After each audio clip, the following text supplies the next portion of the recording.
All right. Welcome back, folks. Day 32. As always, keeping the streak alive. Once again, Maku desu. Konnichiwa. Yokoso. Let's recap from yesterday. Once again, trying to do our total recall for the day. We had a lot of let's just start with some fun discussions yesterday. We talked about basically what I would probably say are a discussion about learning habits. Right? Learning habits. Maybe a little bit on the psychology behind skill acquisition, right? Just a little of that, some candor. It was pretty great. And then we had probably the most live reading or exposure between someone who is learning English and between someone who I suppose the better word would be practicing English and one that's practicing Japanese, right? That was pretty swell. It was fun to get a chance to read the interaction. Obviously we couldn't hear the interaction, right? All right, that's a bit of a highlight from yesterday about these things. And now about the things that I learned. Well, let's see, we got Shinbun, right?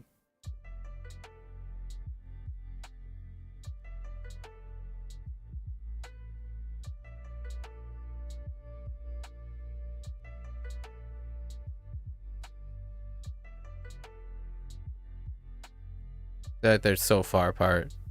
Was it this? That's so far apart. Let's put them closer together.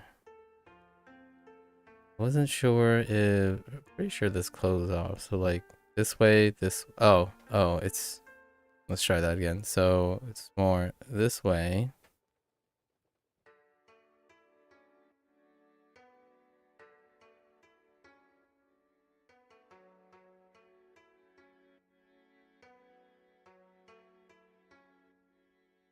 I know resolution. And then, well, let's do it bigger. I think it's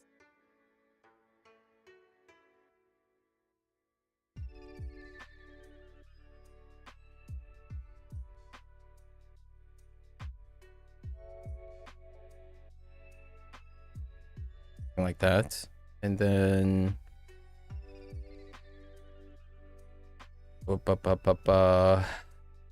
abemasu.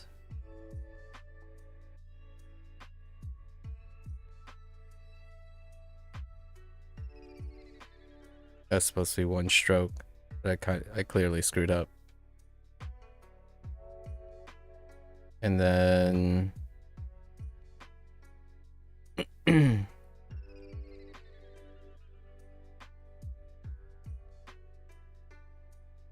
and then nomimasu.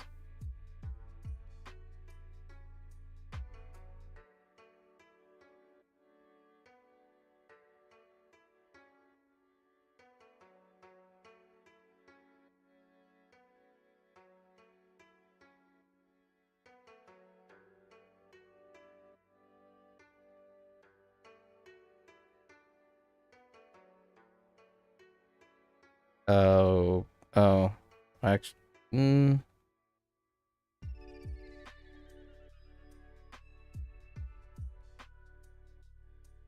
that instead.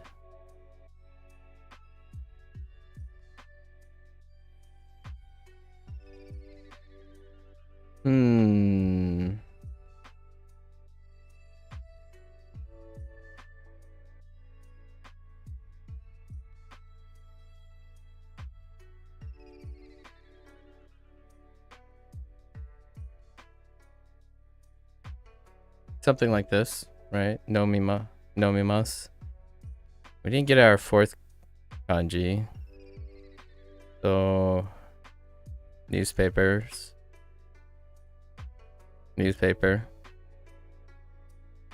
The other character.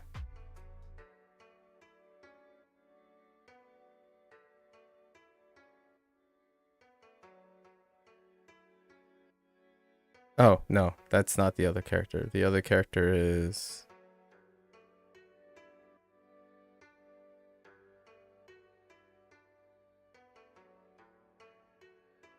the other character is this. For Shinbun. Shinbun. And then... this was Tabemasu. So, be...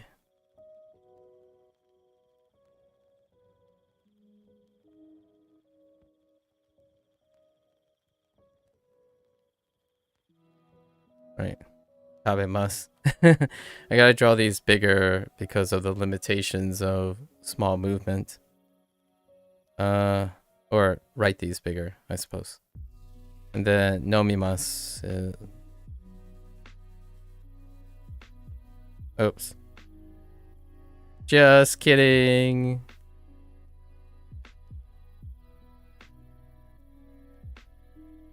Oops. Right, nomimasu. Do we have a vocab?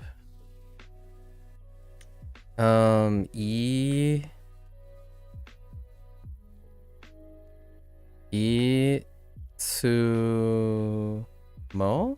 It might be itsumo. Always. This is a question mark. Not too confident about tsu.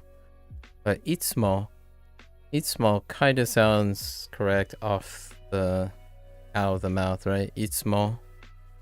We'll see. Oh, we got more predicates. Predicates I told myself that I should remember. Not too many, but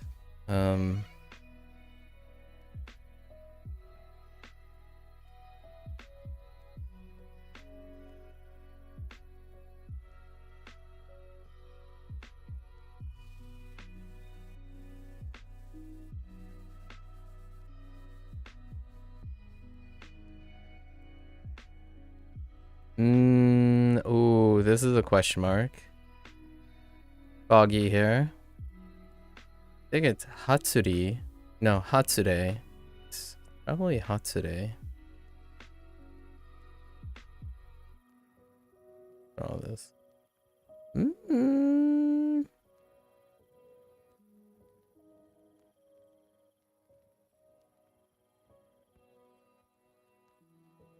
Hatsure sounds closer. So this is a question mark. And then, you know, Hatsuremasu. And we have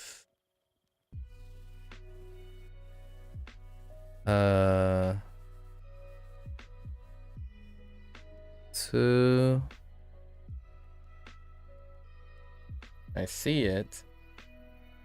Tsu. Tsuku.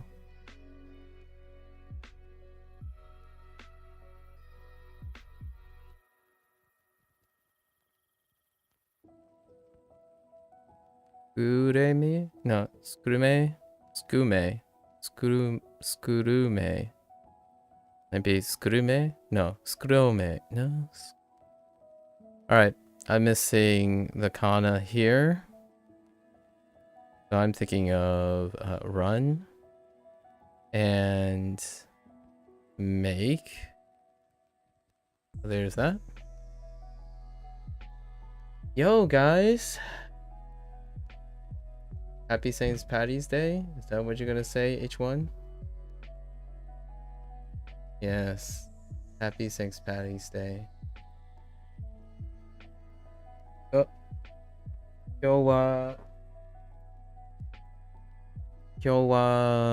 What is it? Do desu ka? Yeah. Genki.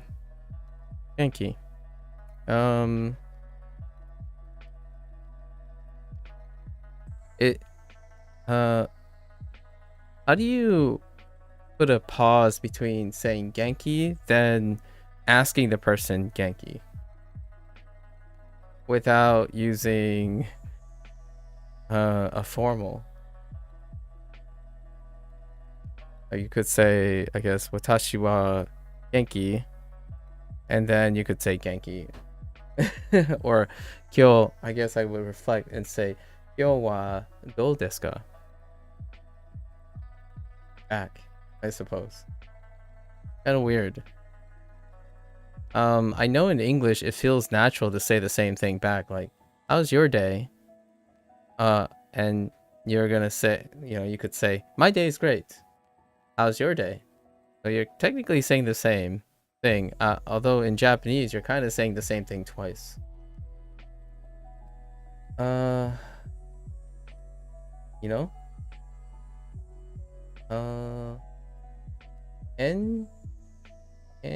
de.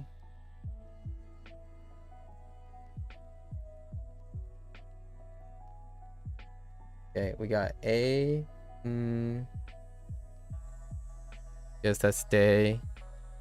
De sanwa.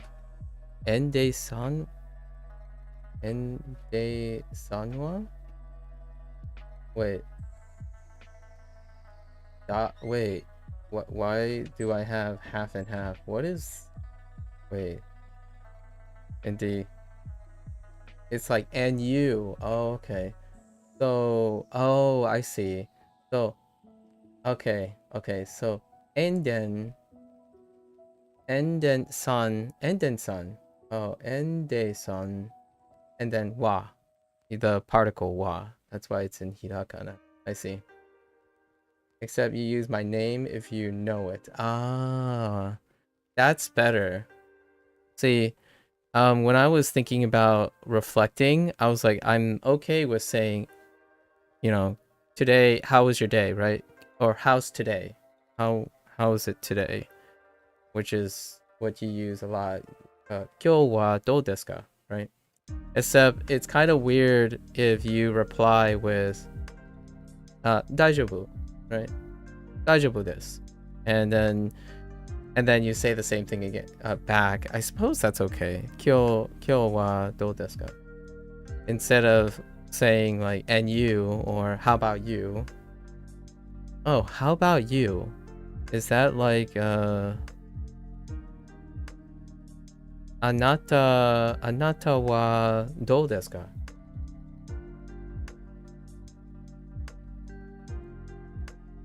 Okay. Or do I just say dou desu ka?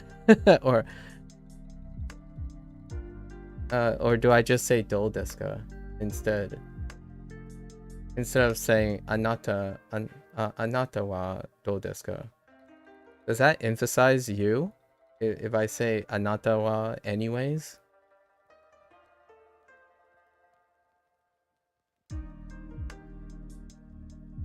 I know it's redundant, but at the same time, I kind of want to emphasize that I'm asking about you. So I don't know if adding you is unnecessary, or does it add weight?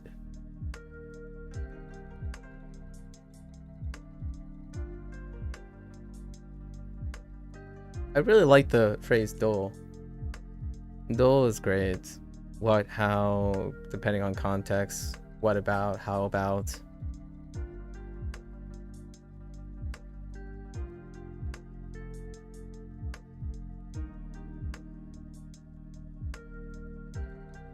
Yeah, that's right. Oh, cool.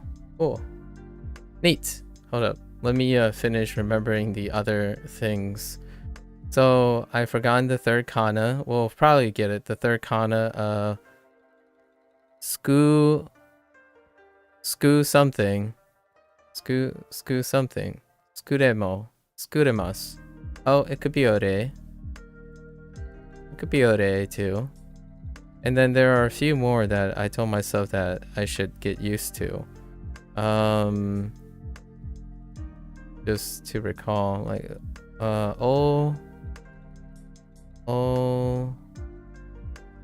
I constantly do this out of order. It's this stroke first, but oyo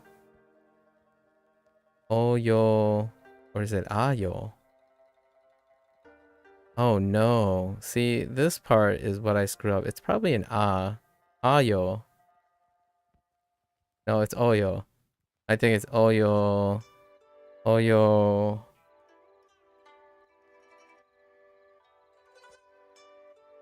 I'm gonna say B. Oyobimasu. Oyobimasu. Swim. Oh, and we forgot. I should not. I should remember the special one, right? Um. Uh.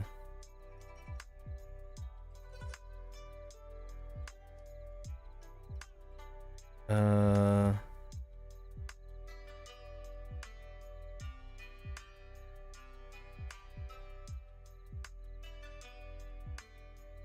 I don't know. Okay.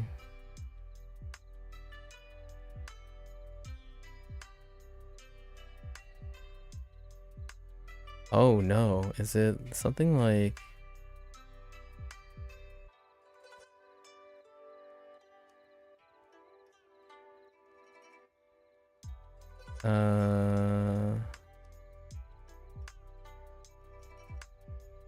oh, it's actually these two strokes first. These two go first.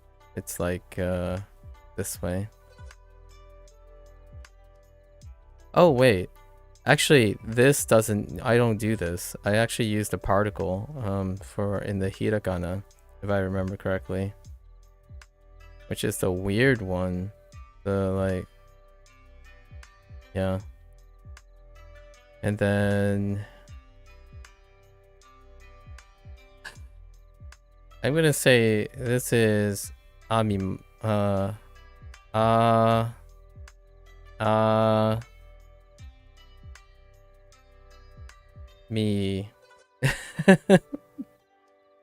Oh no. Oh no. That's being confused with, oh no, is Amikus? Oh no. Get up?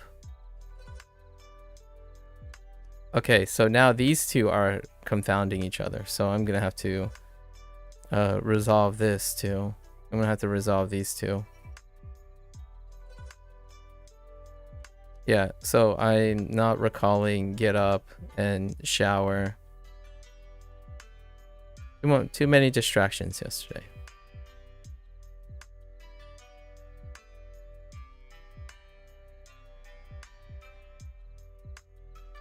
Closer than your guess with Scoo?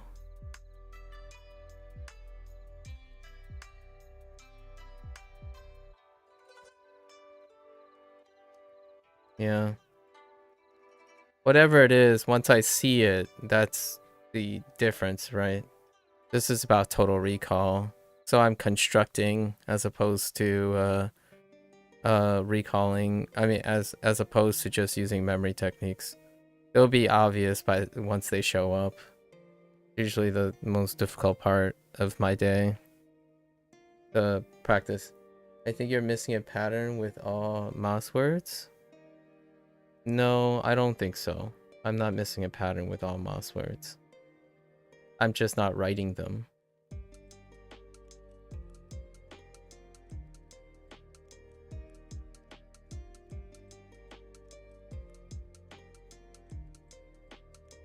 I'm deliberately not writing them. You're talking about converting them back to the plain form, probably. That's what you're saying. Converting the mouse works back to the plain form, but I'm not actually doing that in writing. If you're talking about me not writing the rest of Moss right here.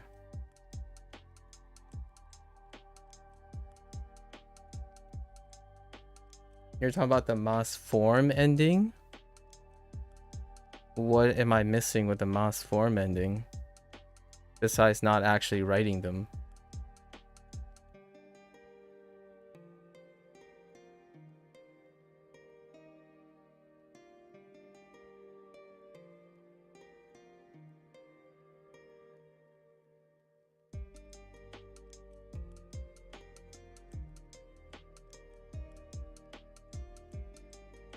I have a feeling I know exactly what you're talking about. All of them end in E, they'll always be form of the E. Yeah, exactly. I know exactly what you were saying. And no, I'm not. I'm not using that to guess. I'm having problems with the syllable before the E. So I know it's E, but I don't know if there's another thing here. So you're talking about this is probably 리, right? Which 리 I already have written, so you weren't here for this. This is 리. Not all of them will have an E at the end because I don't know if their plain words is the first group.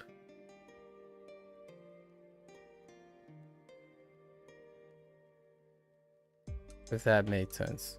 Wait, do the group two verbs also have E's at the end? I guess. Maybe. I might have forgotten that. You'll only see mas forms from right now? Well, that's an assumption you know, an assumption I don't. So like if you're learning something, you're not assuming you know what's ahead. So I don't actually know if all my mas forms are just E's or like group ones. This is what happens when I learn more things ahead of the program. You don't say tabemas have an E because it's a ru form where you drop it. Yeah, I know. So the problem here is that's why you don't learn ahead of something, because now I can't assume. There's no way I can assume they're group ones. And when I mean group ones, I also mean iru, and eru, right? Iru and eru verbs. So now I can't just assume that they're all going to fit into group one. So now I'm thinking of group twos. Group twos are everything else, right? Outside of the two irregulars, which is uru, the urus. Uru and so I'm not using that technique anymore, but I guess it is worth knowing. Obviously, I don't actually know if I'm only gonna get it, but yeah. Some people say like one comment about of predicate conjugations that I think is really humorous, and I disagree, but maybe it's because they do group one. I was reading through a bunch of the stuff and they say like, oh yeah, group one, it's you have to get used to group one, but group two is easier. And I'm like, and I look at group two in terms of like the other forms, right? Not the polite forms. I'm thinking, what are you talking about? Group two kind of sucks. I'm still doing a few reviews here and there, like doing group ones and group twos. Yeah, Godan, yeah. So right now I'm still having a problem appreciating the Godan is easier than Ichidan, but Ichidan is what we have most of, right? Right? Ichidan is the most common one right now. Right? I think I got those terminologies correct. Right? Ichidan is the iru and eru stuff.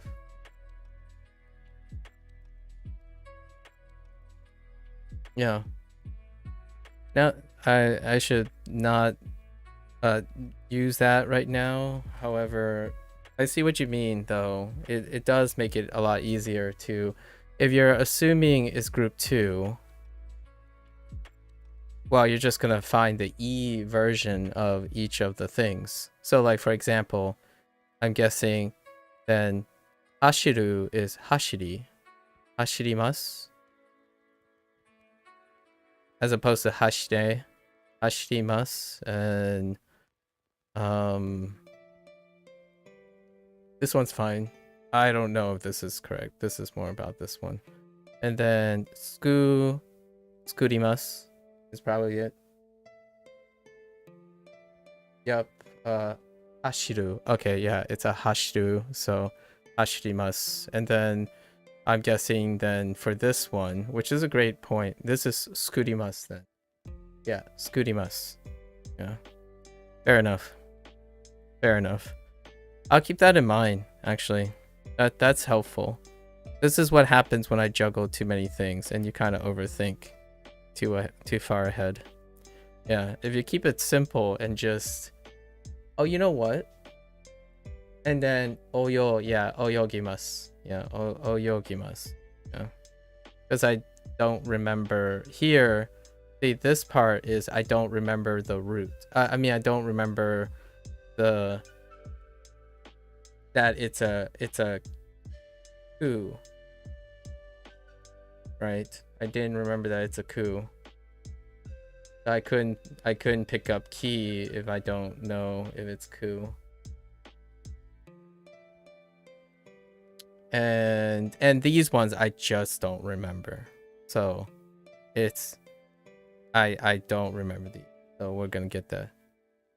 It's a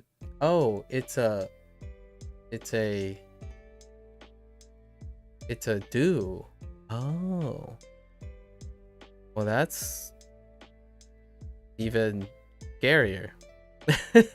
It's a wait, no. Not it's a zoo. Sorry, it's a zoo. That's even scarier. Sorry. I meant to say zoo. It's a wait, is that zoo?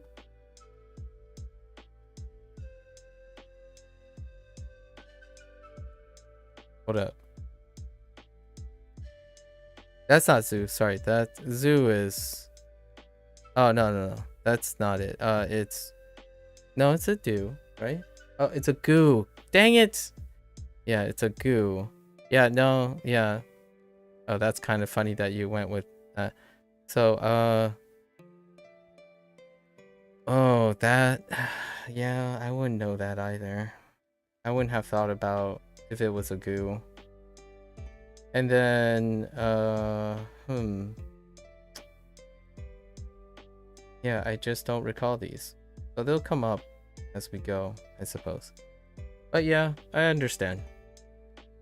I haven't been converting them back and forth at the moment. I think the way I learned Spanish is similar to that. I think Spanish, instead of learning in the middle, so right now, right, usually when Spanish goes from A, B to C, they take the, I guess I'll use Japanese as an example. They do the plain, right? Plain, then they take the stem, and then you conjugate, right? Technically conjugate, the act of conjugate that most people are referring to is the last step. And right now, the way I think about it is I try to find the stem, but the stem in its, so it's somewhere in here, the stem in its conjugated form. And then I haven't really done the thing where I go even further to its stem only, and then finding its plain form. And then if I know its plain form, then it can be used as a memory tool to find the kana next to the conjugation, right? So you have like the, I don't even know what to call it, the root, and then the stem, and then the conjugation, right? So this is the one that I'm dropping a lot in the kana. I've dropped twice on the stem of the kana. So yeah, I haven't been really doing that too much. I think it's relying on knowledge that I technically don't have at the moment. But on the side, pretty good. It's okay. This part we're relying on raw memory as opposed to association. I was trying not to use association tools too much.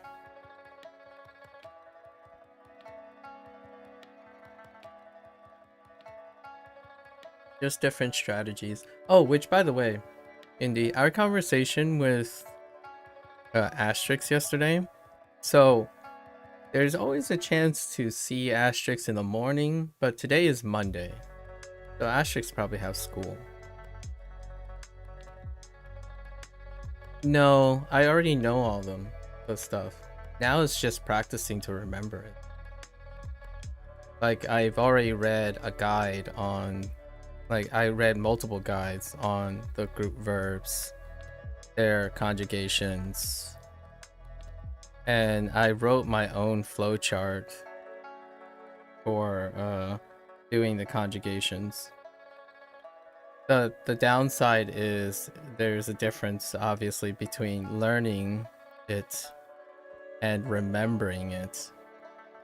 So now it's down to practice, and I just do that in the background, just like kana. Like writing I do in the background now, for the most part, except for kanji. Kanji I still do here, because I think Duolingo does do a pretty decent job. I think Duolingo's, if they categorize all the kanji the way they're doing now, I think that's a plus plus. I think it's unique.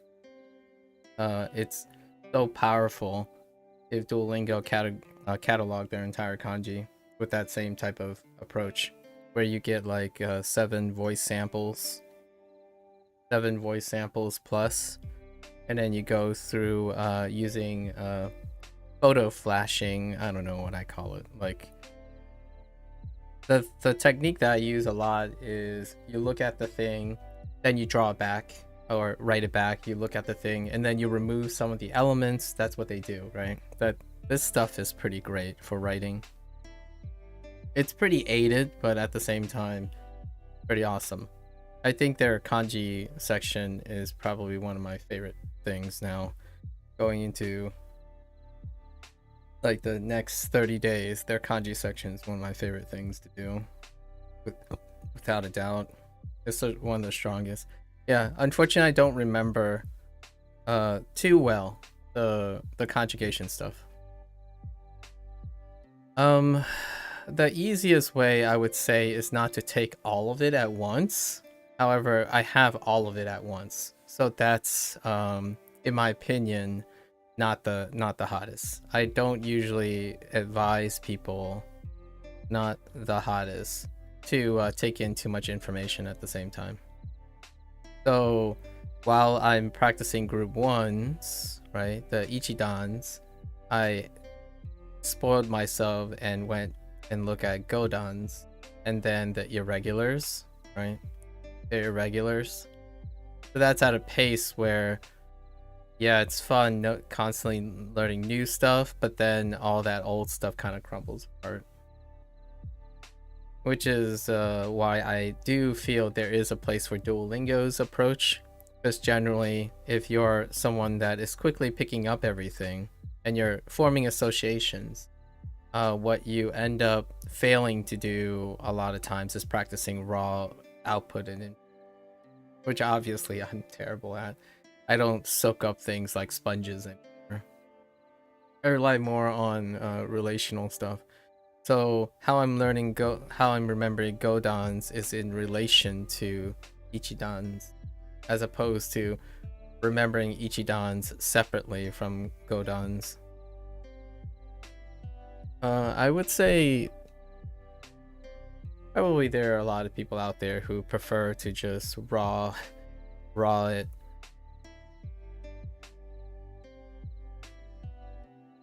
So I'll probably get ichidans and godans mixed up for some time before I get more examples. I need more examples. All right, so let's get into this. I think my generous conservative jump is to, oh, and what I was saying was Asterix, right? He's getting up, he or she or they, or however you want to go about it these days. Asterix is getting up for school, because I'm pretty sure, so it's Monday, so we're probably not going to hear from that person until the week after, until Sunday, right? Will I take the Kanken level 1 exam? I have no I have no goals to do that yet. I mean, if there was a reason that someone wanted to, I can probably take like a mock exam. A mock exam. Probably not an official exam. I reckon those things require like information, an application fee, and all that stuff. Yeah. I have no goals. I also have no goals to live in Japan either. So no working up to some sort of JLPT certification in order to get a visa in Japan as well. I'm very comfortable where I am. It would be fun to do mock exams, like just a mock-up exam to find where I am and whatnot. Duo does not offer some sort of evaluation thing, so that's kind of a neat aspect that I kind of missed and not miss. Historically in my life, I am not a great exam taker. The reason is not necessarily due to knowledge base. It's due to personality quirks. Something a little bit more nature than nurture. So oftentimes it works to my disadvantage to take exams. However, if I'm taking exams like at my own leisure, no time limits, that kind of thing, that'd be great. So maybe in the future we'll do like a mock exam or something. That'd be kind of fun. Yeah, historically, the type of exams that I would say I am comfortable with are probably something like an oral exam, where you're defending something or you're making a discussion. So no raw knowledge exams. Those things terrify me. They'll continue to terrify me.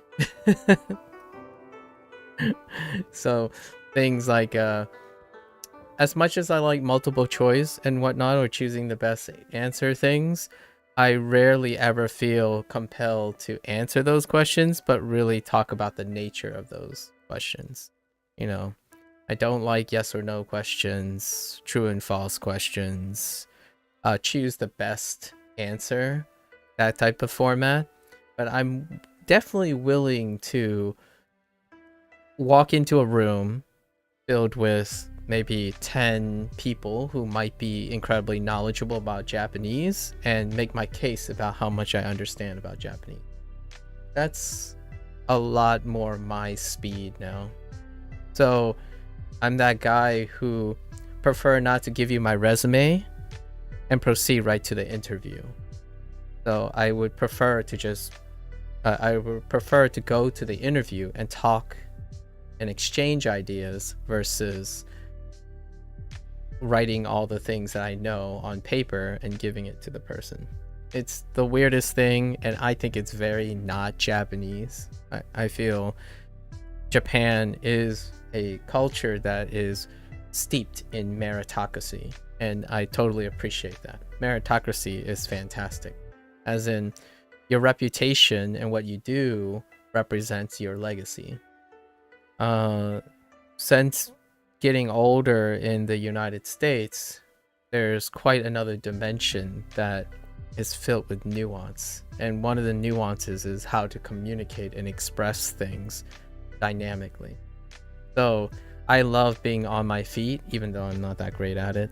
So that's kind of the essence of speaking a language. And in my opinion, I don't think being great at exam taking focuses my attention on my true motivator in the end, which is to speak to people and be able to express.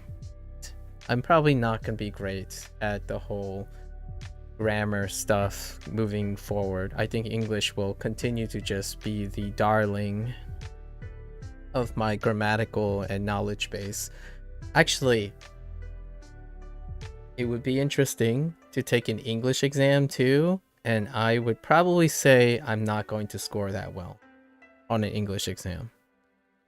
Nowadays, even my grammar skills in English is flexible. I'm in the period of my life where most of the things that I'm doing is creative work and not semantic work. So it's fun talking to Indy all the time and you guys about grammar and structure and stuff. And it is very necessary to communicate with Japanese people. And that part, I'm only doing it with the prospect of being able to exchange ideas with Japanese people. Probably not in the goal of mastering it. I think that's definitely for more ambitious and youthful people. Remembering rules is not the thing that I really excel at. So I'm probably going to do pretty terrible on exams. The way I learn is also encouraging people to here's a big disclaimer. The advice that I give often probably make people perform worse on exams, but feel better about their performance. Which is ironic or counterintuitive because you want to perform well on exams. However, the way I learn kind of makes you terrible at doing exams. What are the things, right? Learn at your own pace, come up with your own strategies to learning, finding out what's important to you. That's not what exams do. Exams tell you what's important, what you should know, how you should learn, and what you should remember now. And yeah,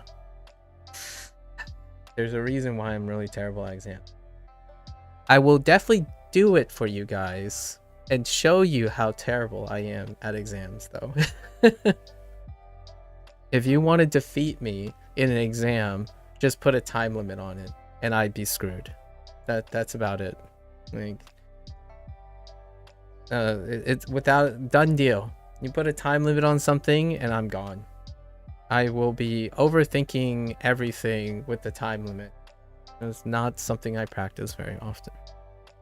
Are exams timed?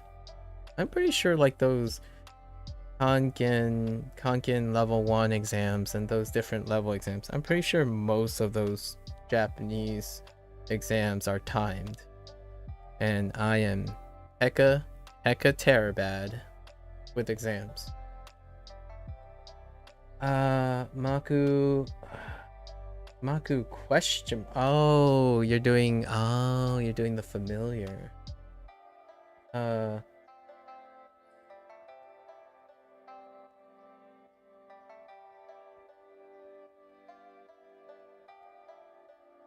don't. Oh, Ohio. Yeah. Wait. Oh no. Wait. You used this phrase before.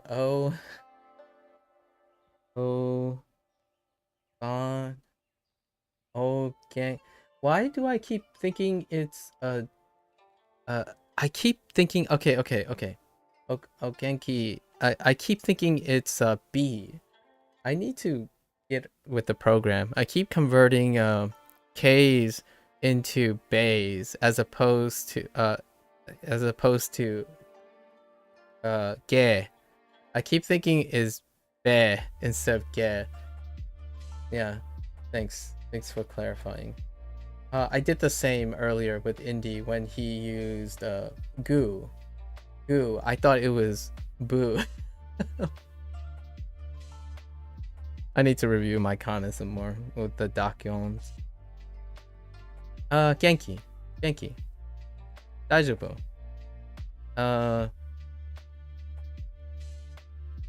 What do we say we can do? NU? How do I say NU again? Wait, what did we agree on? The phrase that you suggested.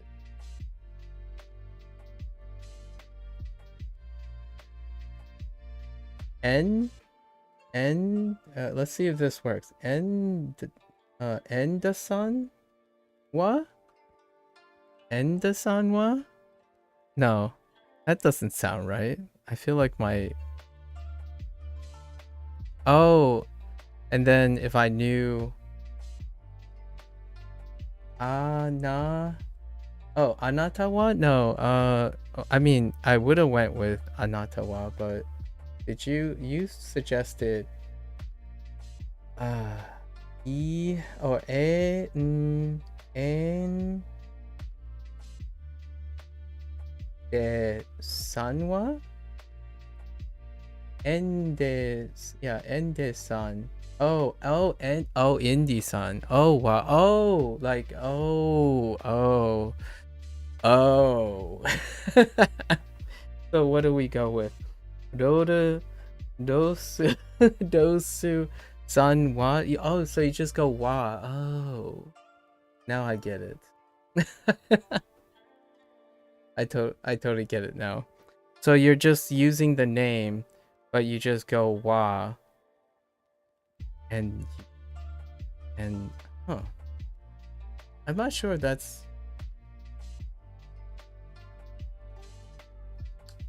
what I'm trying to do, Lotus. I'm trying to say and you.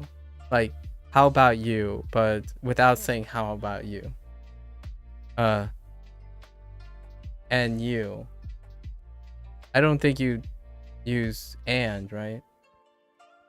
Wait, Lotus. What is your take on it? What would you, how would you express and you? In maybe in a more that's what I say. Ko do to do dotswa. Wait. Dotosu wa. Just my name and then wa. Oh, okay. So so you guys agree. Oh, okay. So you guys agree. Okay. Nice. All right. I'll keep that in mind. Tomorrow, guys. Tomorrow I will remember. I'll try to remember that I just use the person's name and just say wow. That's good. Gonna be sometime, man. Okay. So you decided to go with Ende. Yep. Ende-san wa. Okay. And then okay. Got it. Can you use English letters for Japanese kana to address someone when you read a person's username? So like I could go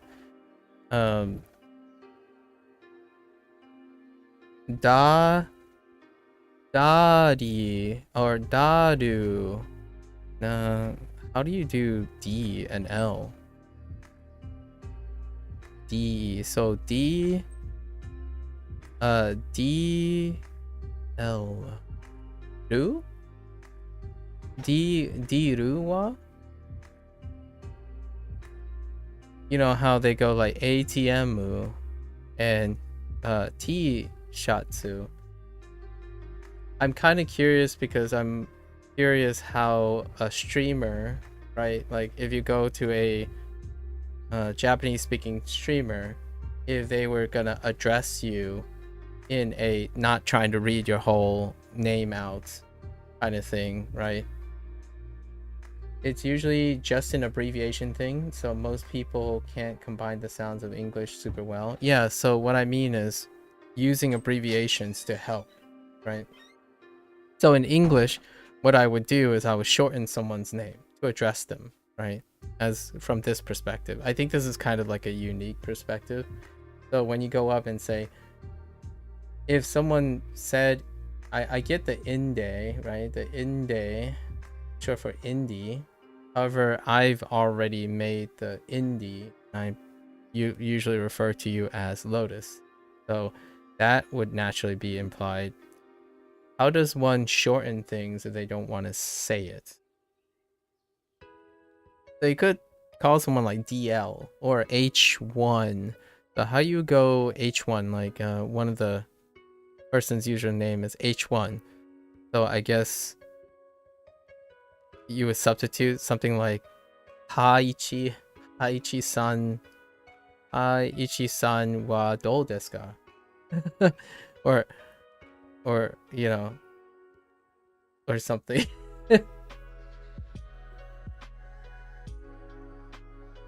Because how do you even make the H sound?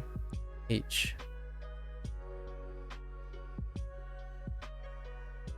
That would be complicated. Oh, okay. So I don't know how Japanese people address other people. Oh, okay. Yeah, I don't. That's so weird. So I imagine they just read out the name as best as they can if it's in a different language. I'm trying to embody the things that a Japanese person, a Japanese streamer would encounter. Because this is probably going to be the natural environment we're going to be in for a while. So I'm thinking of all the different Japanese phrases or things I should get used to saying, like in Japanese, to help me add to my practice, my Japanese practice. Yeah, most of their viewers are going to have Japanese names that struggle to read my. Oh, okay. So yeah, I did see that. So when you're playing like a rhythm game, OS, right? A lot of the users actually do have the parenthetical too, where they have the English name, right? The romanized English name with the Japanese, or the Japanese and then the romanized name in parentheses, right? I was kind of hoping there was some sort of shortcut, or if you're trying to address someone very quickly, right? Because in my situation, everyone has English or romanized name. Idolbot, many Japanese streamers have TTS, especially smaller streamers, so they'll just repeat and or shorten what the TTS says. What is TTS? Sorry. I'm not familiar with what TTS is. Oh, text to speech. Oh, so many Japanese streamers have TTS, especially small.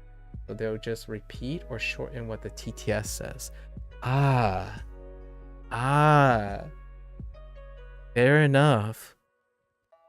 Maybe I should consider that for English. So when oh no, I mean I just read the kana, right? Never mind. Just ignore me. I guess if a person with a Japanese name come on stream, I could read the kana. And that might as well be my own text to speech. Okay, fair enough. That's what I wanted to know. That's cool. Sorry, this stuff is so interesting to me because I'm not going to speak to a Japanese person anytime soon, right? So the idea is I'm trying to gather each evening or each morning, I'm thinking of phrases that I would commonly use in Japanese. So all the words like how are you and you, how was your day? My day was great. How was your day? Right? All those phrases, I've been slowly chipping at it outside of Duolingo to find stuff. Like so. Now I'm trying to also get used to saying all the casual tones, like the casual forms of things ahead of Duolingo. I think Lotus and Indy will be able to tell me. I'm not sure about you, Bob. If they're going to go into casual at some point. So right now I'm going into the idea of feeling more comfortable just not automatically saying the polite form and getting used to a little bit more casual. I'm going through all the casual versions of stuff, and that's what's getting me into verb conjugation beforehand. Fun times. Thanks for sharing, guys. When you say text to speech, is it just on their end, so they hear the text to speech, or everyone just hears the text to speech? Like maybe it's an alert thing, and then the text to speech happens. Everyone. Okay. Okay. Neat. I love that. That's such a great insight. I haven't ever stayed long enough to observe these things. Recently, I've been popping into random like points of interest and trying to listen to a Japanese streamer do whatever a Japanese streamer, not necessarily a Japanese streamer learning English, although there are a few around the evening time here. Not too common. So I've been popping into random Japanese streamers who are streaming like games and stuff, and I'm observing their behaviorism now with the context of trying to pick up phrases that they say really, really often. So instead of watching things like anime, manga, seeing their phrases, there are a lot of interjections. At least I think it's interjections, and I kind of like them. I'm not ready and comfortable to do those. I don't think I'm that kind of person, but I can get behind so and yo a lot. Yo and so like a so desu ka and do desu ka. You know, lots of single word like responses. I am a fan of that. Although I'm not in the environment where single responses are very appropriate. I need to be able to speak the way I speak now in English and Japanese, and that's too far off. It's far too off at the moment. Keep them coming. I love these things. Okay, let me remind myself of all the things I forgot yesterday. Okay. All right.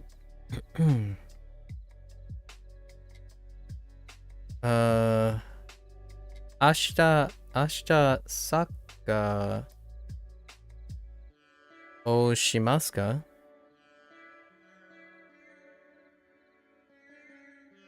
Okay.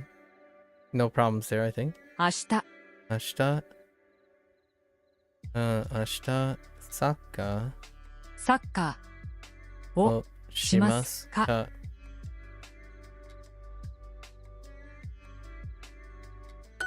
明日何時にテニスをしますか? One deep cut. People around me don't play sports. And I don't naturally play sports, so I don't talk about sports too often. So whenever I hear these phrases, I'm like, I rarely ever ask. Oh, the first topic I would ask when a stranger says hi to me, I don't ask. I'm like, do you play sports? Usually I go with the casual, and I'm sure Japanese people are gonna feel so uncomfortable with me. In the like as an American, or at least as an Asian American, my first couple questions would be things like, if we're sitting around, just imagine you and I having a pint, or not a pint, sorry, like a glass of alcohol over some good yakiniku, something like that. And my first question would be like, how you feeling lately? Like I'm a very feely kind of guy, and I'm gonna have to break that habit if I'm trying to connect with, if I ever visit Japan, because I don't think that's your first starter. The type of start, I don't even think it's that common here. So my question often deals with, I need to get all the phrases that I want where I'm asking the question, and the person is telling me stuff about them, because I'm more the questioner and the listener than I am the sharer. Just quickly looked at Duolingo. You'll get the Tei form. Okay, the Tei forms in section 2, unit 17. Okay, so the first casual form, I see section 3. All right, fair enough. I guess I'll settle for the Tei form. Unit 17, that's gonna be another 15 to 16 days, if not more. I think we're only gonna get to Unit 17 in another, I'm gonna say conservatively add like plus 25%, so 21 days by the time we get to Teiform. So strap in. I am doing some stuff in the background. And then casual form, that's like section 3, 8. I think there are 21 or something sections in this, or units in this. That's going to be after the 60 days, right? 60 days plus another 10 or 12. So it's going to be around 70 plus, between days 70 and 80 before I get to section 8, unit 8. Reasonably. Man, there it is stretched out. I guess right now I'm okay with just constantly learning new phrases and words. I like it. Kinda nice. 明日何時にテニスをしますか？明日何時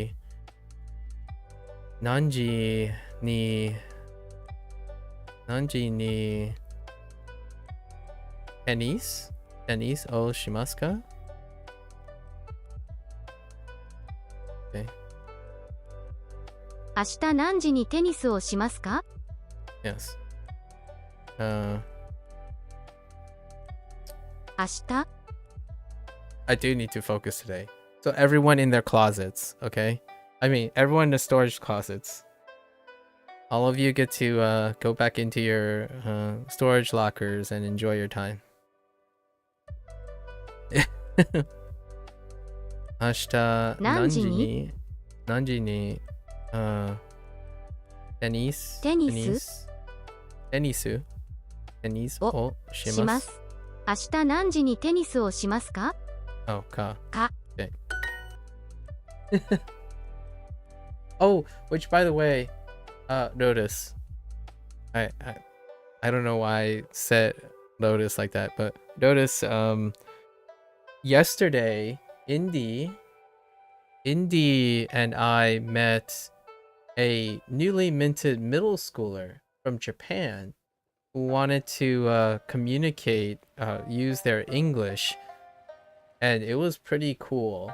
For the first time, I saw Indy go back and forth with someone who is learning English with Japanese. Yeah, so it was pretty sweet reading it. I mean, obviously I didn't understand like 80% of what they were saying, but I was able to piece together the back and forth in English. So like the person was using English and Japanese with a use of trying to use English, and then Indy was using his Japanese while also occasionally throwing some English words in there. So I was able to hear a hybrid conversation, or I was able to read a hybrid conversation, like have the opportunity to, and that's pretty sweet. I think that's unique. I don't think you have that type of comment, that type of interaction too often. Instead of the oh, we all should speak in English and we all should speak in Japanese, like toggling, it was more the some English, some Japanese. So like the English was providing subtext for the Japanese, and then if I can pick up some Japanese, it was providing subtext for the English, which was fantastic. Now the downside is that person is in school and it's Monday for them, right? They're about to start their Monday. Like they're probably still asleep, but about to get up. If not, they already have gotten up and had breakfast or planning breakfast soon, and they have to go to school. So we'll probably not see them today. Yesterday was Sunday, though generally speaking, I think classically Sunday is still somewhat of a rest day unless they have weekend things, but usually the weekend things are on Saturdays. But it was pretty sweet.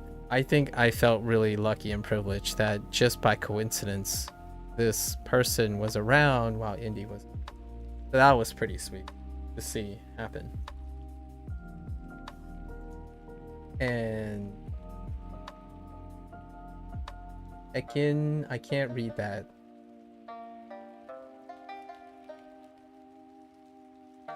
What is the kanji sun? How do you read that kanji? On ni ao aha. Oh, he's saying that they were a 5th grade. Oh, go wait. That's how you say 5th grader? Oh no, the one above. Okay. Oh, I see the go. Yeah, the go grade middle school. Okay, so that's middle school. Naka. Oh, I get the naka. Oh, that naka still means middle, like implies like center or middle in that kanji. And then I see the go. And then I'm guessing that's the counter. And then I see des. So, nice. I believe most of Japan has 6-day school weeks. Yeah, pretty sure Japan mostly have 6-day school weeks. And if that kid was super studious, they probably also have summer classes and maybe at most 1 to 2 between 1 week and 2 week rest periods. And those rest periods happen more frequently throughout the year, as opposed to like months rest periods between seasons, right? That's generally my loose understanding because of anime, interest from anime. Lots of things take place in a school and whatnot. Numbers in kanji is a weird thing that Duolingo teaches you, but Japanese people don't really use the numbers. Yeah, I noticed. Yeah, I noticed. Although, while it's weird, I'm also Chinese. So, funny enough, teaching those numbers become incredibly relevant to someone who's Western and happens to be Chinese. So it's a little weird thing, but I kind of like it at the same time. Yeah. Yeah, Lotus. Don't give me that it depends stuff, okay? We know it depends, you little butthead. And I gave an example of how it depends for me. I'm Chinese American. And you know what? Those mahjong tiles.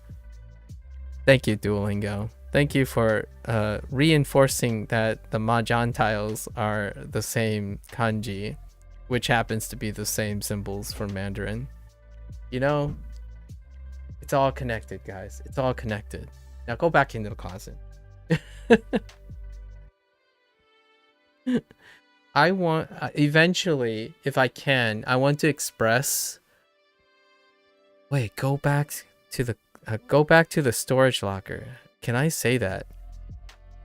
I only have, no, I don't have to go, like literally to go. I know how the command form works. I don't have the predicate or the verb for to go. Like, now, and then back. I don't have back either. I'm guessing it uses ni as well, because the destination is the koinraku. Koinraku. Rako. Koinraku? Koinraku. Yeah. So I kind of can understand how to ni a coin raku, but I have no verb to go, so I can put it together and say go to your storage locker.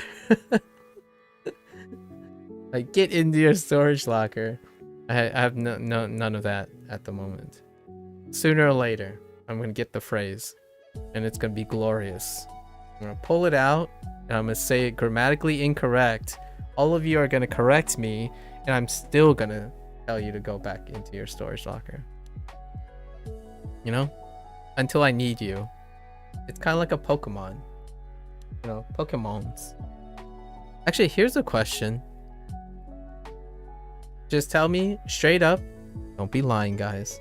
When you say Pokemon for the first time, did you say Pokemon? Pokemon?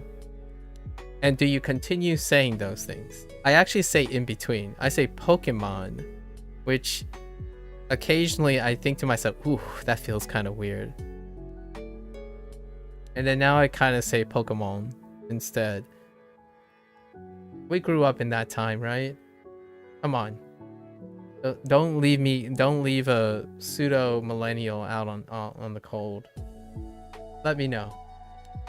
When you think of Pokemon, do you immediately think of Pokemon? No, I'm just kidding. No one says Pokemon. Hopefully not. I say it pointed man. Point.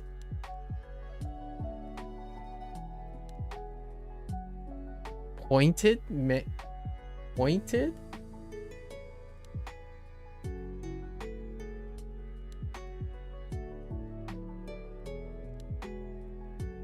Too deep. Too deep. You gotta give me more, Indy. You gotta give me more.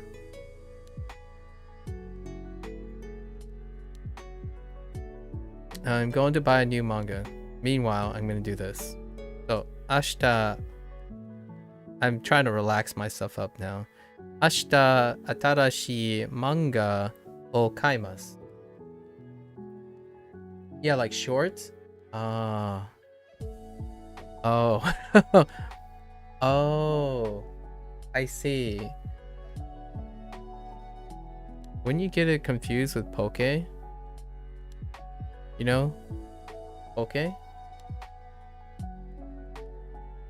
Speaking of poke, I would love to have some poke.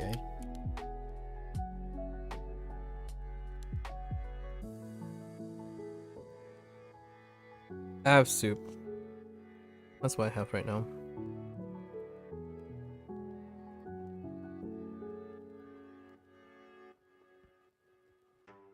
Yeah, because it's Hawaiian. Yep. Okay. Yeah, loan word. Definitely. Recently there have been a huge resurgence in the popularity of poke in the main continent. It was short for, yeah, Pocket Monster. Which is funny. Did they say Pocket Monster in Japanese or Paketu Monstru or something? Monstru. Like, did they use a katakana for Pocket Monster, or did they go with Pocket Monster as in the Japanese hiragana for Pocket Monster? Or kanji. Hiragana / kanji. Like the words for it. Pocket is all of Poketo.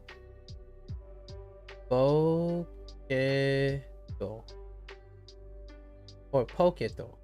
Poketo, sorry. Poketo. Poketo. Poketo Monstru. Monstra. Monster. Yeah, so they went with the katakana. Okay. Poketo Monstra. Okay. Monstra. Or Monster. Sorry, Monster. Sorry. I want to say Ra, but Monster. Okay. Got it. Interesting. I like how it sounds, honestly. Replace that. I mean, Pokemon sounded pretty alright too. And Poke. Yeah, speaking of Poke, yeah, the uptrend in Poke, the East meets West kind of thing, right? East meets West. Thank you, Hawaii. Poke is on the uptrend. Quite nice. I do enjoy my Poke bowls. Poke bowls. A lot of times, nowadays, people, when I hear them say Pokeballs, I think of Pokeballs, like Pokemon balls, right? Pokemon balls. And I was thinking, why do you want to go and buy Pokeballs? Like, and they're, you know, Sorry, it's a dad joke. It's kind of a dad joke, but it actually happens far more often than you might think. When you go like to an anime convention or something, and people say, "Oh yeah, let's go out and go grab some Pokeballs." I'm like, "What?" Oh, and now it's shortened. A lot of individuals over the years have swapped it up. Now they just say, "We're gonna go out for Poke." Just Poke. Just stop with the Poke. But typically, Poke are served in bowls. So originally it was Poke bowls. Although if you say it in the northeastern accent in English, it sounds like Pokeballs. Anyways, fun times. Sorry. These are the stories about language that you guys did not ask for, but I shall regale you. Poketo Monster. Poketo Monster. That sounds awesome. I honestly just throw that back in. I I like when you say it that way. It sounds uh pretty serious. Like that sounds pretty sweet. Pokemon sounds okay, not as cool in my opinion. Okay, so ashita 明日新しい漫画を買います。明日サッカーをしますか？明日サッカーwait 明日サッカーをしますか？しますか ?Okay 明日サッカーをしますか？明日サッカーをしますか？ It is now moving at a pace. Now we're back to the review session, right? The review part.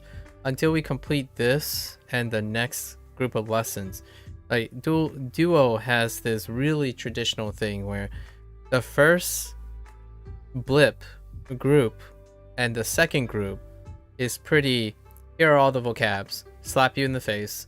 And then in the middle, it's combining the two, and then the end is just constant repetition of the forward. So it's always, I have no idea what's going on. My recall sucks. This feels comfortable. I've done this too many times. And then the new unit starts. That's how I'm describing my emotional status as I'm going. And it would be over the course of 3 days. It's constantly, first day of the new unit, oh boy, lots of cool things, I'm really distracted. Boy, do I not remember much because I'm constantly distracted. And then, I'm remembering this stuff because I need to focus again. And then by the third one's like, oh, don't worry. We've seen this like far too many times. And then the cycle continues. I feel that currently my pattern of expression and days, when I look back, every 3 days, I'm going through like a 3-day mental cycle.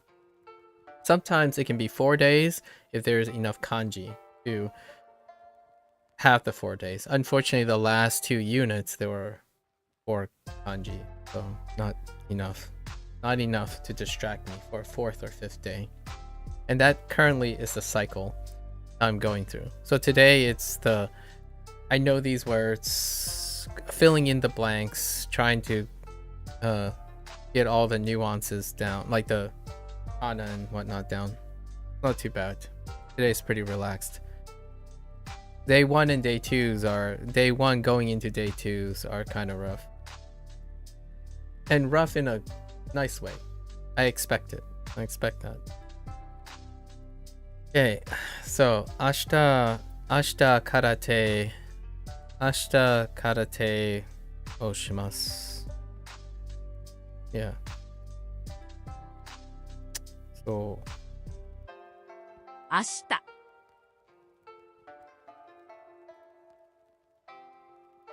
I'm not used to 空手 It's so awkward. Okay. I don't know if this ever happens with you guys, but borrowed words in English, I immediately start thinking I should be looking for katakana. I don't know if that happens to you guys, but karate is not katakana, because karate is, occasionally it would be those things like, oh wait, this is Japanese. It's just an English. This is a Japanese borrowed word for English, and I immediately start looking for katakana, expecting like, oh wait, I'm supposed to be looking for hirakana. I don't know if that ever happens to you. Like, yeah, like teriyaki and sushi. I'm like, wait a minute. Sushi. Okay, I'm looking. I'm like, oh, wait. What am I doing? So I get stuck on all the stuff that I'm used to. Like, I say soba, udon, tempura to myself, but I'm looking for katakana. I'm like, wait a minute. That's not there. And it causes me to slow down. So, and one of the good examples is karate, right? Karate or judo, right? Judo, I'm like, oh yeah, that's right. And there's others, right? Aikido, right? Aikido, probably somewhere. I didn't get Aikido yet.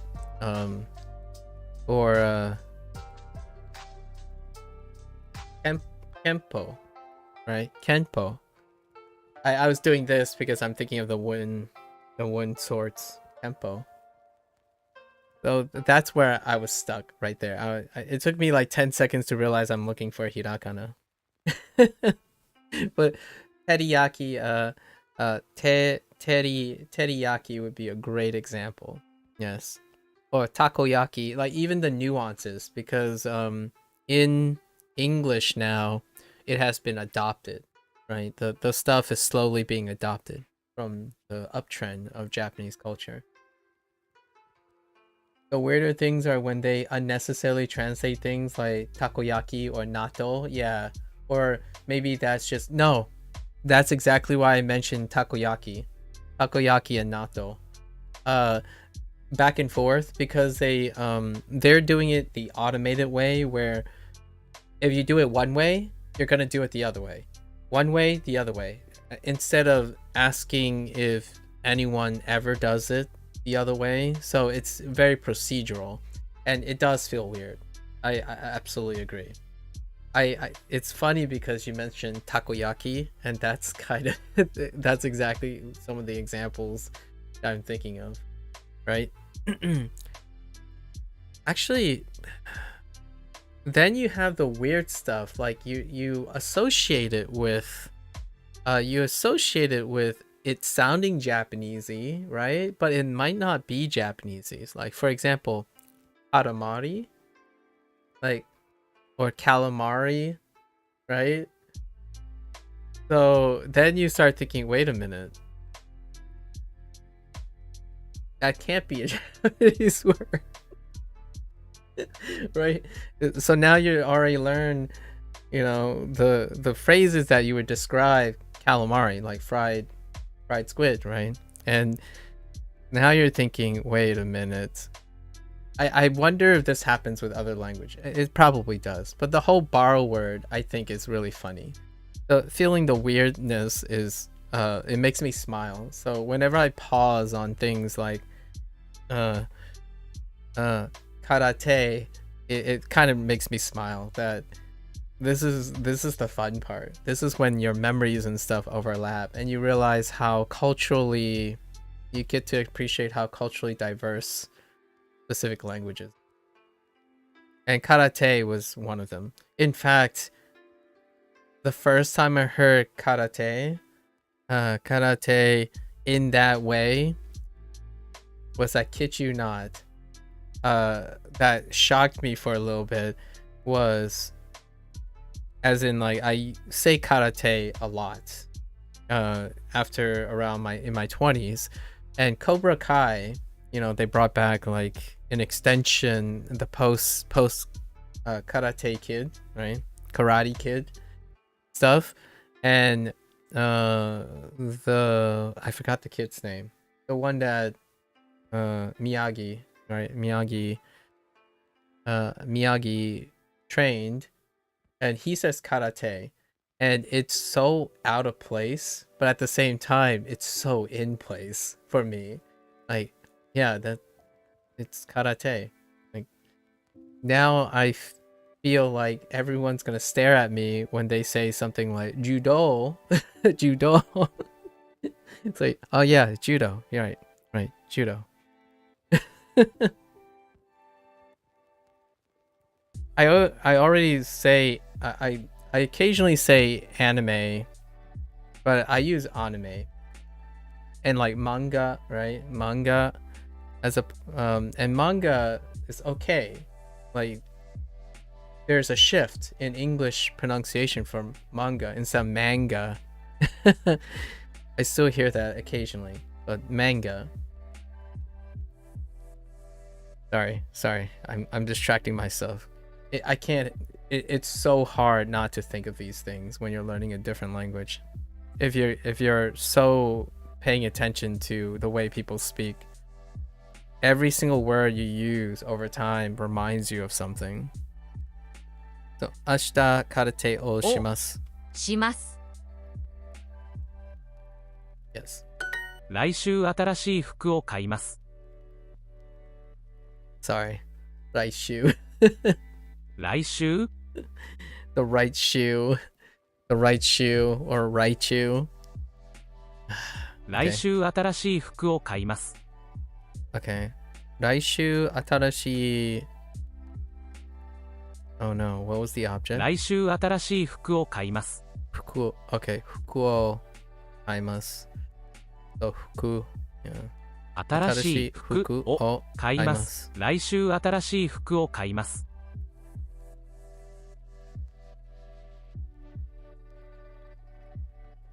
Fuku for clothing is so interesting. It kind of actually looks like a coat. But kana. Okay. 明日新しい漫画を買います。Okay. Let's try this. Gotta part.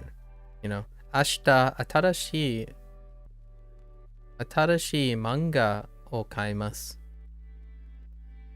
Okay. I'm going to. Okay. I gotta check articles. I'm going to buy a. Oh, Duo is fine with this.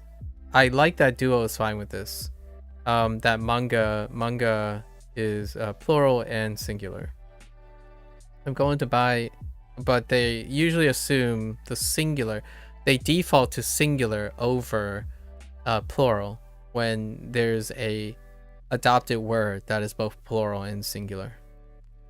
I'm going to buy a new manga tomorrow.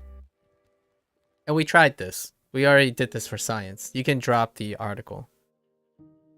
If you're going, like, I'm going to buy new manga tomorrow is acceptable. It's fairly common too. As opposed to I'm going to buy a new manga tomorrow. 明日山口さんと柔道をします。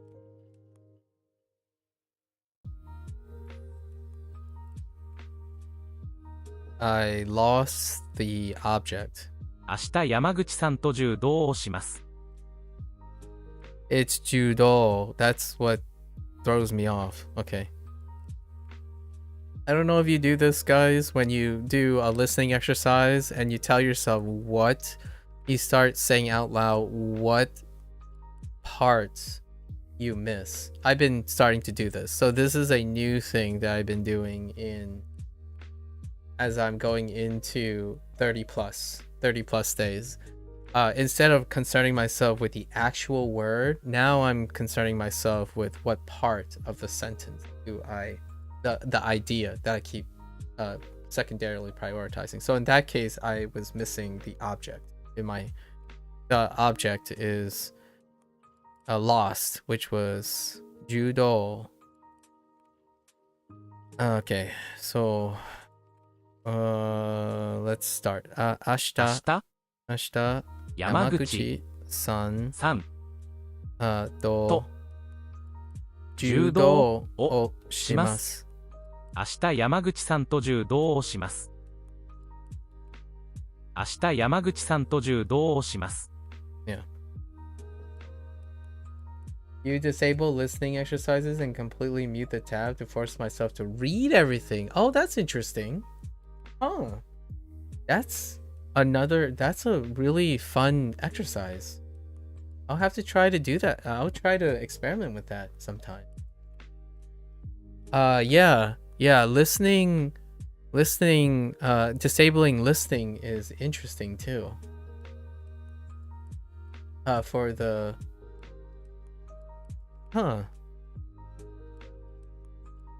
intriguing. 来週新しいテレビを買います。 At the moment, in my current state, I'm relying way too much on my listening. So, like, for example, this. 来週新しいテレビを買います。 Instead of reading, right? Like, 来週。 I totally get what you mean, though.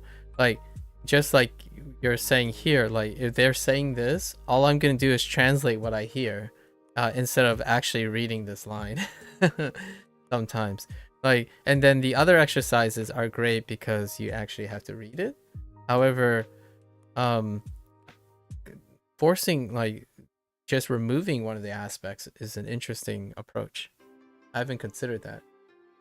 You do the opposite, Indy? Well, that's why you're in the storage locker. My listening acuity is way higher than my reading acuity. You usually ignore what's spoken? That's fair, actually. I actually think you're really well-read. You're far more well-read than me. I rely so much on auditory feedback. So, oftentimes, when I'm reading something, I'm actually saying them out loud at the same time. So even when I'm reading, I'm still hearing the phrases and the words. And then when the reading, if you remove the reading, most of the time I'm just listening. So obviously it makes kind of sense. If you've been around me long enough, you'll probably realize that I spend most of my time speaking and paying attention to, like, focusing on people's way of communication orally. And the only time I use my eyes is for nonverbal communication.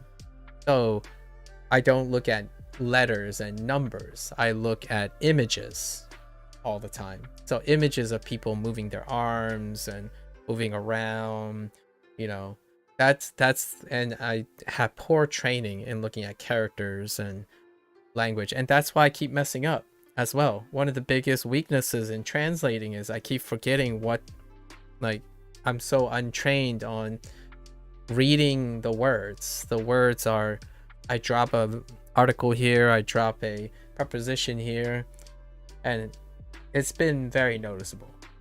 As of late, I haven't been reading everything. So that's a great way. I think Bob has something that I might consider just to see how reliant I am on listening exercises. Listening and imitating and speaking is actually taking over for reading and transitioning into writing. I think it's more like 70% listening and hearing. Listening and speaking versus reading into writing. Obviously, there's a mix. There's a mix of everything. However, those two specific things are more superior, at least for me. I prefer to just listen to someone as opposed to saying something or reading or writing something. 来週新しいテレビを買います。 So I'm trying not to click on 来 this 週 too 新しい much. テレビを買います。 That's probably it's compensating for needing to read this thing here. It's okay. So and I'm speaking it out loud just to reinforce my speaking stuff. So 来週新しいテレビを買います。Let's see. I'm going to buy a new TV next week. Okay, let's read this. I'm going to buy a new TV next week. That's good. 明日何時にヨガをしますか？ Okay. 明日明日何時にI heard yoga をします。Oh no. 明日何時にヨガをしますか？をしますか Okay. 明日何時にヨガをしますか？エレベーター It's going up and I'm not keeping it up. Sorry, out of context. エレベーター新しいOkay. 店 Oh, of course. お手洗いお手洗い and 明日来週バレーボールをしますか？ Yeah, see, I didn't even look at the sentence. Are you gonna play volleyball next week? Yeah, I did it again. I noticed this since week 2. I would say around day 14, I noticed that I stopped reading the kana. Especially this one. This specific exercise, I stopped reading the kana as much as I should be. Like literally kanaing from left to right. I see like rai, I'm like, okay, bounce. My eyes go from like rai, bounce to bore, like bore, and it bounces to o, and then shimaska, right? So it just bounces as opposed to really reading raishu volleyball o shimaska. So the way I'm compensating is I have to pronounce this stuff. So the way I'm compensating is I'm reading this out loud. So I have to at least look at the kana to make sure that all my articulations are correct. So that's what I'm using to compensate for reading, trying to force myself to read. I have to say them as well as I can for the time being. And then I'm killing 2 birds with 1 stone because that's also helping me enunciate properly. So, 来週バレーボールをしますか? Are you going to play volleyball next week? Did I forget anything? I don't think I forgot. Okay. And this one here, I'm making the same mistake, or not mistake, but I'm doing the same shortcuts where in English I would skip over. So I would say I would immediately go from like are going baseball next week. Those are my common things. And what happens in the Japanese sometimes is I drop things like play, right? I drop play, and if this was not going, it maybe say like, or this is not next week but every week, and then maybe like baseball or something, like you throw in red somewhere. What happens in English is if you're saying something like a fire hydrant, a red fire hydrant, I would skip over red and just assume the fire hydrant's red. So when you go to translate, you drop red. Like I would drop red. That's not the best example. But what I'm saying is if I say are going baseball next week, you're implying that you're asking the person and you play baseball. So you don't use the term baseball, right? And in my head, what it's doing is it's simplifying and speeding up how fast I'm reading the sentence. And if I make an error, which usually in English when you're speaking, you don't you have enough context to build a response without literally saying those words, like processing in your head. When you go to translate, though, you need all those words, and I make errors when I rush. So I'm deliberately slowing down myself by speaking Japanese. So in this specific example, I'm not looking at this, and I'm saying the sentence to myself in Japanese as complete as I can at the speed that will allow me to not skip over words. So this part, I make errors because I actually, in English, I skip these words too, a lot of times. In casual conversation, it's a lot speedier to pick up keywords and then use, in my opinion, for me, when someone speaks to me, the words that go through my filter is I remove some of the excess words and allows me a lot of time to focus on the keywords. So the moment someone mentions baseball, I spend a lot more time thinking about what can I say about baseball as the conversation is going versus that they play baseball. Because generally when they bring up baseball, it would infer that they are playing baseball or have played baseball. These are all the things that happen in split seconds and whatnot, where I liberate time so that I can constantly keep the conversation rolling without feeling like I'm stuck on an idea. And it doesn't translate well. That strategy does not help with learning language. So these are the habits that are technically slowing me down, but I want to keep them. I want to keep these habits. So it was awesome yesterday, Indy, when you were talking to Asterix. That natural conversation back and forth allow me to use the strategies that I'm used to, where when you're in a conversation, you're picking up specific keywords and then you're forming responses. So you're not doing the same thing like reading a book. When you're reading creative writing and manga and stuff, each word is very weighted.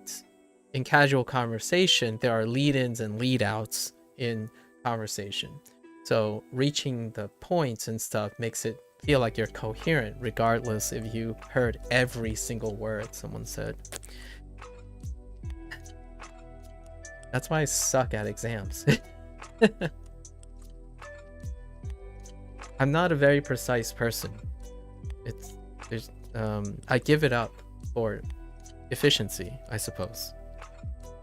Ironically, even though it does feel like I'm learning very slowly. I'm sure there are lots of people wondering now how quickly they would learn Japanese. I would say if someone was in my educational background, they probably learn a lot faster. Just I prioritize different things in terms of the comprehension of stuff. Anyways, just a little deeper dive into what's going on in my head. And obviously this is all happening simultaneously. I spend a lot of time trying to explain what's going on in my head so that I don't, in the future when I try to help someone, it's not based on intuition. I don't want to be that guy that goes up and say, just do it. Just get good. You know? Work hard. Practice hard. That's, in my opinion, that might be okay for some people, but generally it does not provide a lot of insight or instructional material that is informative to the person. You're basically sometimes telling the person they're not good enough, they don't work hard enough, and they're just too ignorant to understand. That feels really awful. I try not to be that person. And it involves slowing down and spending 15 minutes explaining what happens in a split second in my head, I suppose. Okay, so Raishu, oh, this is Yakyu. So Yakyu. So Raishu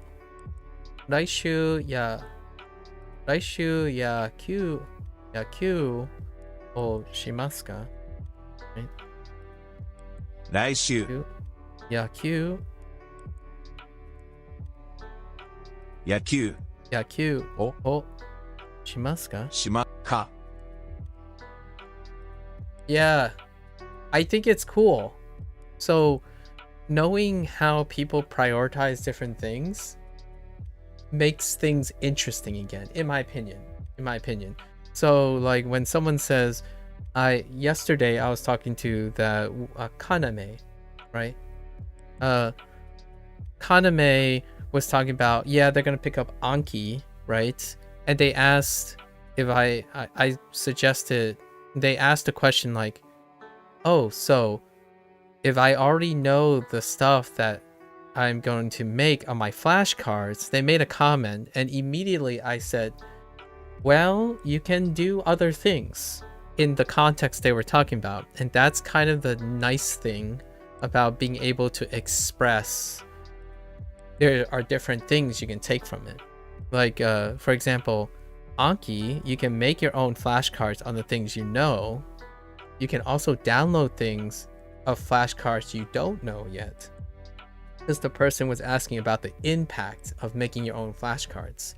And then I immediately knew how to draw a Venn diagram and illustrate the different perspectives. But if you're from this perspective, you can download things you don't know. And even if you download things that you do know, you have an overlapping method, and those methods might be different too, right? There are aspects of your method and another person's method that are different and similar.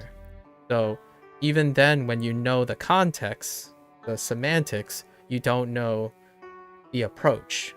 And the approach can be another motivation to download things you already know in which you already made flashcards for. That's kind of this specific example, where if you understand and are able to express that your priority in thinking follows a different pattern than someone else, you can have an opportunity to reach out and take inspiration from someone else and add it. So then you can swap back and forth. You become more adaptive.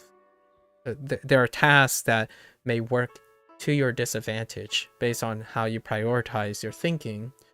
And since you're relying on that, there are tasks at your disadvantage. But being aware of it can make it less of a disadvantage, but more of an adapting period. So the whole, did I learn things the wrong way to correct it later? It's more like, did I learn a way to learn something, and then I'll just add more to the way I learn. To me, I keep my approaches about the same every week. A week or two, sometimes a month. And then I add something else. Something changes. It's not on the surface level until I explain it. It kind of looks like I'm doing the same thing each day, but you know, the brain moves a lot faster than what the body does. So I like to every once in a while explain what's going on in my head, usually with stories. Stories tend to be a little bit more entertaining to listen to. The way I learn Japanese makes me feel like I'm weak in listening though. Here's your opportunity, right? Your opportunity about listening. We can share ideas. I mean, obviously what you're doing is making you an incredible reader. Like, when you construct sentences while typing and stuff, as a singer, it's kind of like, you like singing, but it's kind of interesting that how well you're able to structure and think about things in text form, even provided your background in enjoying singing. I feel when it comes to writing stuff, songwriters, yeah, I'm more of a singer than a songwriter, for sure. I'm curious about songwriting. Oh, and about Duo Music, it's still in beta. I did check if it's on the desktop version. No, not yet. But apparently the app version, some people have access to it. And they did go over fun things. Like, they did a clef. They did a clef, right? And introduced C, D, and E. And they tried to associate the sound with the notes, and they're doing sheet music. So that's pretty sweet. And I think I have a two different ideas with how to make it like learning language. I think I'm going to practice humming and doing my scales while with my voice while learning music. So that's going to be interesting. It's going to be a really interesting experience. Back when I used to still like enjoy or regularly have motivations to do singing, I actually just practice scales all day. That's all I do. You take a voice meter, right? And you start with hums, then you start with open, right? Then you start with chest voice, then like chest, then you go to the head, and all I do is take a meter, and I love trying to nail the... It's kind of like Japanese where say this, okay? So you want to nail it, right? So I like that. I like the... What's a B flat? What's a C sharp? Right? So yeah, wait. It's still in beta. Apparently like closed/open beta. Although I saw something really weird when I went to add courses. They have Targaryen or like Valerian, and they have Klingon. What the heck, dude? It makes me want to click on them, but I'm already learning Japanese at the moment. But I would love to see how they teach Valerian and Klingon. It's on there. Like, I was looking at the course like, whoa. I mean, I understand being as a Star Trek fan, right? As a Star Trek fan, Klingon has a developed, Star Wars language. All right, get back to your storage locker. Get back into your storage locker. I'm just kidding. Did you meme that, or were you serious? Wait. Were you memeing? Because a lot of people do meme that. When people say Klingon, it's like, oh yeah, like when Boba Fett went to, Tatooine to get the whole thing, like, oh yeah, I love Digimon, when someone was talking about Pikachu or something. I love Digimon. One of those is Star Wars. Sorry, neither of them are Star Wars. Klingon is Star Trek, and Valerian is Game of Thrones. It's the George R. Martin A Song of Fire and Ice universe. Valerian. I'm pretty sure it's Valerian from Game of Thrones. I don't know if they have an Elvish language, like from Lord of the Rings or something, like Tolkien fantasy and Elvish. But yeah, it was really funny. I don't know if anyone's taking it. I'm curious if anyone is taking it. Because Klingon has a full... I only know that Klingon has a full thing. I don't know if Tolkien Elvish thing has one. Which, by the way, as just another side note, someone else... I saw this on a YouTube short.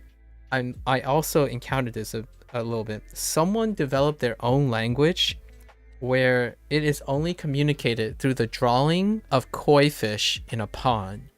And it was incredible. It reminded me of the movie Arrival. I don't know if you saw the movie Arrival, Indy. It is about communication.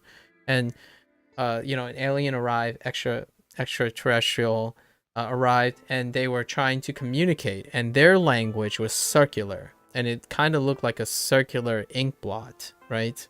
And that's what that reminded me of. Someone created a full-fledged language system where it dealt with drawing a koi fish and the ripples in a pond. And it's so amazing. Duolingo shows how many people are taking the course, right? Oh, that's a good question. We'll have to look after this. Let me, I actually didn't notice it. But let's double check, because I had my blinders on yesterday. As in, I was looking for something and I didn't find it. Let's see. 明日新しい本を買います。 They do release statistics though. Duolingo does release statistics, but I'm not entirely sure if my blinders were on when I was looking at the course selection. So hold on to that thought for a moment. 明日新しい本を買います。Okay. I'm going to buy new books tomorrow.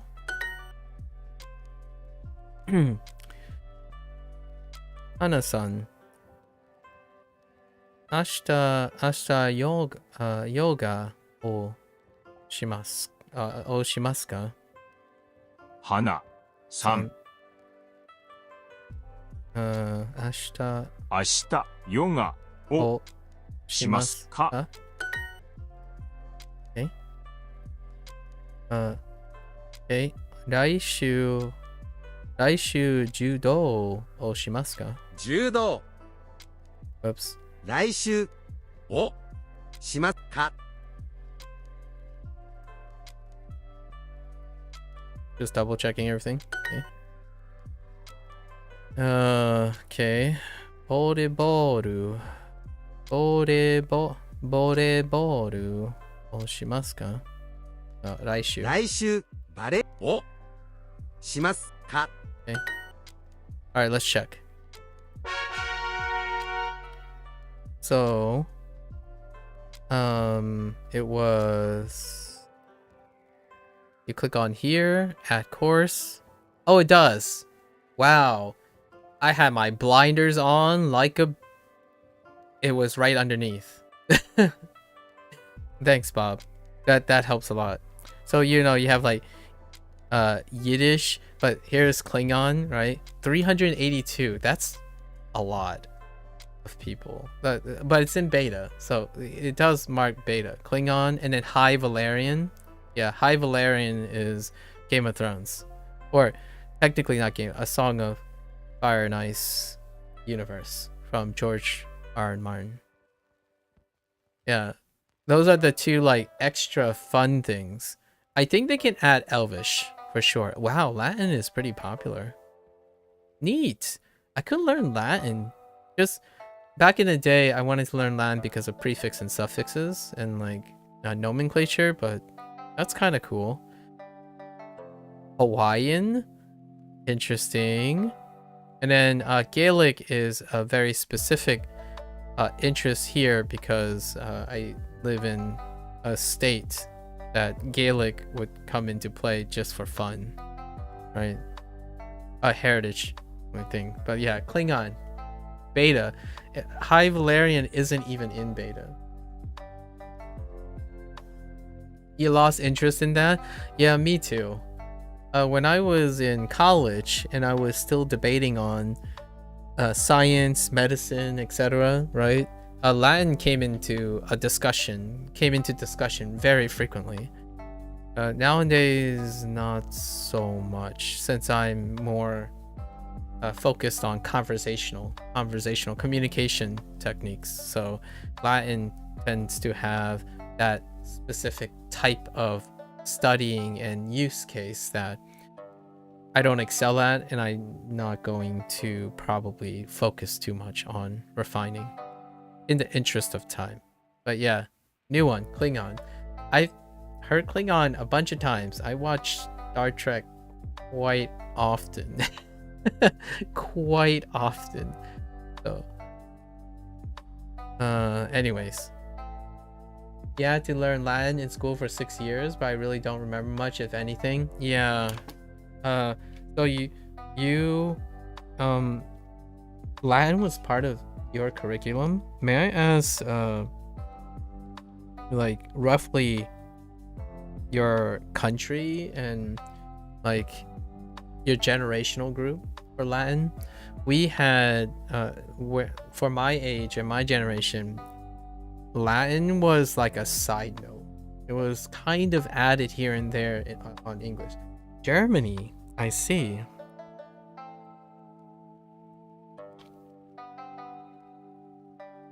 Yeah, very loose Latin.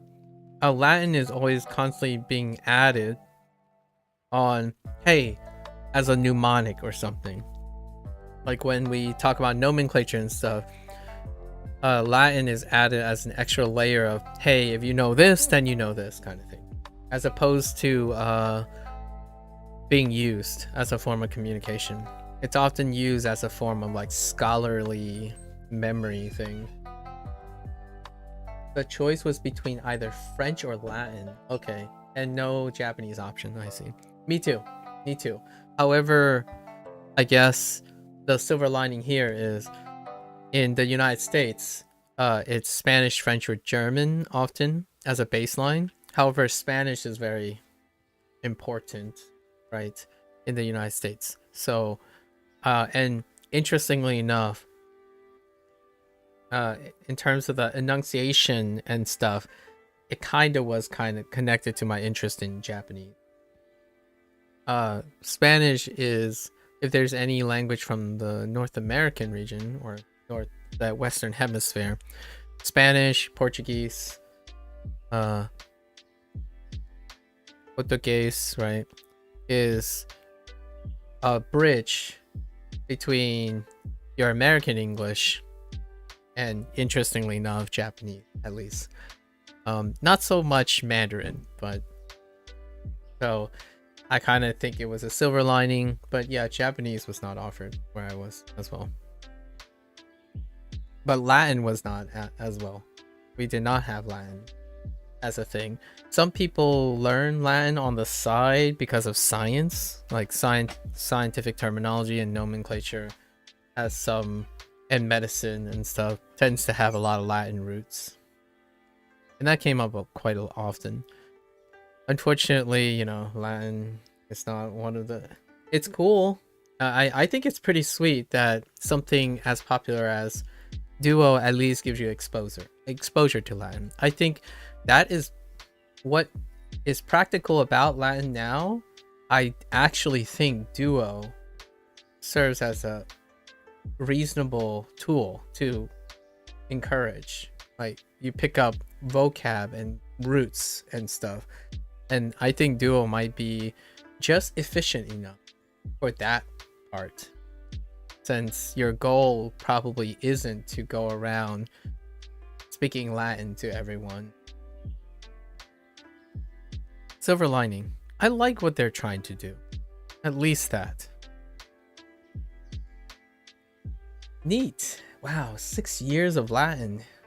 Yeah, just about the same number of years I had with Spanish. Was it in... So Latin, was it all the way from high school? Like 6 years from like middle school to high school or something? Early on?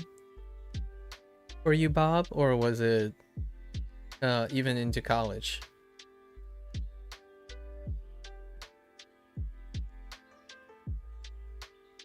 Latin. Gotta hand it to Latin. I'm curious how many designated Latin speakers there are in the world, or self-reported. We don't have the middle school, high school thing. It was from grade 7 and onwards. Okay, I see. That is the same usually here as well. It's around 6, 7. A lot of times it's 9, grade 9 and on.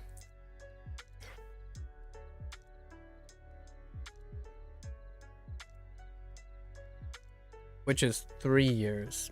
3 years from grade 9.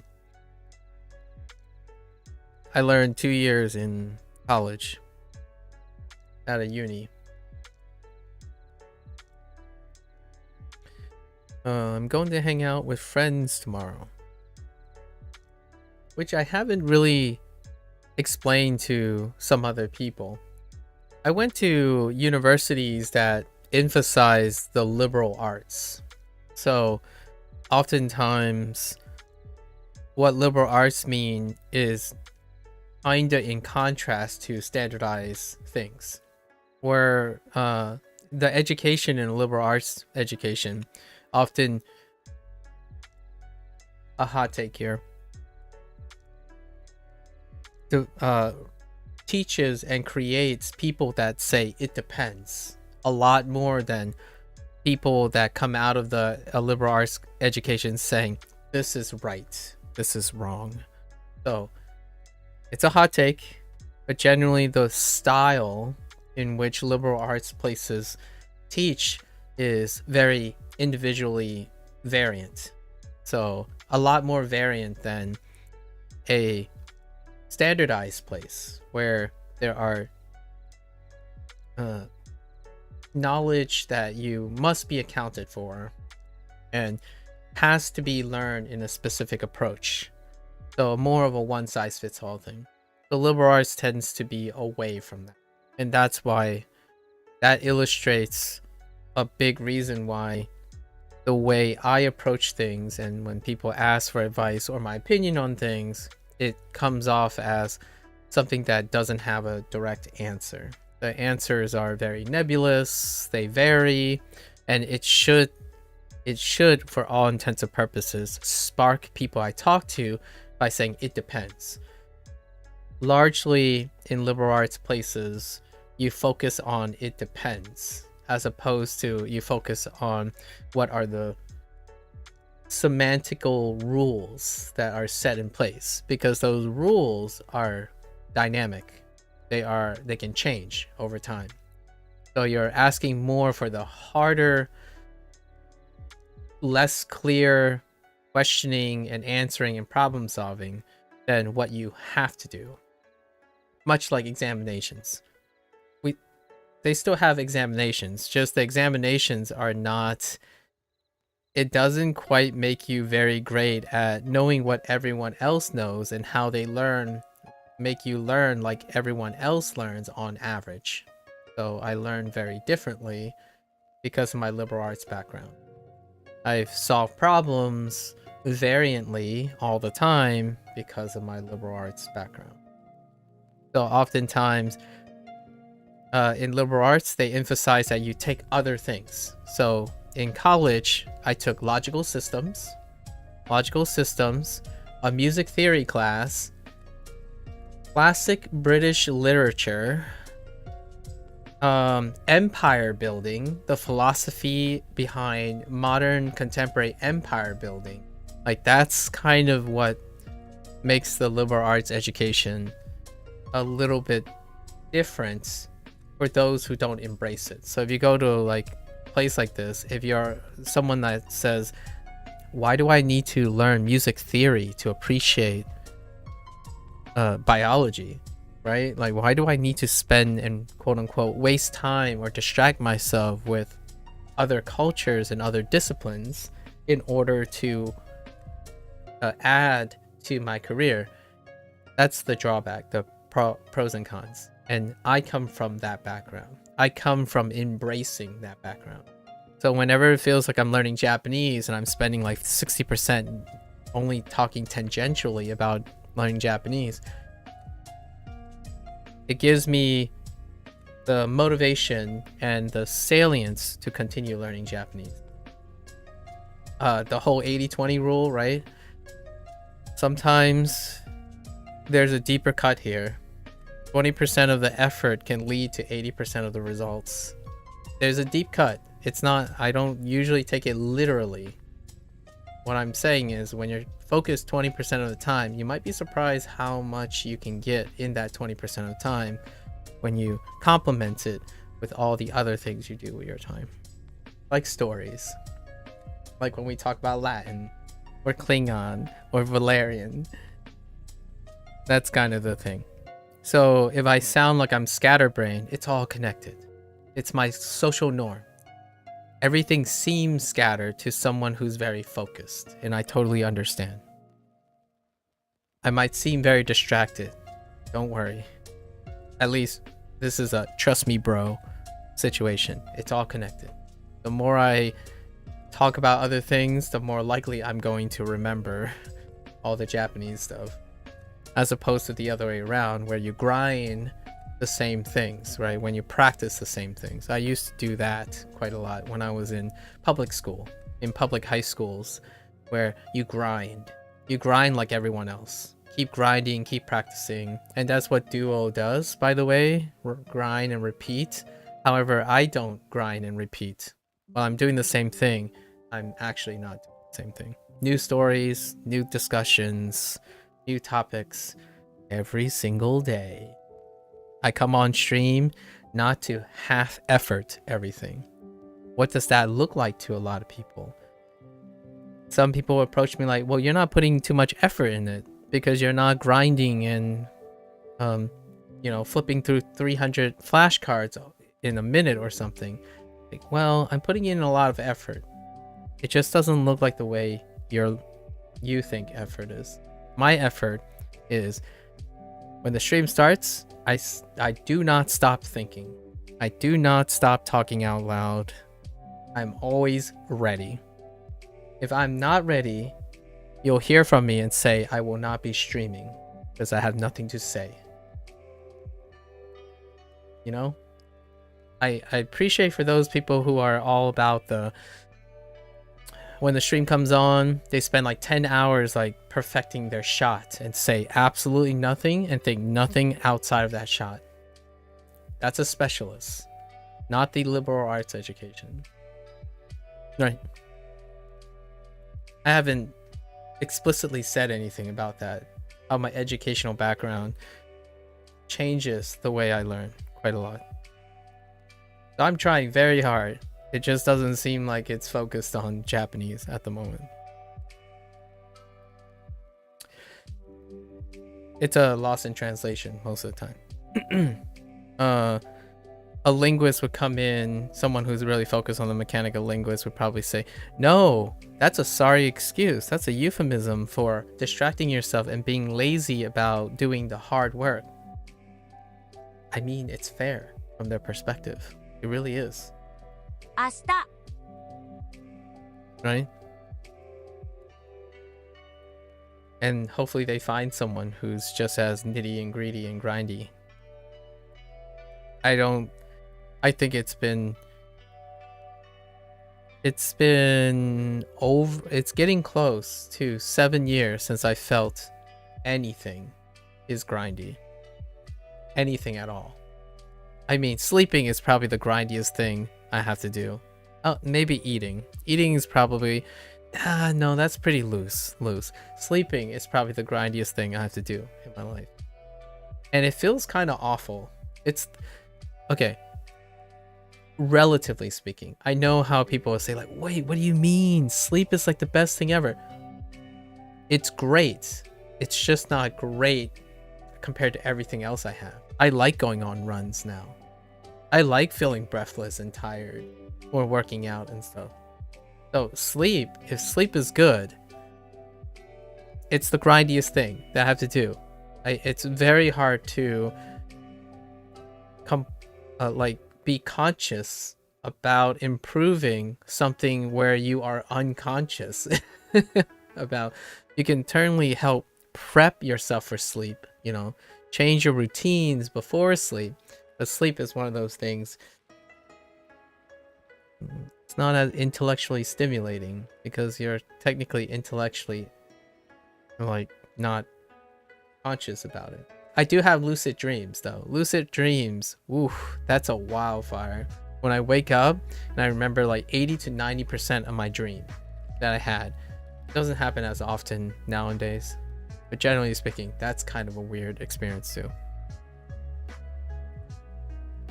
I don't know if you guys have lucid dreams. Lucid dreams it's a wild ride. Especially when you have the type of lucid dreams where you wake up, you do all the activities that you were planning, only to wake up to do it again. Crazy lucid dreams. And then it just feels like deja vu for the whole day. 明日友達を遊びます. Oh, I was getting it mixed with asobimasu. That's where the B came from. What did I get this confused with? Oh, su. The su. Scootimas. I was getting it confused with scootimas. I wanted to say B, but I was thinking of asobimas. Yeah. 友達と遊びます. Yes. Okay. 明日山口さんと晩ご飯を食べます。 Okay. 明日 Ashita? Someone's name. 山口 San.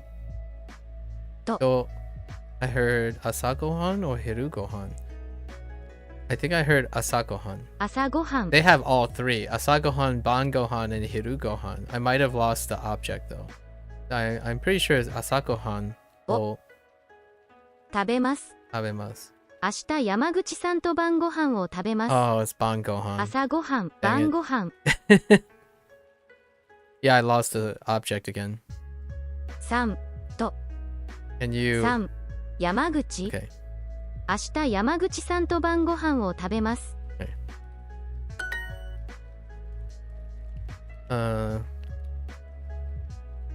Okay. Ashita Naomi-san to Bangohan o tabemasu. So, Ashita Naomi-san Bangohan o tabemasu.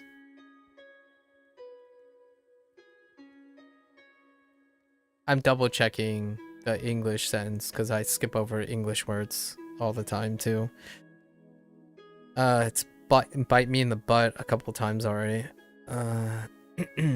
So 明日 Naomi さん と晩ご飯を食べます。毎日3時頃メールを読みます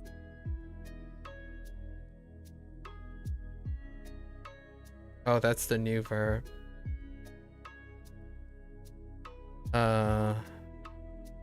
Oh no. Okay. I heard 毎日毎日3 3時時頃頃 I think I heard 泳ぎます So 泳ぎます毎日3時頃メールを読みます Oh, メールメー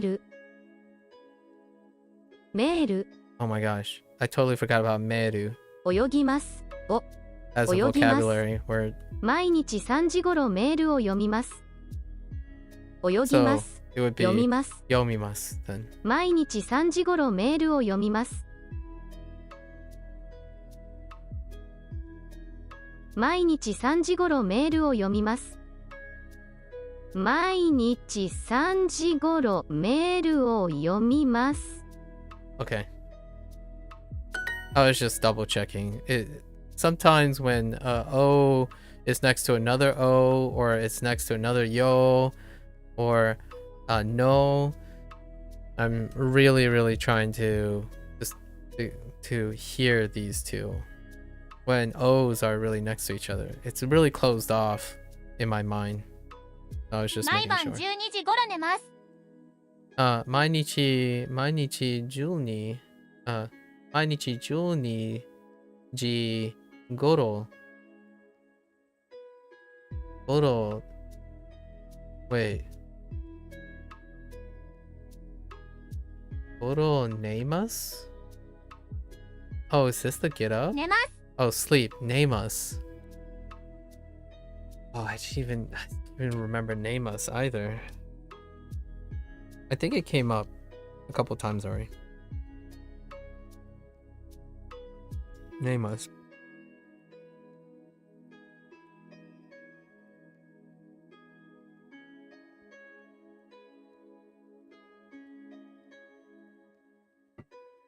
So name us. Name us. Think of sheets. Name us. What am I bad at? Name us. Okay. Name us. Okay. 毎晩12時に頃寝ます。12時頃寝ます。頃寝ます。Okay. Alright. I sleep around 12時 12 o'clock every evening or every night. 毎晩 Specifically every night. Okay. I sleep around. Okay. Sleep. Goro. Oh, you know what's really fun? Thanks to the YouTube algorithms, there are a lot of YouTube shorts where people fluently, quote unquote, fluently speak English in the context of other people's grammar structure. And it was kind of wicked.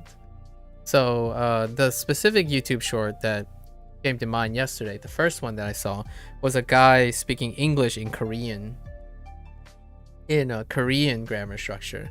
And the other day, I think 3 days ago, I started doing this just for fun, like going backwards, and that's kind of fun. It sounded very informative how fast that person said it. And it's kind of how I think about in Fujonese. When I'm reading this and I'm like, how do I say this in Fujonese? Well, I would say it in a slightly different order. And that's kind of fun. It helps you kind of like whip back and forth in the art. Keep you on your toes by whipping back and forth. Like, for example, this says, right?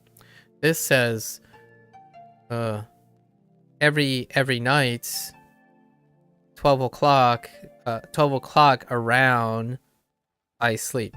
Or, sleep I. Sleep I sleep. Like, so sleep I, right? Because the implicitness is coming from the des element, or the ne des. 寝ます Nemas, sorry, nemas. I'm using des because it's a conjugation of des, but nemas, right? So this person was speaking really rapidly, probably rehearsed, but really rapidly on saying things in English, but in the Korean order. And that was so stimulating. It was pretty stimulating to hear. Anyways. Which we do here when we're learning a new language. Let's make sure. So, 12時頃毎晩寝ます。明日健さんと晩ご飯を食べます。え明日さん Whoops 健さんと朝ごはん。Wait, did I hear 朝ごはん or 晩ごはん? It's probably 晩ごはん。晩ご飯を食べます。I think that was it. Whoops. 食べます。Oh, they put both 食べます. What the heck? 明日健さんと晩ご飯を食べます。明日健さんと晩ご飯を食べます。Okay. I wonder if they'll get mad at you if you pick the non-kanji form. Probably not. Oh, here's the I check emails every day. The using I think, hold up. Yeah, it's using the yomimasu, right? For the context swap. So, 毎日メール yes 毎日メールを読みます。毎日メールを読みます。毎晩9時頃メールを読みます。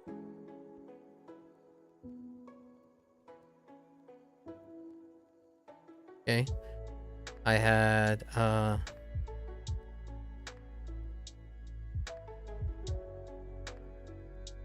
I already forgot the frequency. 毎晩9時頃メールを読みます。Oh, 毎晩 Okay. 毎晩9時9時ごろメールを読みます。毎晩9時頃メールを読みます。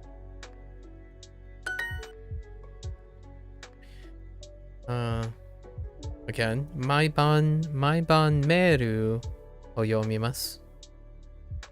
毎晩メールを読みます。毎晩メールを読みます。10時半ごろシャワーを浴びます。Oh, that's why that ending sounded weird. Because this is one of the things that I missed. 浴びます。10時半ごろシャワーを浴びます。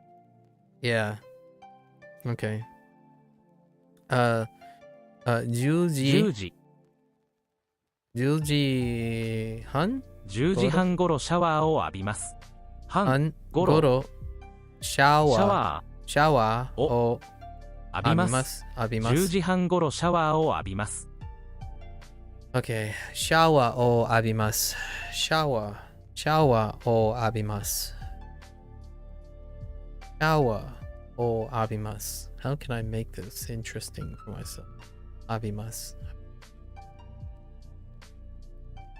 Okay. Not quite there. Not sure what I'll do with the shower を浴びます。8時半にシャワーを浴びます。Okay. And Duo lets us get away with using shower as a verb as opposed to I take a shower. They're both exceptional. Acceptable. Exceptional. I take a shower. 浴びます。I feel to remember it as a special thing, I would say I shower instead. Saying I take a shower makes this phrase less extraordinary. And what I mean by that is Indy has already shared with me that this is a very specific phrase. So oftentimes when I say I take a shower, it would suggest that this isn't a specific phrase because shower then becomes an object. But shower is actually attached to this predicate, apparently.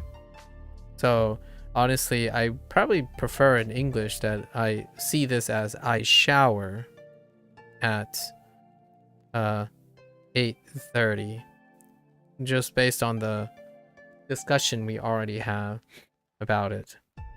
So I shower at 8:30 will allow me to think of it differently than I take a shower. If I take a shower, it would imply that it operates in a non-exceptional way.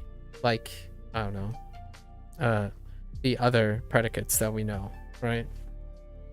That's okay. This is the answer that they're looking for. As opposed to I shower at 8:30. 明日何時にケンさんと遊びますか？ I wasn't paying attention, but let's just see what we heard. I think I heard like 明明日日ケンさんと that's as much as I heard. 明日何時にケンさんと遊びますか？何時にケンさんと and I 明日何時にケンさんと遊びますか？遊びますか？ Okay. 遊びますか？明日何時にケンさんと遊びますか？明日何時にケンさんと遊びますか？毎晩10時頃寝ます。毎晩10時に10時 sorry 毎晩10時頃寝ます。毎晩10時毎晩10時頃寝ます。Okay.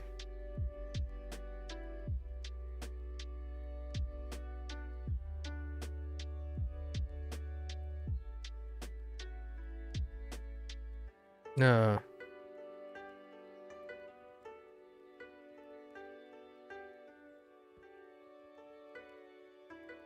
Okay.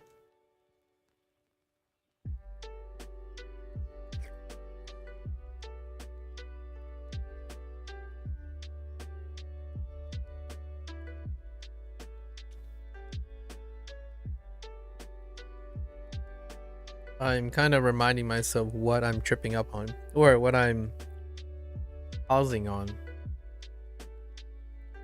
at the moment. Oops. I didn't slow down and check everything there. Yeah, that's what happens when you don't check everything. Okay. So,毎晩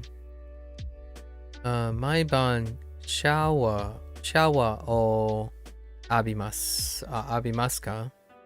毎晩シャワーを浴びますか？浴びますか？毎晩シャワーを浴びますか？明日兄と遊びます。明日兄と遊びます。明日兄と遊びます。兄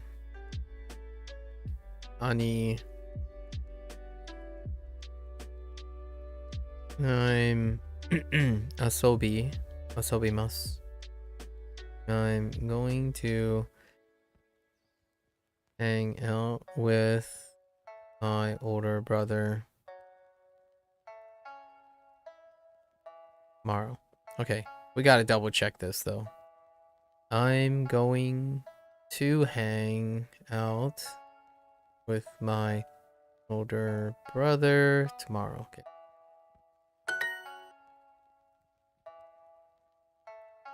Oh. Sorry, the wording was a little weird. So 毎晩9時半頃寝ます。毎晩9時半頃寝ます。毎晩9時半頃寝ます。寝ます。明日何時に直美さんと遊びますか？ Gotta read that.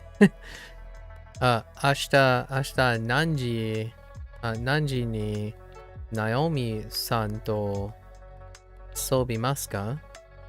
Okay, let's try that again. 明日何時に直美さんと遊びますか？ What time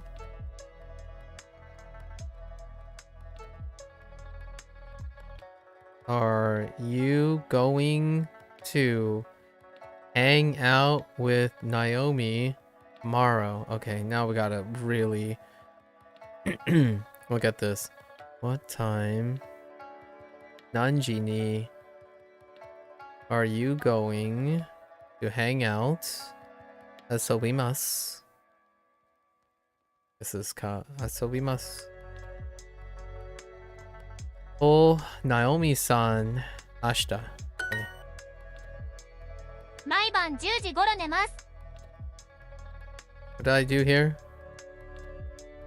Oh, I forgot tomorrow. I forgot. Sorry, every night. Maiban. So, Maiban 10時頃寝ます。10時頃寝ます。I sleep around 10 o'clock every night. Not me, sir. No sirree, Bob. I do not. It's more like毎晩10時頃oh.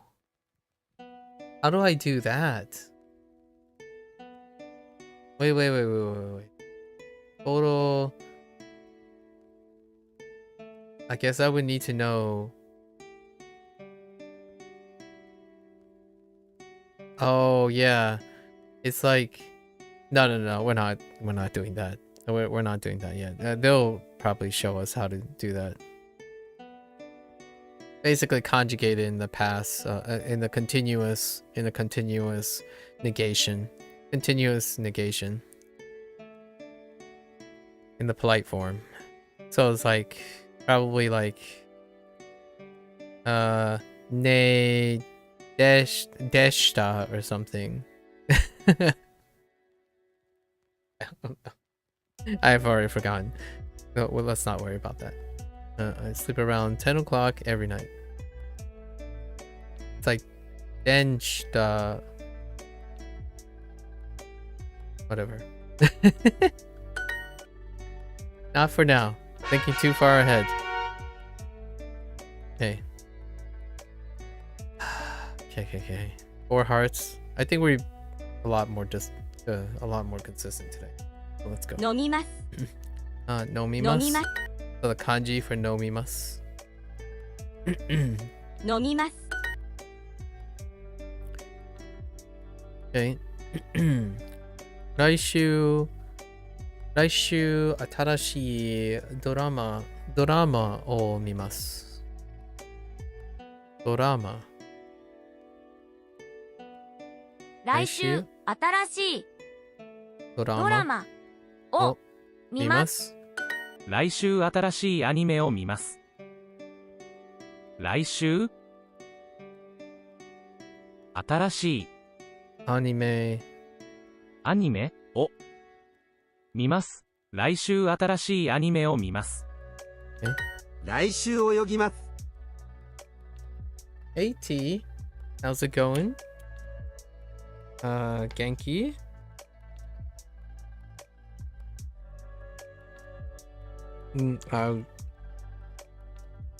Genki ka? No, Genki desu ka? Yeah, Genki. Alright.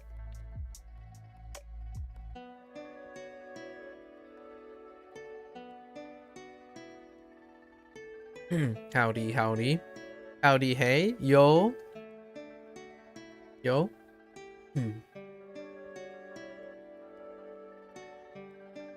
Just living, huh?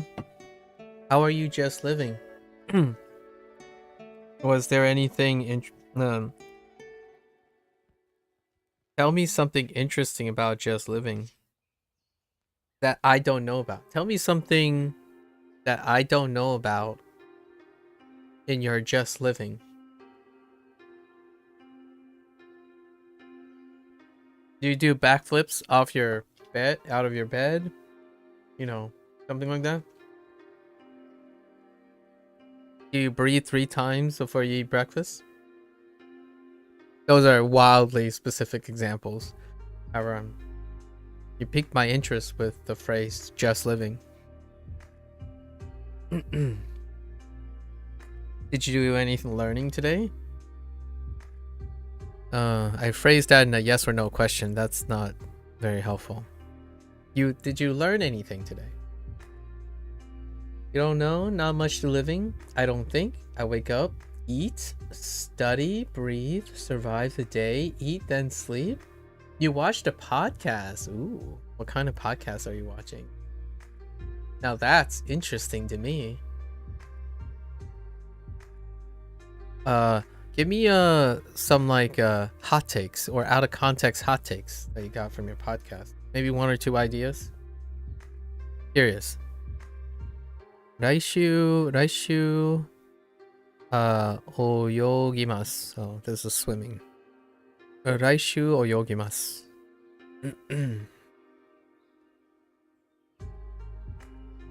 Wait. 泳ぎます。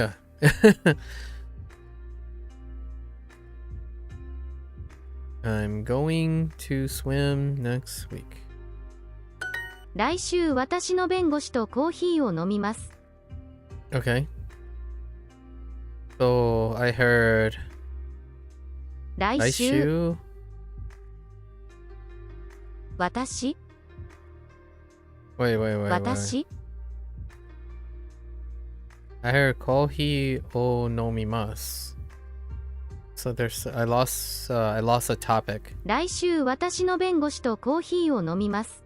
Watashi no bento. サンドイ Oops. サンドイッチ弁護士 Oh, 弁護士 wait. 来週私の弁護士とコーヒーを飲みます。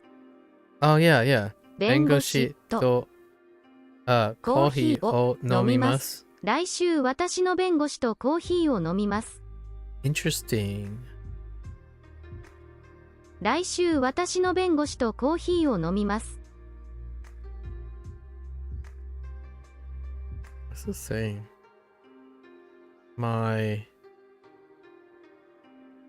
nurse? I'm having a coffee with my nurse. I'm drinking a coffee with my nurse next week. That's a interesting sentence. It was about a Brazilian influencer's life and how she grew up poor and now she's super rich. Oh. Yeah, I said that, yeah. Nurse. So it wasn't very thought-provoking, but it was interesting, I guess. Okay, so like oh, kagoshi. Oh, yeah, bengoshi.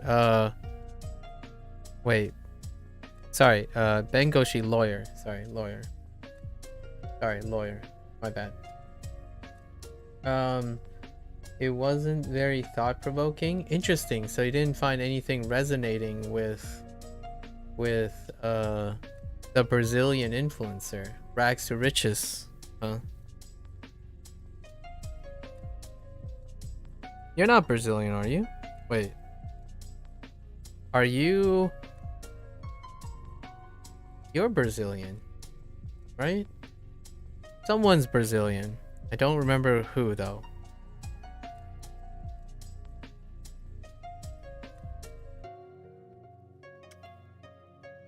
Yeah. Sorry. It's lawyer. I'm having coffee with my lawyer.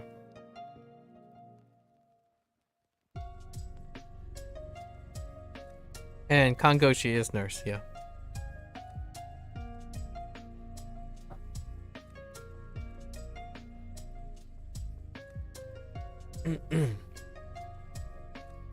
What does this Brazilian influencer do? And I do appreciate that you're using pronouns as opposed to like a specific person's name. I appreciate that. I don't know if that's your intent, but I think that's very considerate. Just thought I like that. It's very considerate that you're using pronouns and substitutes.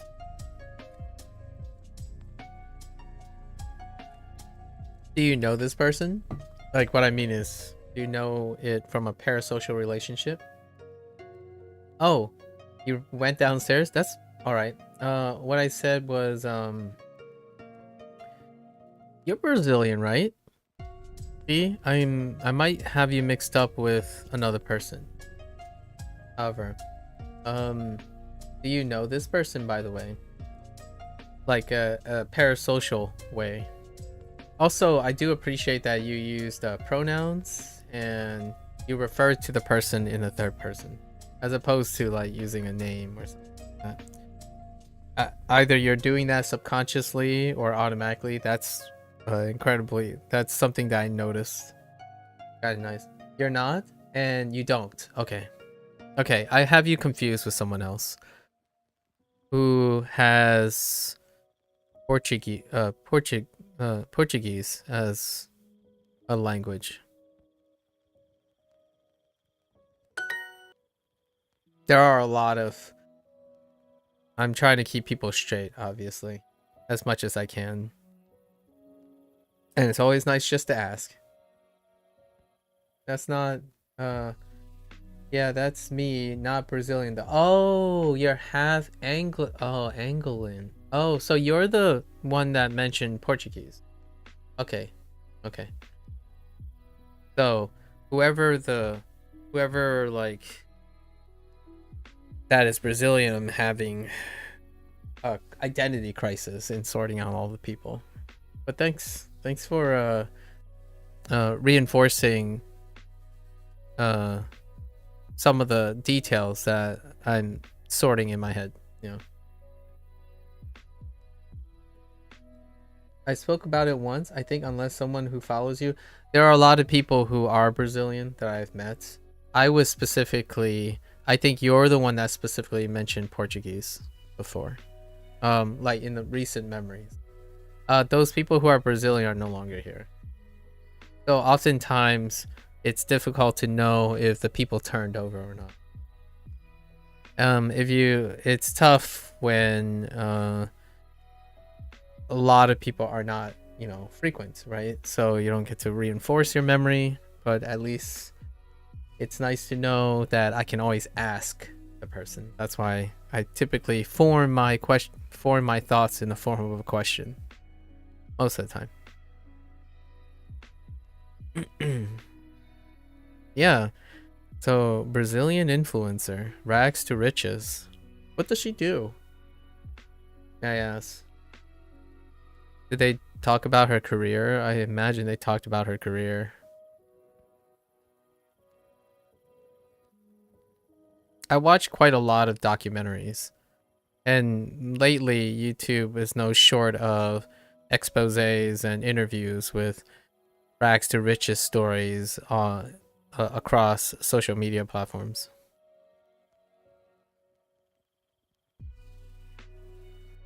She does social media things and get paid for it through sponsorships and whatnot. Any specific type?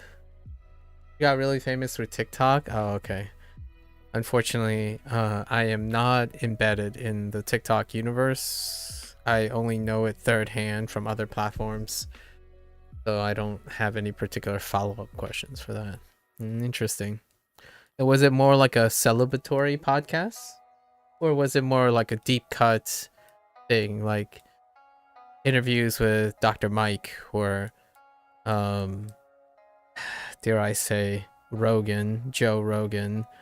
But like, is it more of a, hey, let's celebrate how successful your career is, as opposed to talking about like the deep cuts of growing up, pursuing a career that is being shunned by one's own culture, etc. I don't know. Maybe it's a mix of all that. Like an interview with Stephen He or something, from like Dr. Mike's perspective, or maybe Dr. K's perspective. Yeah, it was just guest star Stella Lopez. Okay, one of them. Yeah, okay. I see. About her life. Do you often listen to podcasts? I'm guessing you're listening to the podcast for the host. Are you attached to a specific host, and that just happens to be the guest they're talking about today? Okay. I see.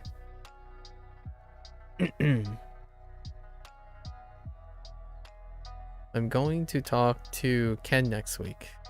Okay. Raishu, talk. Hanashimasu, right? So, Raishu Ken-san to hanashimasu. 来週ケンさんと話します。毎週花さんと走ります。I like hearing what people hear about their podcasts, and it's equally as interesting to ask them a blanketed question of what do they remember from the podcast. It gives me a lot of lens into the person I'm talking to. I hope this doesn't make you feel insecure, but I usually tell people that the questions I ask are kind of indirect ways to get an idea of what kind of person and what type of person, like your interest. I'd like to know a person through them expressing their activities and what they keep in mind and what things leave an impression on them. Because honestly, that helps me out a lot on how I can share maybe information or talk about certain things that may interest you on a fundamental level. Yeah. All right. I'm glad you gave me the green light. I can honestly tell you I do have some personal friends that do not feel very comfortable in that. So oftentimes they prefer to be asked, right? Asked, and like, for example, I could ask you, do you like sports? I don't usually find that very interesting when I ask that, because I'm determining and leading you into explaining things. Oftentimes I would ask, do you have any hobbies? And we start there. Or like, what kind of things you do in your free time? So I leave it open-ended so that it's a little bit more informative than leading the conversation. I was watching it because the host is kind of funny. Oh. I was also watching it to work on my listening comprehension because I can speak and understand Portuguese, but not perfectly. And Brazilians are kind of hard for me to understand as the accent is very different from what I do. Absolutely. Yes. That's... thanks for explaining that. I was just about to ask you about what is it about the host that was particularly interesting to you. And you pretty much explained everything. And then some extra stuff. I would totally do that too if my basic understanding of Japanese is good enough right now. So currently on my free time, I'm not listening to podcasts at the moment, but I am listening. I like listening to this guy that interviews on the streets of Japan. I think Indy helped me out with this guy. It was Takashi from Japan, where he goes around and interviews and he talks in English and Japanese with various people. So I'm doing that in a short form format because at most I can really only retain like 1 hour. So I have yet to graduate to looking and listening for long periods of time. Yeah, he's very popular on TikTok right now, I have heard. And he is double posting on YouTube Short. So, you know, the classic double dip kind of thing. You might as well get more exposure, multi-platform kind of thing. And I like his content. His content focuses on multiculturalism, right? And it gives him the opportunity to use English and Japanese. And the people he talked to speak in English and Japanese. And that's very appropriate. And it's like half and half. So it's really only like 30 seconds of conversational, sort of conversational or interview-like-esque Japanese. And that's as much as I can get right now. If I go any longer, I get lost. So that's where I'm starting. So I'm kind of hope to get to where you are, where you sit down, listen to a longer podcast, right? A longer format thing, and start picking up and ear training on the subtleties and variations. You're at the way nuanced level where you're discerning accents and like possibly potentially like dialect separations of a base language. Sweet. Neat. And you said you were just living. Boy, if I got $1 for every time I get engrossed in what someone considers living, I'd be at least $1 richer today. You didn't think much of it? Well, here's the thing, right? I don't do what you do, so come on. Gotta give yourself a little bit of credit. You actually revealed something that I think even people who are just living probably do even less. You're motivated you had an ulterior motive in listening to podcasts. A lot of times podcasts aren't even functional in that way. Individuals would be complacent and they would largely use it as white noise in podcasts. Maybe occasionally are fishing for a intellectual idea that's interesting and ultimately getting nothing. You are listening with intent, and that's pretty extraordinary in my opinion. Listening with intent is someone who's a lot more proactive. At least that's what, if you want to hear that or not, but it really sounds like you like to make more of your time than just living. 毎週花さんと走ります。 And I'm a fan of that. I'm personally a fan of that. I don't stream because that's all I do, right? So this is in contrast to a lot of people.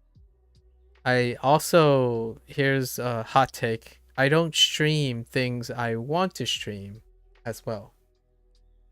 So, I stream with intent, and it's a balance of wanting and not wanting. You get annoyed when you're not productive? That checks out. That sounds like something. Your phrasing with just living and studying and eating and stuff, it kind of also strikes me as someone who can feel like they sideline the things like that because of productivity. But you know what? Here's a little bit of a deep cut. It's a hot take. I hope you're enjoying eating and studying and sleeping.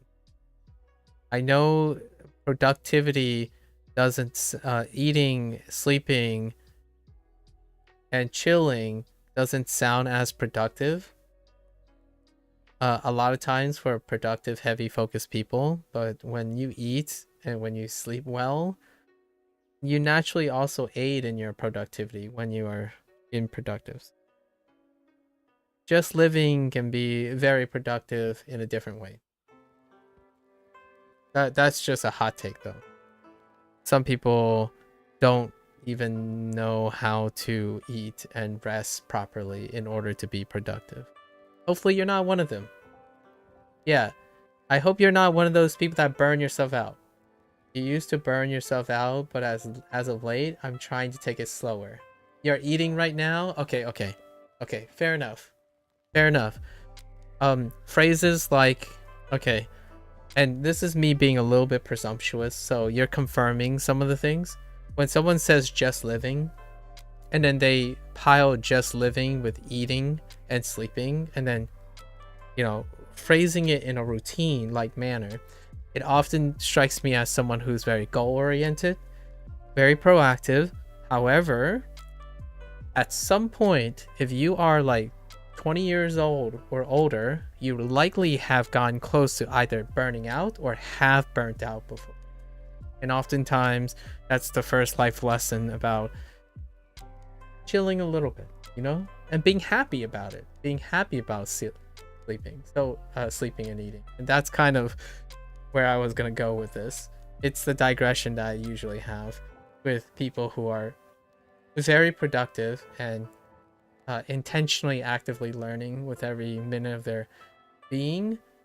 At the same time, man, you gotta remember that you have to love yourself as well and sleep and rest. What are you eating right now? Curious.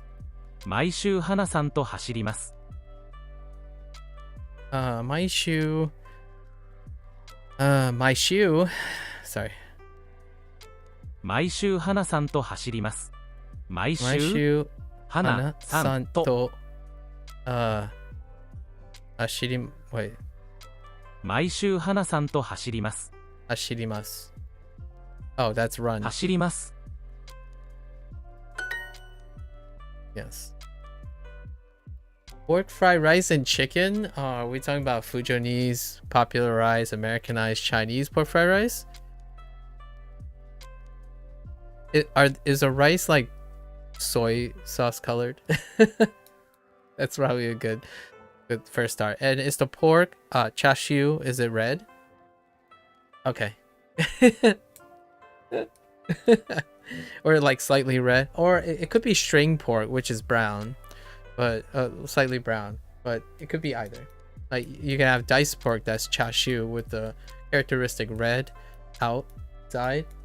Okay, no, it is red. Okay.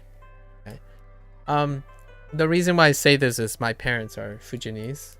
I think we've already established this. I don't know if you were here, but my parents are Fujianese, so they ran the restaurants that it's around the world. The classical place that have that type of Chinese food that's most readily available is Fujian, of Fujian origin, and they use very specific techniques, and it's like spread around. So I can already, like, the moment you said pork fried rice and chicken, I have this image of exactly the bowl that you're eating, like the rice and the thing, and you probably had like probably diced peas and carrots in it if you didn't tell them to hold the veggies. Yeah, and yeah, it's the one, it's the very classical frozen peas and carrots that are blanched and then stir fried. You took the peas out. That's fair. That's fair.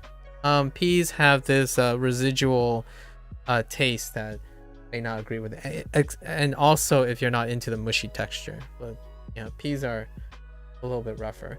Carrots tend to be slightly sweet. Like if you can taste it, it's a slightly more agreeable and a little sweeter kind of thing.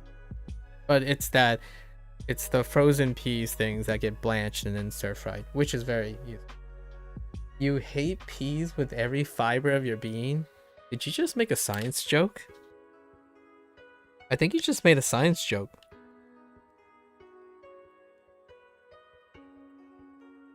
I know you didn't. I'm pretty sure you didn't intend this to be, but you just made a dad joke.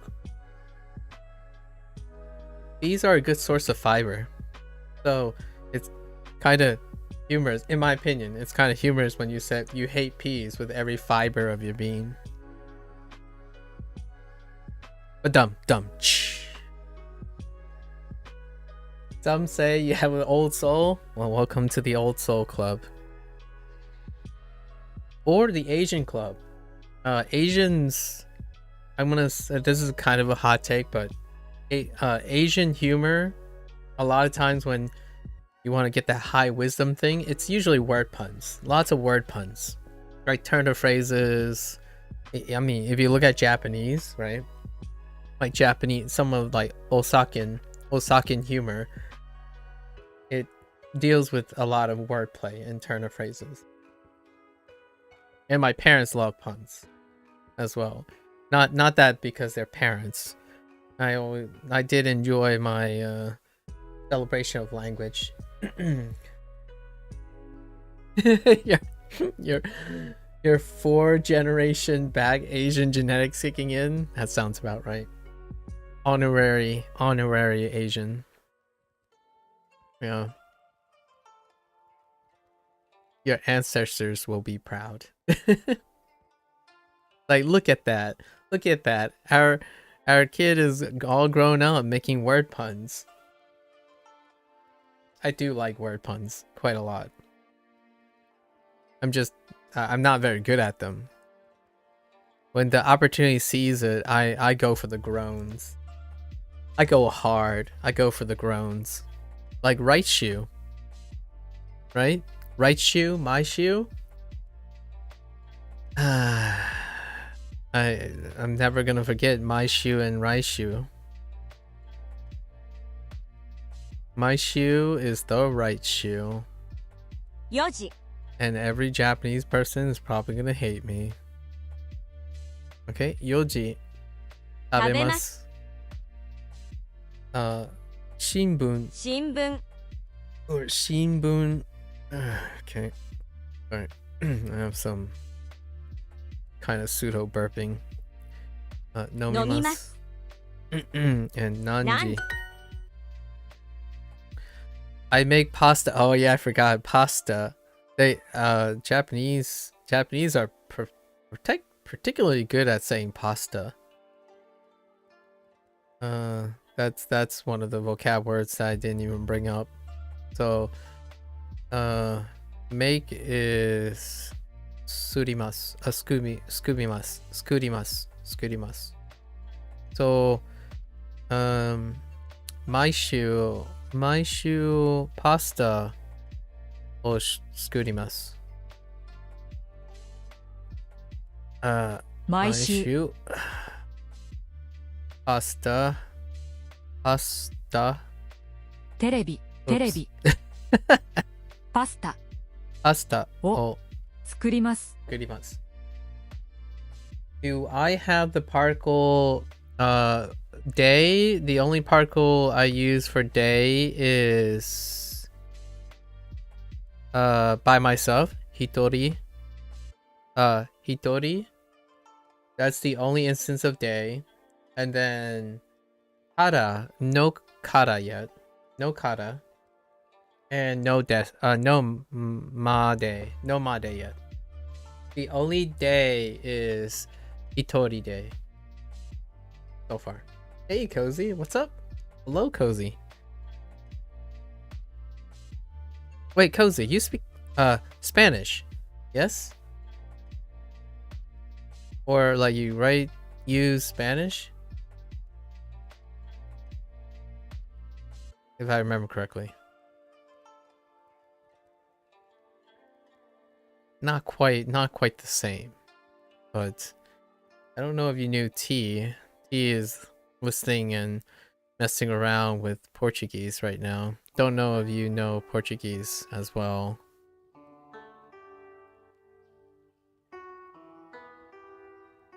Oh, Hitori Day is a good way to teach actually.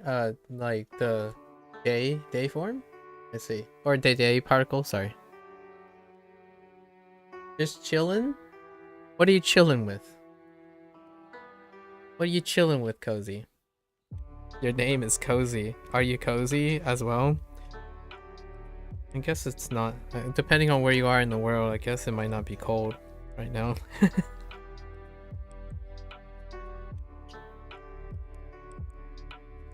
Do all Japanese words end in vowels unless they are loan words? No. N. It can end with The as in end. So like N.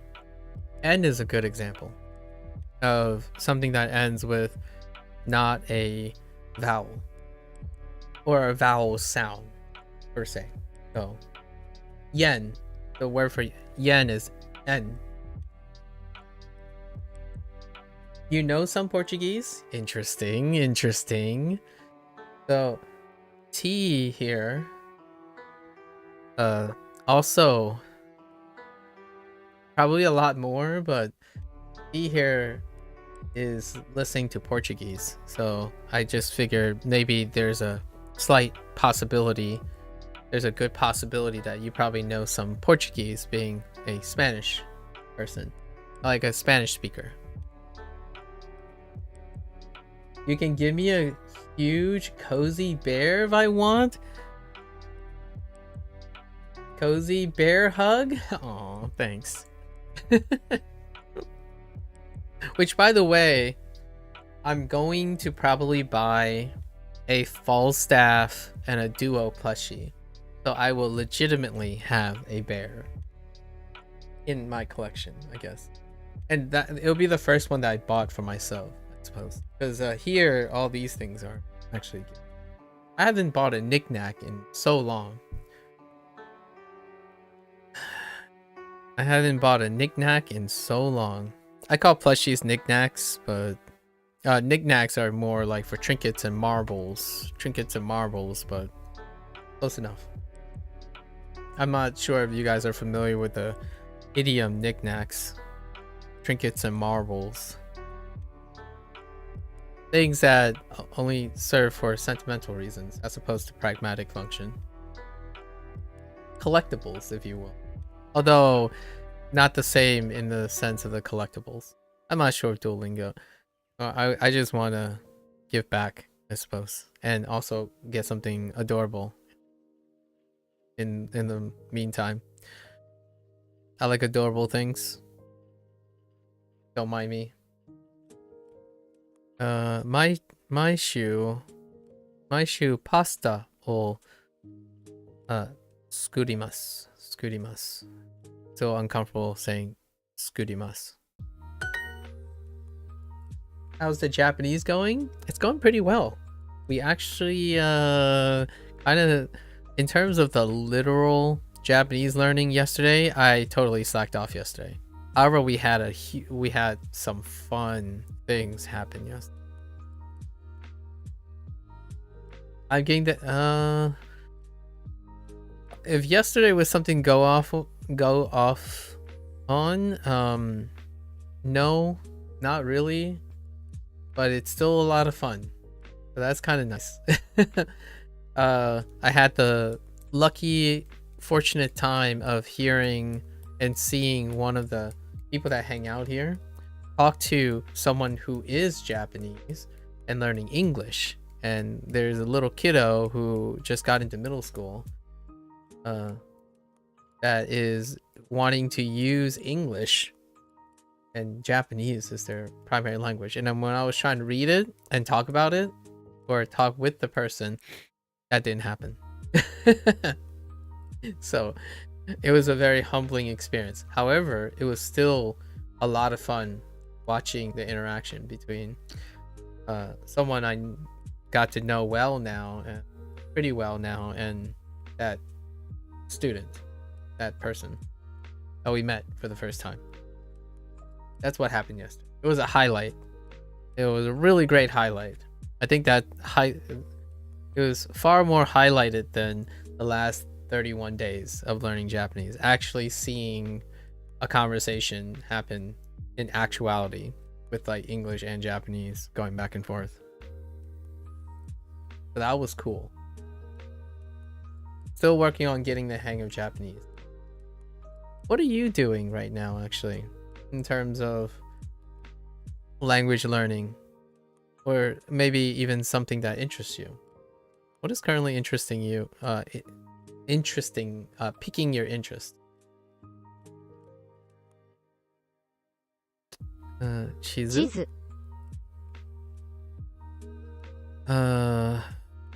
Oh, wait. Oh, sports. Sports? Of course, sports.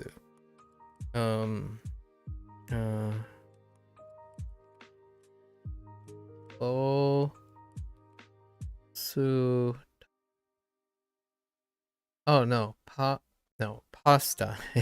Pasta? And then isogashi, which is busy. 忙しい Oh, I forgot about this word. Atama ga ii. 頭がいい Yeah. 来週姉とお茶を飲みます。来週姉とお茶を飲みます。来週。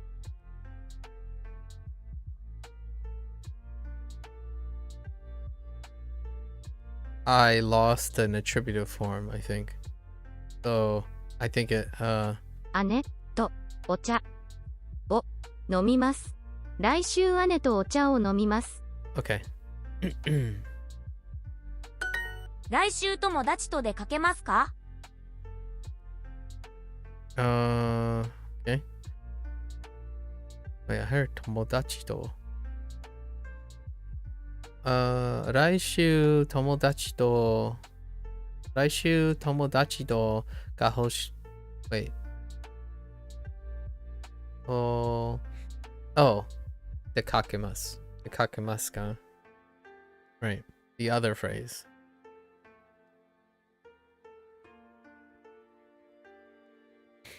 Tomodachi to 来週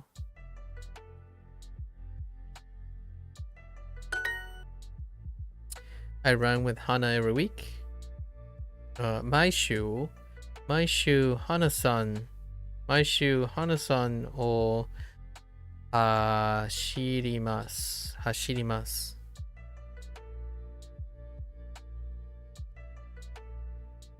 You're taking the Spanish easy at the moment? I don't go to exchanges because a bunch of rude people. I'm gonna go to Spain this year to live. Oh, how long are you gonna be in Spain? Or are you just going to be in Spain indefinitely? I'm sorry to hear about your exchanges experience, your prior exchanges.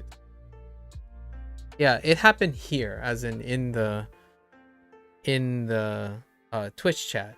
I haven't myself ever been personally a part of any exchange. I don't think any Japanese person yelled at me for being a poser. yet.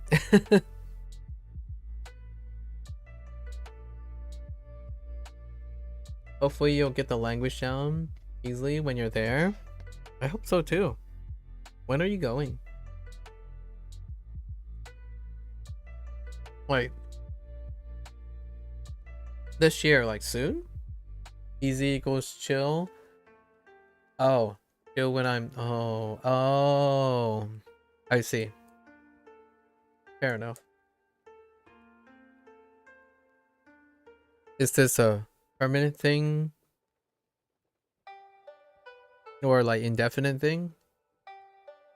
Do you have family? What is your motivation for Spain? If some of this is too personal, it's perfectly alright too. Just tell me to, whoa, my horses. I don't own any horses, but figurative horses. My shoe Hana-san. 毎週花さんと走ります。毎週父と走ります。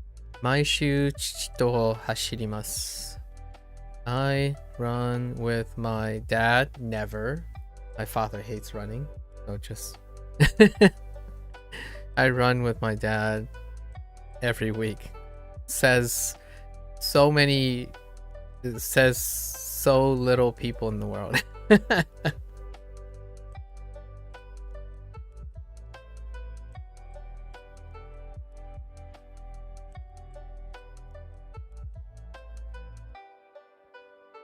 I like speaking on Twitch to natives and them thinking I'm Spanish. Interesting. I see. You're going for 5 to 10 years, then come back to check in on family. Oh, you really love Spain. Is there something specific about Spain? Like Spanish in general? Is that like I'm really curious about your fascination with Spain.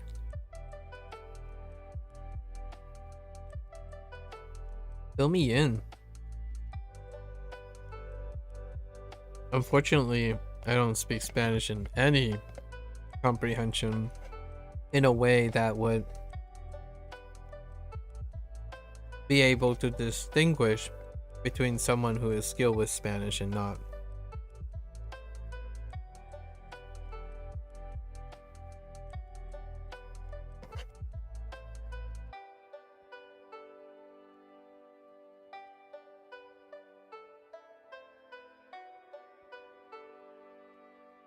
Spain's a solid country to live in, especially if you want to better your language through IRL immersion, I would guess. Indeed. I don't have a Spanish guy from Peru. Peru said I pronounce it well. Nice. Well, there you go. There you go.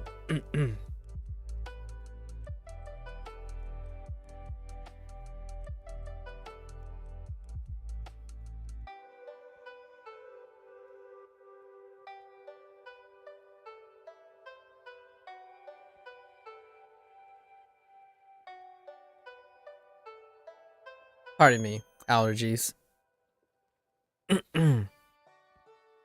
Hopefully one day I don't forget to mute myself when I need to blow my nose. I've already done it a couple times, but I mean in the future.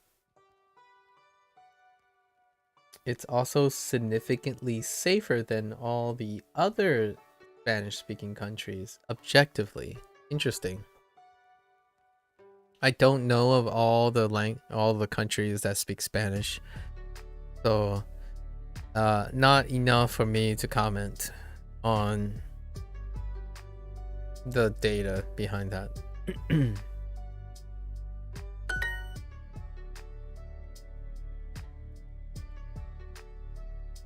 You're going to go settle in Spain, but you want to travel the world? I see.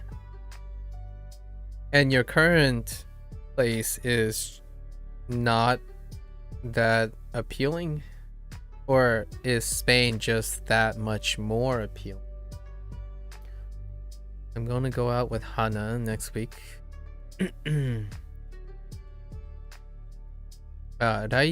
Raishu, that was kind of a double-barreled question. Although, I suppose, do you have family in Spain? That's a curious question too.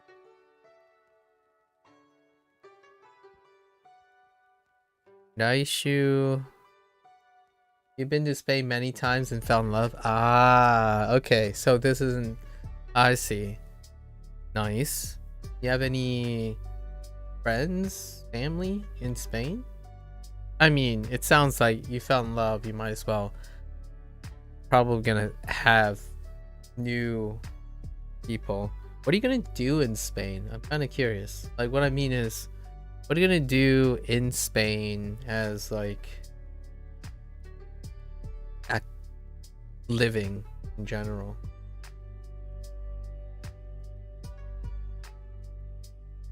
Raishu.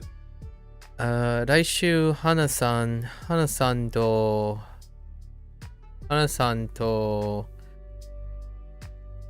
going out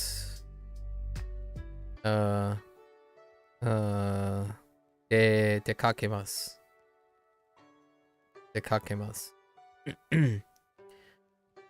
花さんと出かけます。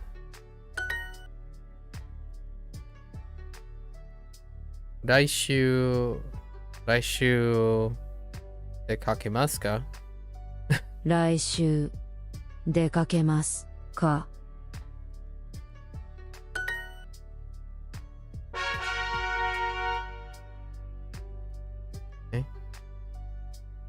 Your brother's wife's dad lives Alicante, so I have a place to go for the time being? Ah.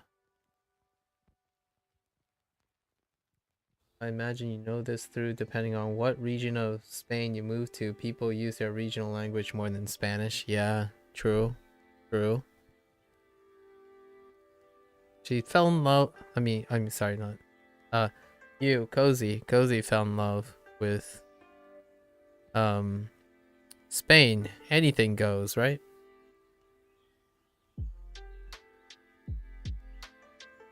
Yeah, instead of, yeah, Valencian. Wait! Hold up. Did I make a mistake? No. Sorry, I had a different. It's entirely unrelated.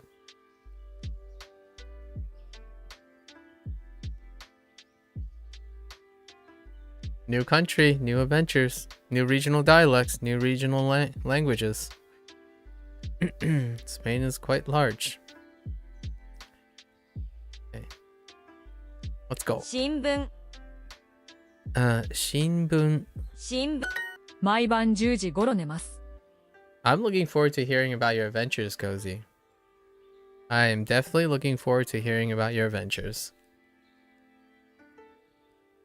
毎晩10時頃寝ます I sleep around 10 o'clock every night. 明日何時にナオミさんと遊びますか Yeah, Spain is interesting that everyone speaks Spanish, but lots of people have regional pride, so they will use their regional language over Spanish. Yeah, it is interesting for sure. I haven't ever visited China at all, but generally speaking, it's you can draw a bunch of parallelisms with the pride with regional dialects, right?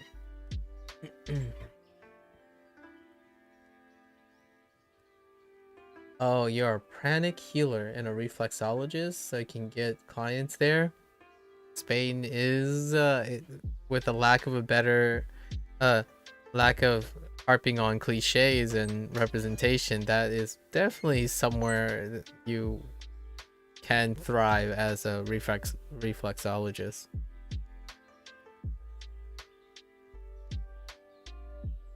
Indeed. Agreed. Or I can see it, at least I can imagine. 明日何時にナオミさんと遊びますか? Okay. So, what time are you going to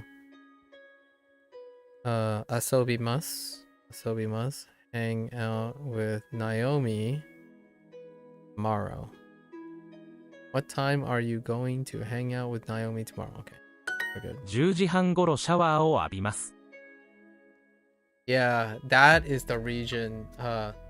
Catalonia. Catalonia is the one that I'm most exposed to. When I was being exposed to like Latina, like Hispanic Spanish, they mentioned specifically Catalonia as a Spain contrast of community. Encompasses a few cities, yeah, lots of small towns. Barcelona, yep. More people use Catalan, yeah. There, yep. Catalan is the one that I'm most familiar with. I heard a little bit of it. My someone in, I don't remember, it was in a Spanish class when they sampled Catalan, and yeah, that's the one that I typically refer to when I say, when somebody talks about like regional languages in Spain, Catalan. I'm not familiar or can imagine what Alicante sounds like in distinguish with Catalan. What's up, Tommy? How's it going? How are you, Tommy? We're talking about Spain right now, just a little bit. Cozy wants to hit up Spain very soon, actually. Cozy said this year? Yeah. Basque language they use also. Oh, okay. Sounds like a wild future you have. A really adventurous future. Valencian, the language spoken in Alicante, is a dialect of Catalan, but is considered a different language by people who speak it by the Valencian community. Yeah. Kinda reminds me of the relationship between Hokkien and Fujian. Or Fujian being a mix of Hokkien and Fujianese. A lot of times when I say Fujian, like Fujianese, as in Fugi-nese, that would imply Fujian, and Fujian is the bigger group is Hokkien speakers, not Fujianese people. So you have that kind of thing going on in Chinese provinces too, provinces as well, where you have splinters of a dialect or a parental dialect from another parental language, which is Mandarin. At least that's how I understand it. I haven't ever been to Fujian myself, so I wouldn't know firsthand if that's the case.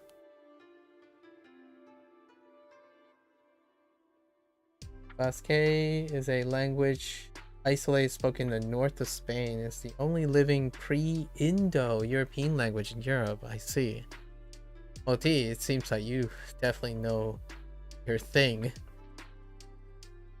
Your stuff. There's only a limit. I'm very limited in my cultural understanding of Spanish origins. It's all limited to high school and college, which is over 10 years ago. You're a bit of a language history nerd? I think it sounds more like you're of specific countries. I'm not entirely sure if you were willingly to draw the parallelisms with Chinese dialects, which I wouldn't call them. I would probably use the term dialects in this case, since they originate from a parental, as opposed to I still use the term Fujonese, and when I say Fujonese, a lot of people hear Fujinese, as in like Fujinese, and I'm getting into the habit of saying Fujonese, because Fujinese is referring to Hokkien. Southeast Asia, Europe and Africa. Southeast Asia, like are we talking about like island stuff? Taiwanese, Filipino, Malaysian, Samoan.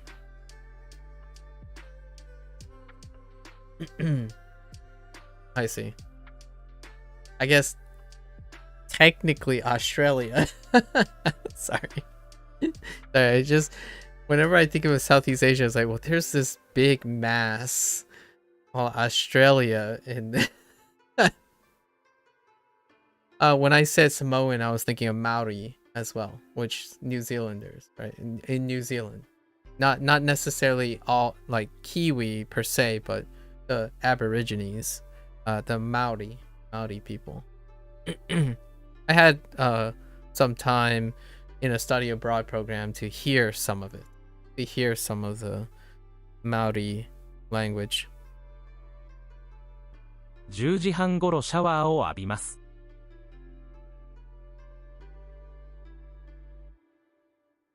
It's a separate continent type of, I know. I'm like, Southeast Asia, right? But there is this gigantic landmass, Southeast Asia. But yeah, and then there's Australia, and then southeast of that is New Zealand. I was making my way downtown, as in making my way down the globe, right? 10時半ごろシャワーを浴びます。10時半ごろ. I heard nothing 10時半ごろシャワーを浴びます。Oh, シャワーを浴びます。シャワーを浴びます。10時半ごろシャワーを浴びます。ナオミさん、明日何時にヨガをしますか? Making my way downtown. Yeah, it was a Vanessa Carlton. Stop calling me out. What the Bobby, you don't ever tell people that I'm making a reference to Vanessa Carlton. That's like multi-generational white. I'm just kidding, obviously. I was making that. I make Vanessa Carlton references just to lighten the when someone approaches me and asks me like if I'm relatable or not. I tend to make comments to like very, very distilled pop music just to lighten the mood. Yeah, that making my way downtown is a Vanessa Carlton reference. And she is like half Asian, yes. That is an interesting aspect. How do you... Is someone a Vanessa Carlton? Did someone follow Vanessa Carlton too? Sorry. Okay.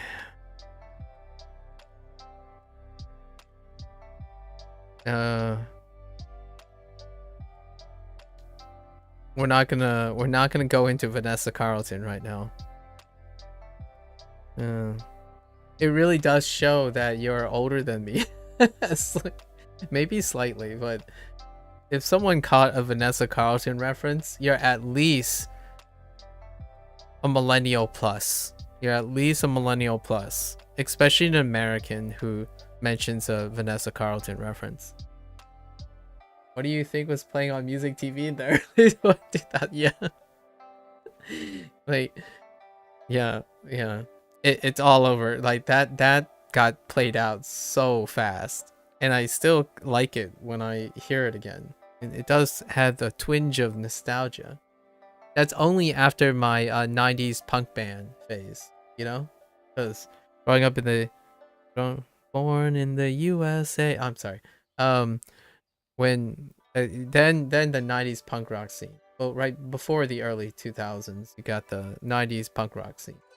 Right? Blink-182, etc. Green Day. Although Green Day is still kind of relevant now. Some of them are coming back, like Sum 41 and whatnot, but the punk rock days. I went through a punk rock phase at some point. It's a really good song though. Technically, it's very well produced. It is very well produced. Yes.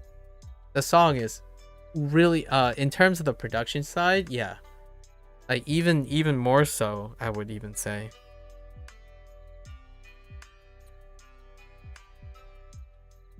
It's such a iconic, it's become such an iconic period piece for a millennial who is at least multi-generational white in the United States. And I dig it. I mean, okay. I'll give you a slight side cut. When I was growing up, my parents thought, hey, my kid doesn't really listen to music a lot. And then they had family friends who bought a CD. They said, oh yeah, all the kids like this person this day, like these days.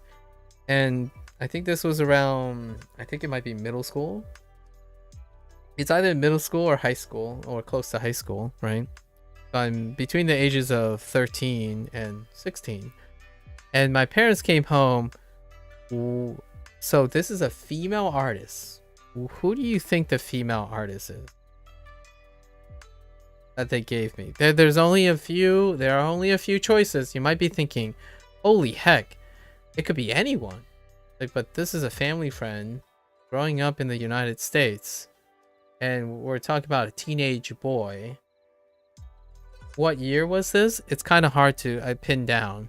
I don't actually know. Wait. I can give you the year. Hold up. I can give you the year. I'll tell you how old I was then. 1999. Yeah, the year before the early 2000s.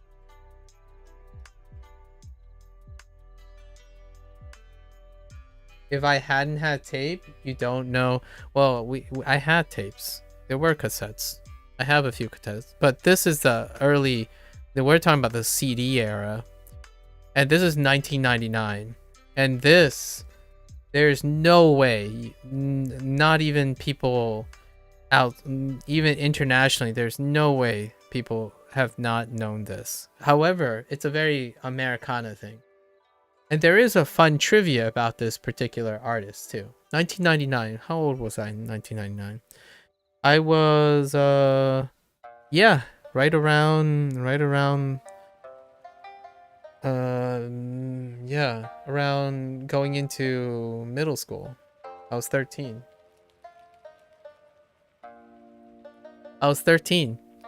It's so classic Americana.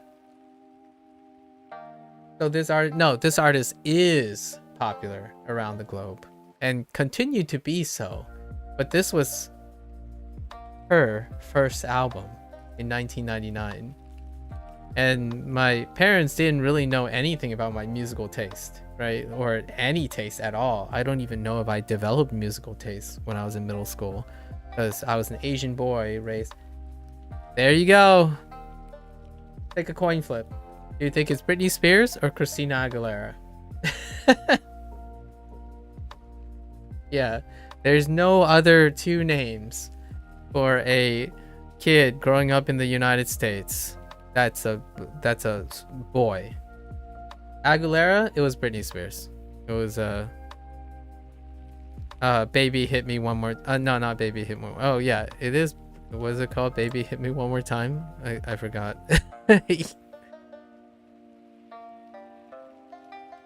Yeah, Baby Hit Me One More Time. Yeah. that CD, I'm telling you. Oh, and also the reason why I bring up Britney Spears is, as far as I know, right? As far as I know, I think it wasn't fake news. I'm pretty sure it's not fake news. Hold up.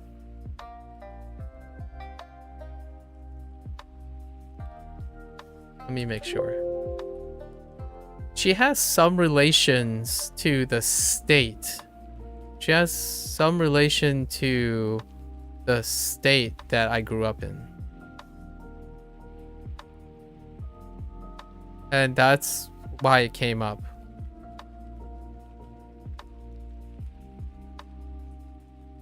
That's all. That's it. That's the end of the story. There's nothing else. It was just that simple. Yeah. See, I told you. Like, it's so obvious. It's one of those things. I mean, I think the reason why I'm mentioning this is because Vanessa Carlton, yes, but then you have Britney Spears and Christina Aguilera. And then we had like follow-ups, right? Like Mandy Moore, which was kinda okay. Like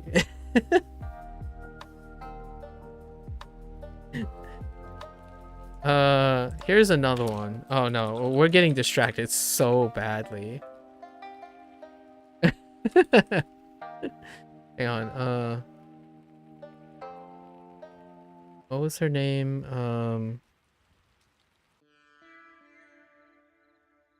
Oh no.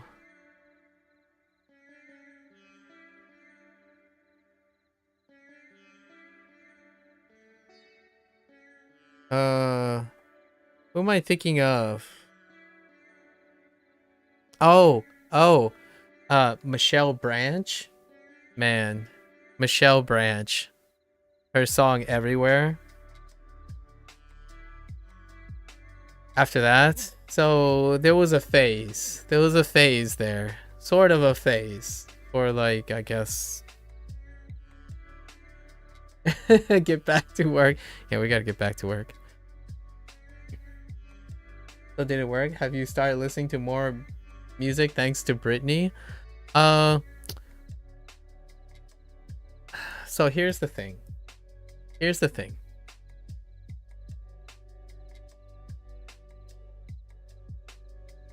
Would it be too cliche to tell you that I'm gonna let you guess. I'm an Asian boy, right? Right now, young lad growing up in a traditional Chinese house. Where do you think I'm gonna get introduced to music? Or how do you think Michelle Branch, her first hit was, her breakout hit was a song called Everywhere. Michelle Branch. But what do you think in a Chinese household, even growing up in the United States, where do you think I get the first appreciation for music? There are very few choices. You might be thinking, oh yeah, but in a Chinese household, there are very, very few choices. In fact, there's only one choice that it's almost characteristically just one choice, not radio or TV. I don't know if you were here if I mentioned it, but the other guys know, like the other peeps know, especially indie, because we talked about music a couple times already. There's only one way in a Chinese household. It's not pop music, I can tell you that. It's not rock and roll. You do not bring up rock music. You could bring up trance, but trance doesn't have like an artist or anything. Not the techno thing either. There's only one area, and it's so stereotypically associated with Asian people. Incredibly stereotypically associated with Asian people.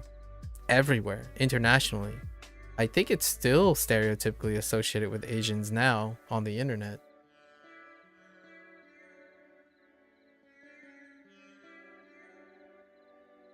It's kind of trending now, in my opinion. It's shockingly trendy. Naomi-san. Jazz? Wow, you went in the other direction. Sorry. Don't worry about it. It just tells me that you're not as buying into the Asian stereotypes. So that's kind of a neat information that you gave me, Cozy. It's classical music. I was a violinist. Chinese. What do you do as a kid? You play a string instrument. You're either stuck with the violin or you're on the cello. My appreciation for music came from classical music. That's it. Nothing edgy, no hipstery stuff, no like express yourself. Mechanical classical music 101. That's where I got my appreciation for music from. Classical music. So when I was young, I loved game production. I love game production and film production, specifically like sound production. You did music, I see, like music theory and then instruments. I did also music history after that. I actually took music history in college. Yeah, so there you go. I loved video game design and film direction because they incorporated music and sound direction. So I love soundtracks, compositions. The closest thing that made me get into mainstream music from classical music is movie production and video game production, because those are compositions. They're usually compositions and not necessarily for songwriting first. And then I went into a like punk band and like other phase, like punk band, grunge, and then we went into Japanese music, throw in some new metal here and there. Yeah. Tin whistle and guitar. Interesting. Those two, I don't usually find guitar next to tin whistle. And you want to play the piano? I see. No time like the present. All right. We're gonna focus now. Story time. Gotta chill on the story time as well.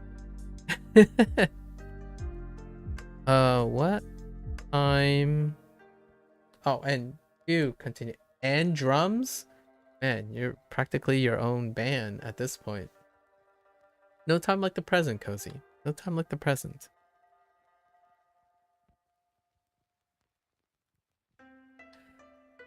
What time do you... What time are you going to do yoga tomorrow? 明日何時にケンさんと遊びますか？明日何時に明日何時にケンさんと遊びますか？ Okay. ケンさんと遊びますか？明日何時にケンさんと遊びますか？ Yep. Okay. 9時頃シャワーを浴びます。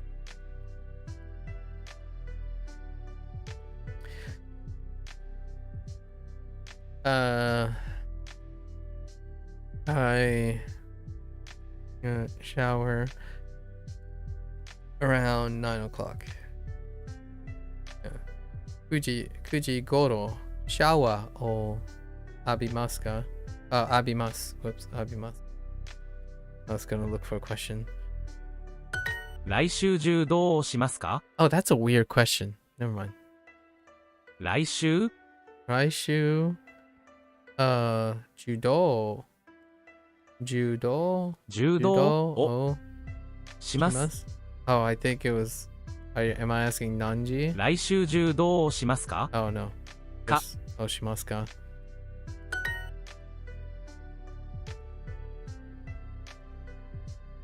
Yeah, it's part of the idea, being distracted. Part of the idea. Although we have to make time for like lessons as well, of course. Part of the idea. Voluntarily being distracted.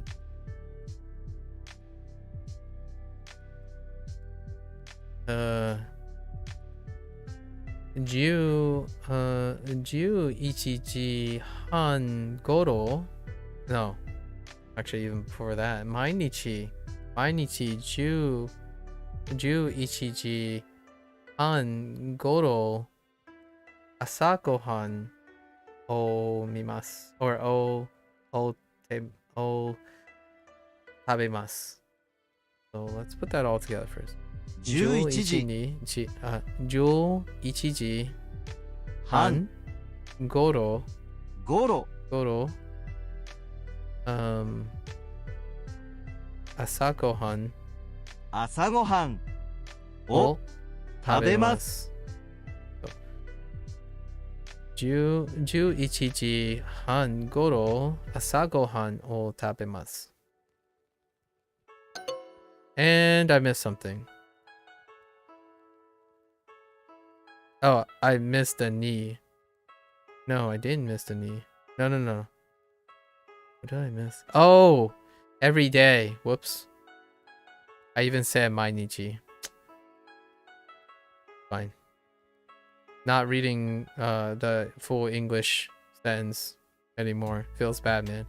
I always do yoga at 7:30. I always is our vocab from last time, which is itsumo. So itsumo, いつも or nana. Wait.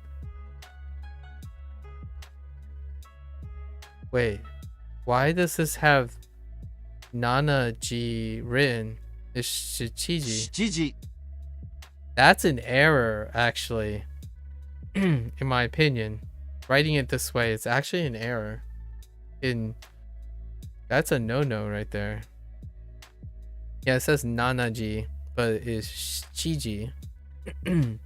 I should know. I really dislike it. Shichiji han ni. Wait. に Yeah. Ni yoga. ヨガ Yoga を shimasu. Yeah, we're good. Shiji han ni. Okay. I mean, technically, it's nana. Technically, you could argue placing nana, but that's deceptive too if someone is relying on kana. Luckily, I'm not. In terms of shiji, I'm going to drink coffee with my lawyer next week. Oh, we had the Japanese, the reverse. So next week, 来週来週私のの弁護士コーヒーを飲みます。来週私の弁護士と I missed I missed Toll's particle. 飲みます。コーヒーを So hard to 飲みます。 rearrange. 飲みます。 Okay. So 来週私の弁護士とコーヒーを飲みます。Yeah, that's everything. I take a shower at 8:30. So 8時半に Yes. 8時半にシャワーを浴びます。8時半 Whoops. 半 Oh yeah. 半にシャワーをを浴び浴びま。ますす。I missed every day, right? 毎日。そう。毎日毎日11時11時11時半半ごろごろ朝ごはん朝ごはんをを食べます。そう毎日11時半ごろ朝ごはんを食べます。Okay.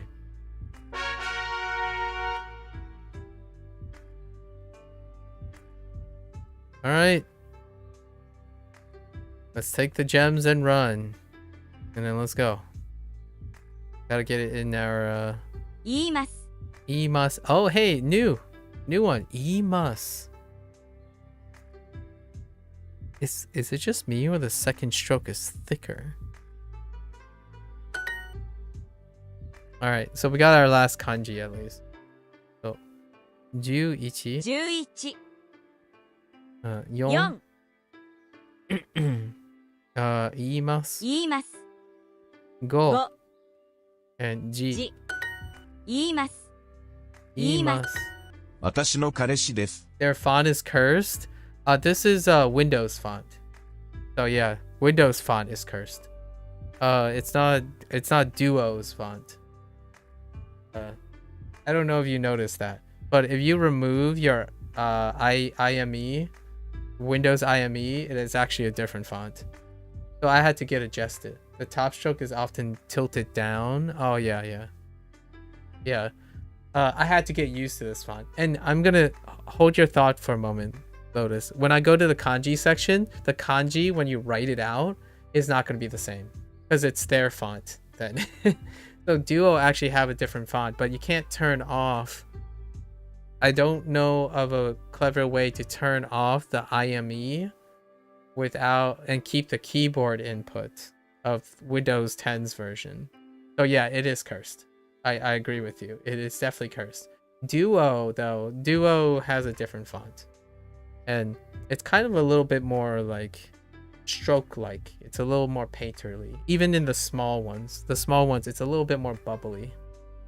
Yeah, and this one's really sharp. So it's pretty cursed. Like that stack, it's really cursed. I imagine there's some difference in there. And we'll see it in the kanji section. That's usually when I'm writing the kanji, it's based off of the kanji that is shown, not like in the writing. So I'm a little apprehensive in trusting the squished ones. Yeah, I agree with you. Watashi no new 彼氏 boyfriend, kareshi. 彼氏 Yes. Really? You're gonna go into boyfriend and girlfriend first? What about friend? Oh wait, never mind. Tomodachi. What about best friend? How do you say best friend? Or close friend? You just go into boyfriend and girlfriend? What the heck, dude? Okay, I'm just kidding. Just kidding. I'm being dramatic here. Watashi no kareshi desu. 彼氏 Kareshi. Okay. Alright. He's my boyfriend. Watashi no kareshi. ケンと言います。 That's so と言います。 that looks so weird. Ken to iimasu. と言います。 I know you're trying to combine them, my friend, but can you just say iimasu instead? My name is named, is called. Interesting. Have I heard this used before? No, not really. Okay. Alright. Kento iimasu. So... My name is Ken. My name is York. My name is Listens. Sorry. Having a little too much fun. こんにちは、田中健と言います。 Okay.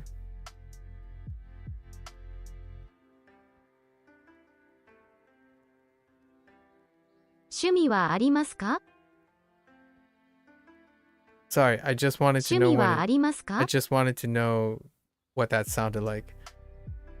こんにちは、田中健と言います。こんにちは、田中健のと言います。こんにちは、田中健と言います。 Interesting. That's a This is like a novel way. I kind of like this. The way this works. Huh. 私の彼氏も野球をします。私の彼氏も野球をします。Okay.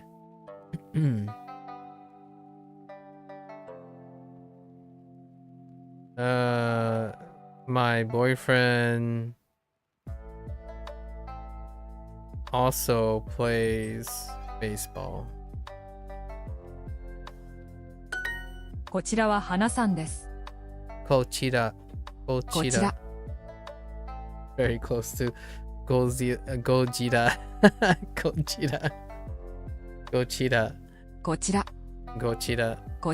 Oh no. One day I might confuse. No, I'm kidding. But imagine confusing someone by talking about Gojira instead of Gojira. This. Like, what did you say about Godzilla? It's not gonna happen. But fine. 花さん。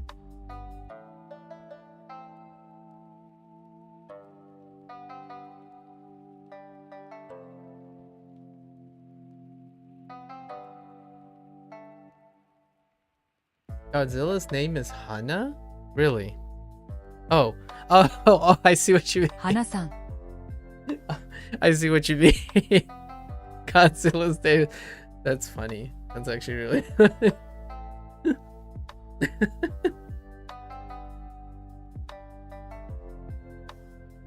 Okay. I know it's Cole.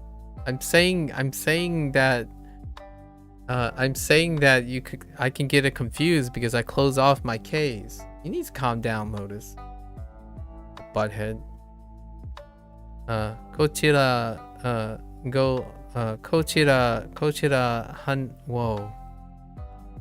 wa Hana-san desu. Yee. Is there a shorthand? Wait. Oh, there is a shorthand because Hana has a kanji, right? So typically you wouldn't see like wa and ha like this, right? Because you probably more than not you probably have some sort of kanji that separates this.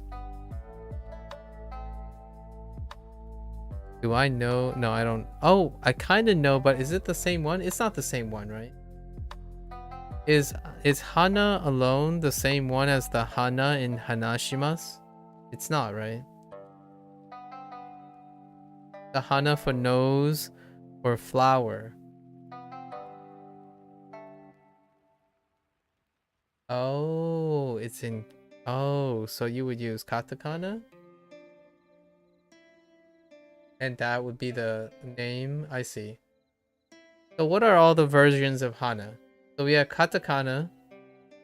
I know Hana is nose and flower. Are nose and flower have separate kanji too?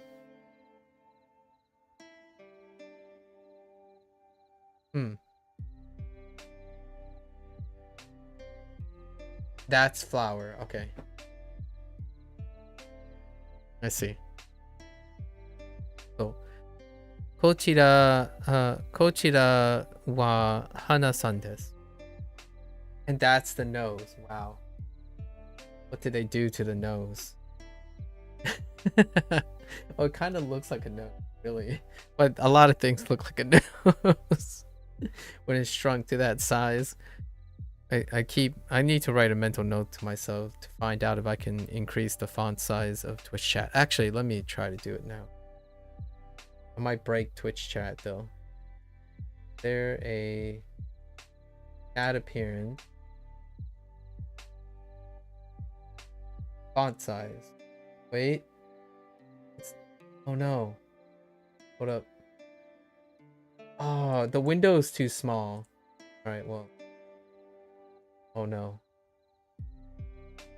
I'll do it later. The window is too small. I need to change the font size of Twitch chat. It is very unfriendly to kanji. Like hana, the hana for nose is based, might as well just be a white space, like a white panel. Okay. What was this? こちら This way. This over here. Okay. Okay. Ooh, that's a big departure from ano. Interesting.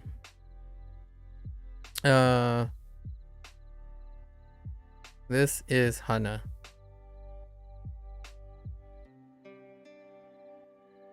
Yeah. こちらはアンドリューさんです。どり、oh, りょう、りょう、りゅう、どゆ、りゆ、りゆ。こちらはアンドリューさんです。Andrew. こちらはアンドリューさんです。Andrew. That's such a good approximation of Andrew. Andrew. Okay. Andrew-san desu. What the heck is Jay doing here? This is Andrew. Just randomly throw Andrew in there. Sure.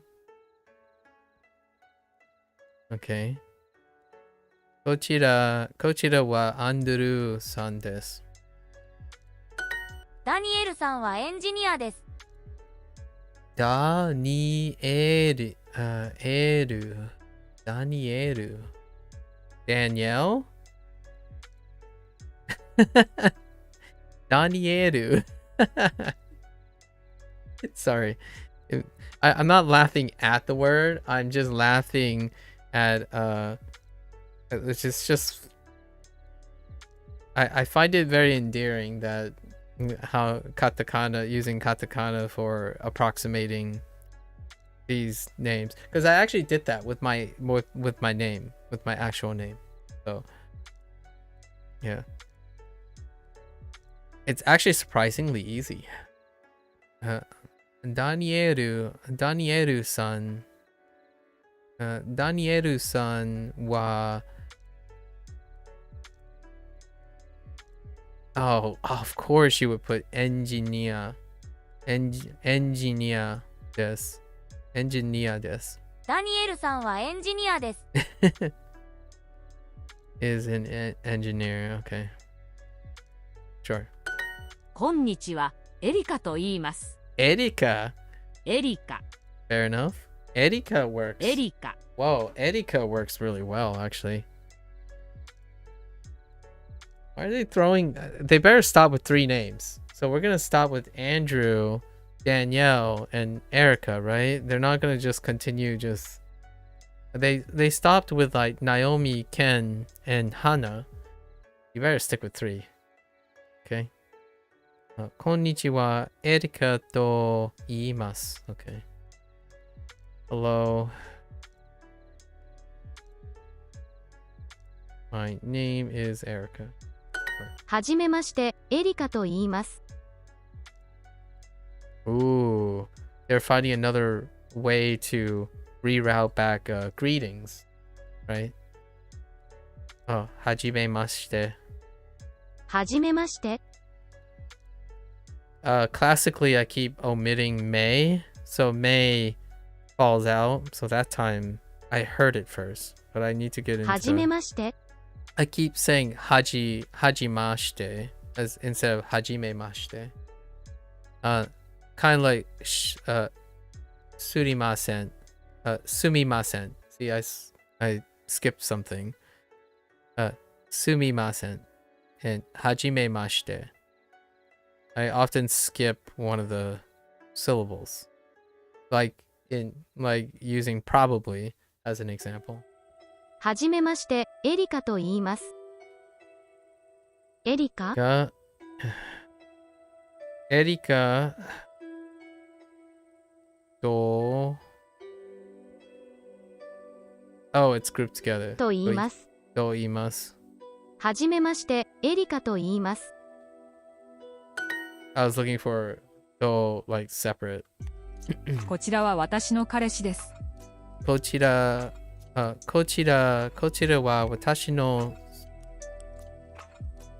私の彼氏です。This is interesting. こちら。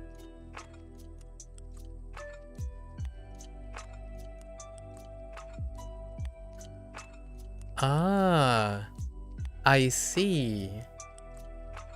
Okay. I see where there are use cases for. Huh. All right.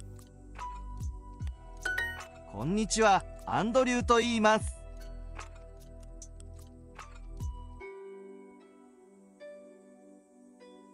Wait.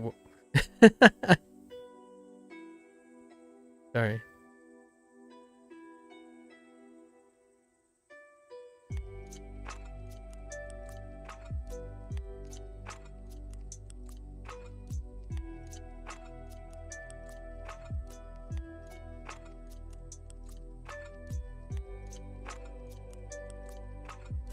Yeah. アンドリューさんもドラマを見ます。Oh, interesting. Now they've already departed. Good. So, アンドルさんもドラマを見ます。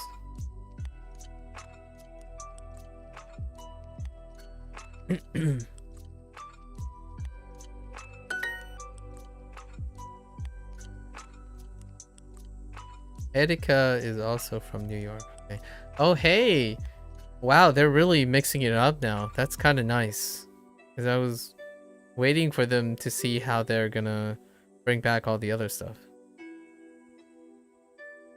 Neat. Very neat.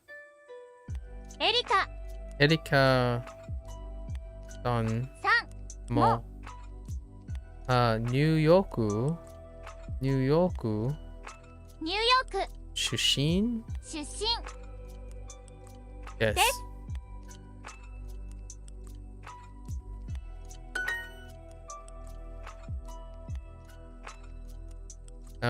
Dojo. No, actually, hajimemashite.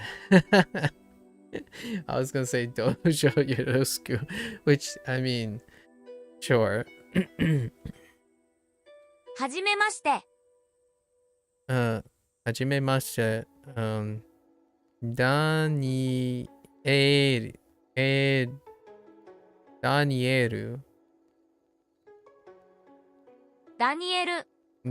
ルと言います。Okay. That makes me feel a little weird. Okay. We should do some kanji. Let's do some kanji. I want to get these down. I only did these once yesterday. Let's do. Oh, hey. Oh, yeah. This is the new one. Name is. Oh, anyway. And they included the. Oh. と言います。There you go. See, not cursed. Lotus. と言います。Not cursed. And I kind of imagined the first stroke was the one that was cursed. と言います。Definitely the first stroke did seem off. と言います。 And then like the long one usually is too long. と言います。Yeah, this is better. Yeah, I know. I noticed with a lot of them. と言います。 And it's really it's unfortunate, but it's Windows. と言います。 Windows is IME. と言います。 The display. Whoops. と言います。と言います。と言います。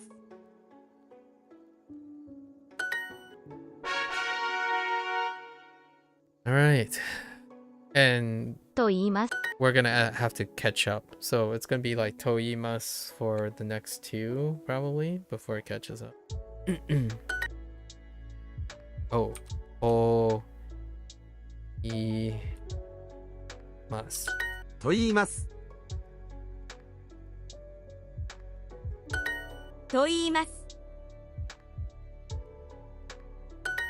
と言います。と言います。と言います。と言います。と言います。と言います。と言います。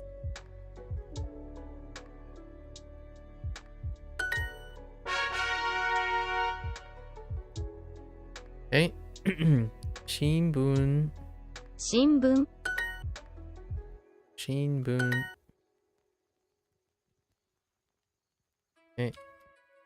新聞。Okay, my recollection wasn't that terrible 新聞。 at the start of 新聞。 today's session.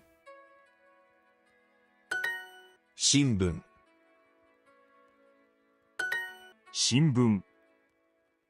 新聞。 Whoops. 新聞。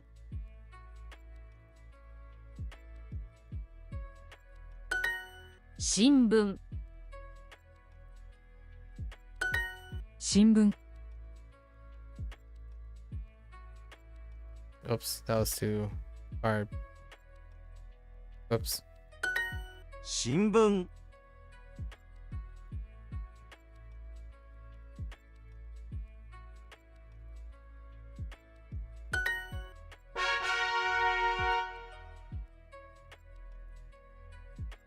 Okay, 食べます。食べます。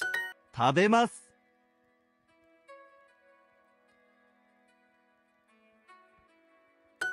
食べます。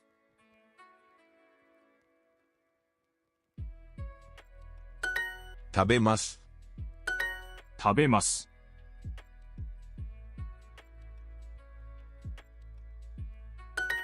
食べます。食べます。食べます。食べます。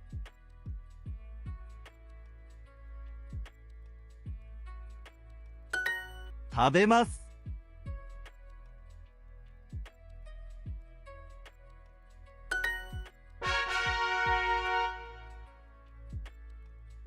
I have a feeling you're gonna talk about probably the stroke order thing, and I do have a comment about that probably, because I also feel a little weird about it, but I'm not sure if that's what it was about.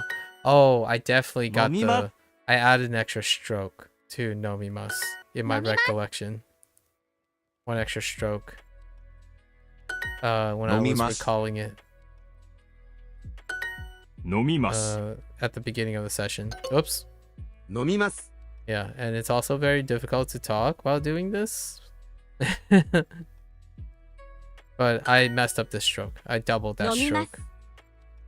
So there's that. 飲みます。飲みます。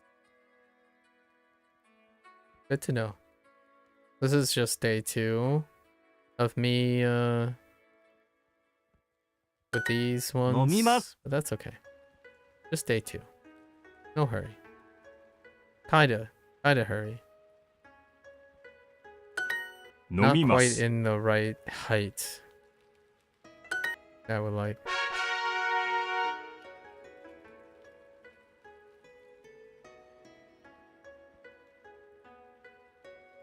SoCal life? Interesting. と言います。 I'm writing? Yes, I am writing.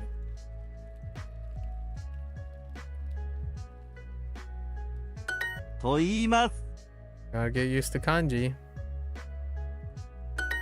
と言います。と言います。と言います。と言います。 SoCal life. と言います。 How's と言います。 how's the SoCal life と言い treating ます。 you? と言います。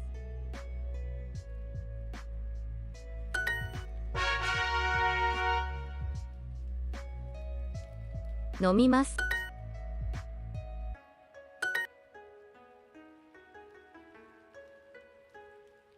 飲みます。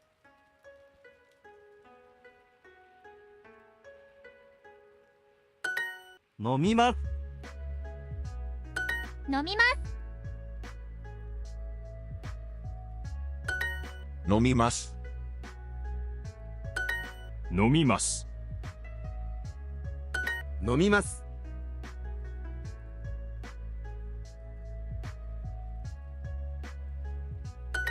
飲みます。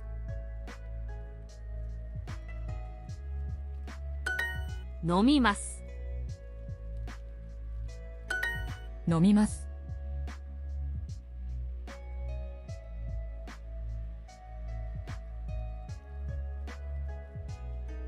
Honestly, a little Nomima. bit too far up.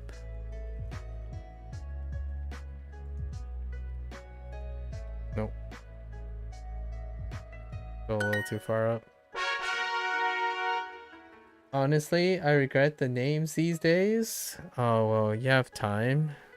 Which allows you to switch your name all the time. If you want a little optimism, I think you can use enter to go to the next space. Nah, that's not. I'm not here for that. And I'm also not using my mouse, by the way. So, just the hand. Just the right hand.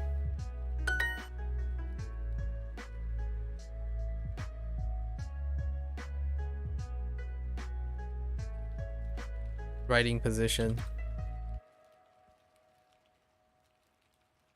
That's weird. と言いま The す。 whole optimization hitting enter thing. Sounds like a Duolingo trait. と言います。 You can always change your と Twitch 言い name ます。 every, と what 言い is ま it? す。 I don't remember now. What was their policy? Every 6 と言います。 every 6 months? Every 6と言い weeks? と言います。 I feel like 6 is one of the numbers. と言います。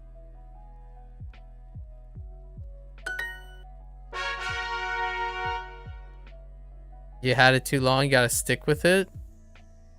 That's very revealing. と言います。 Fair enough. Yeah, we're just practicing with our this is not too much this isn't too much slower than hitting enter. It takes about the same amount of time.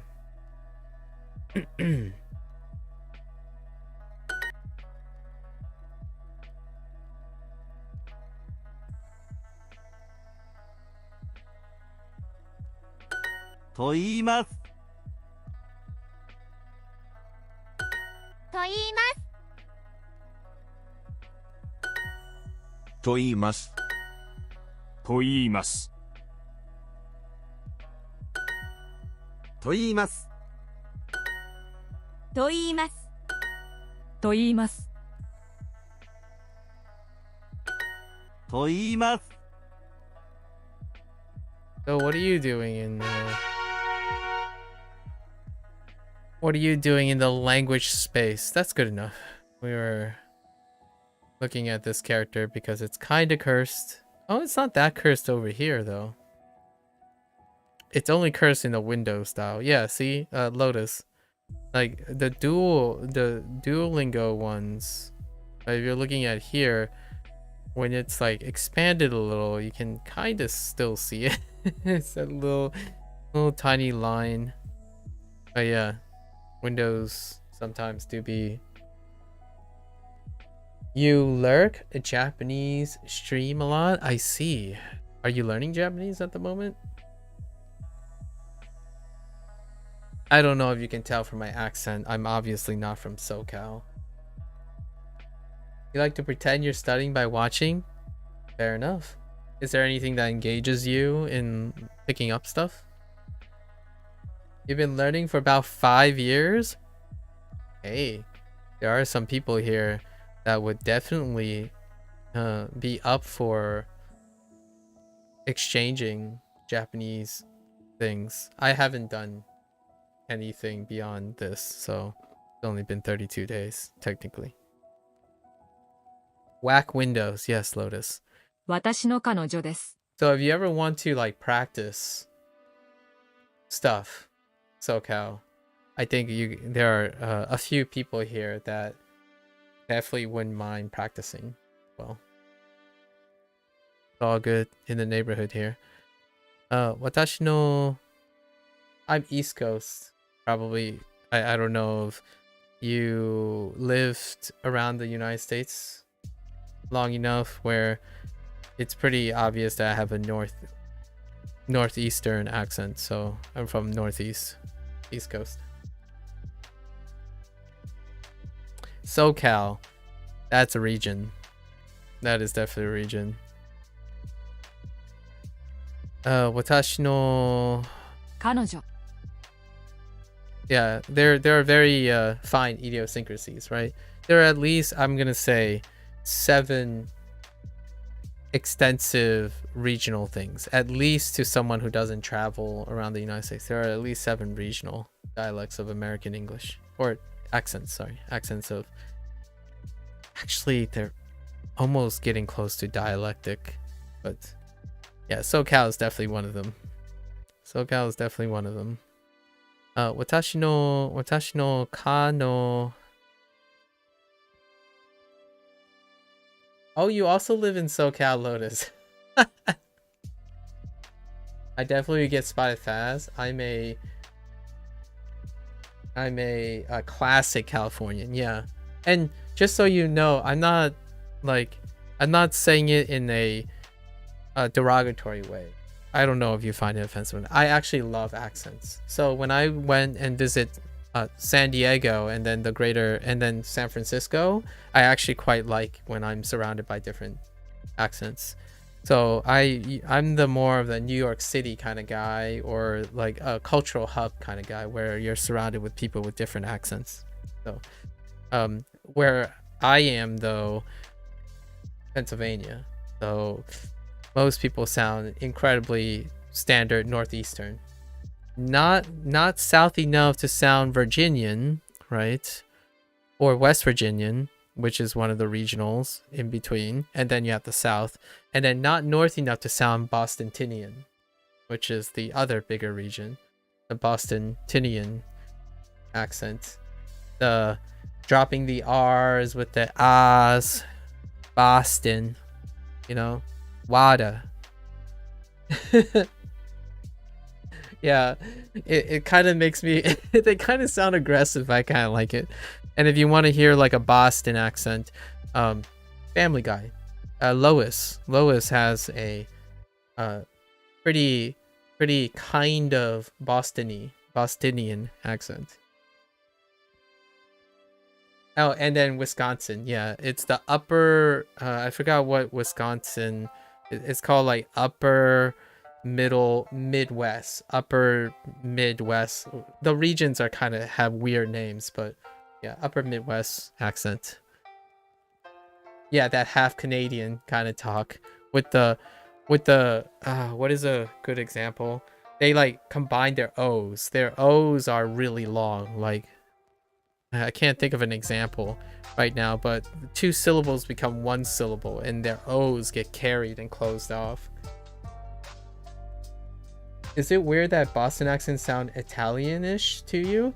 It's not weird.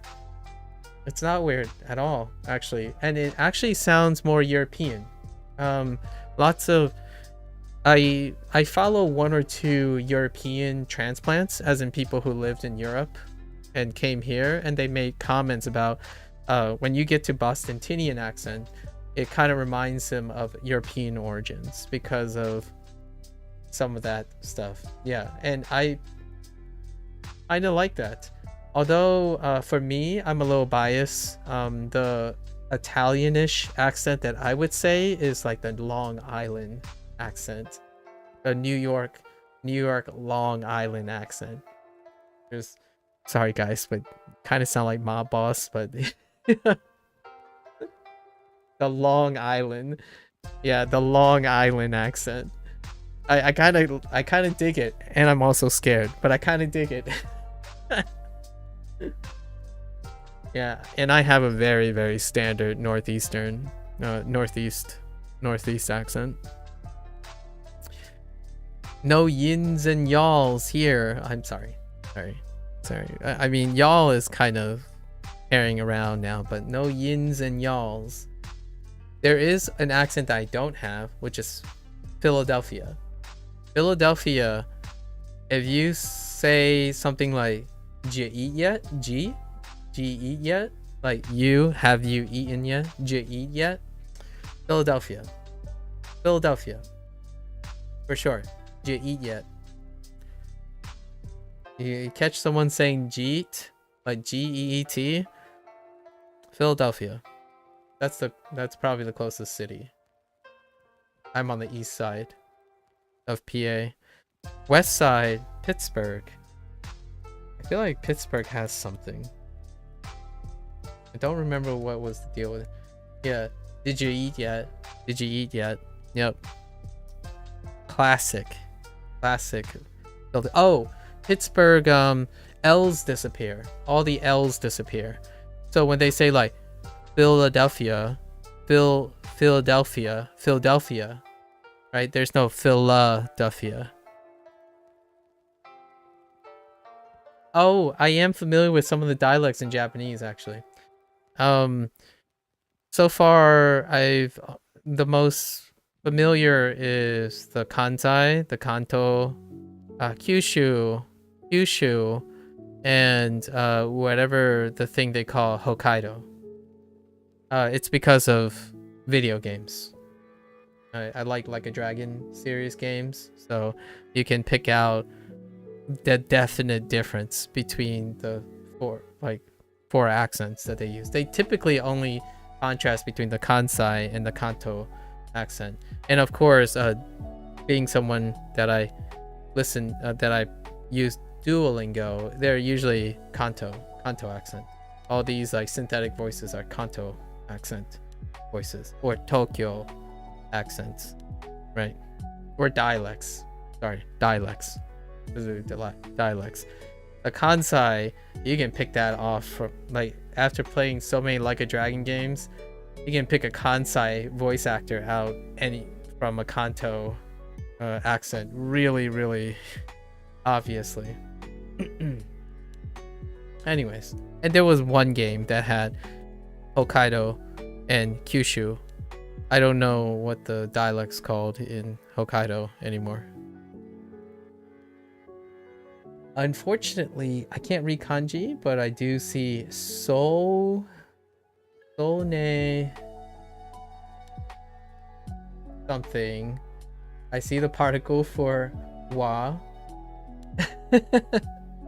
I try anyways. So what I can read is ne kanji,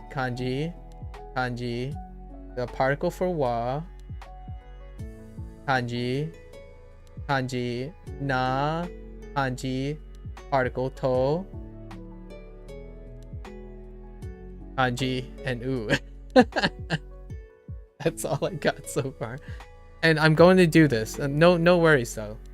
Don't feel like it's like anything. You can explain it to me. It's perfectly fine. You can explain. Oh, and there was another one actually. Oh.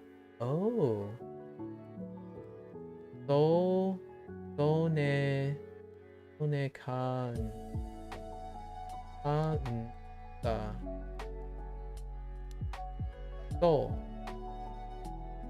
kan Kansai. Oh, Kansai de and wow. Something about Kansai.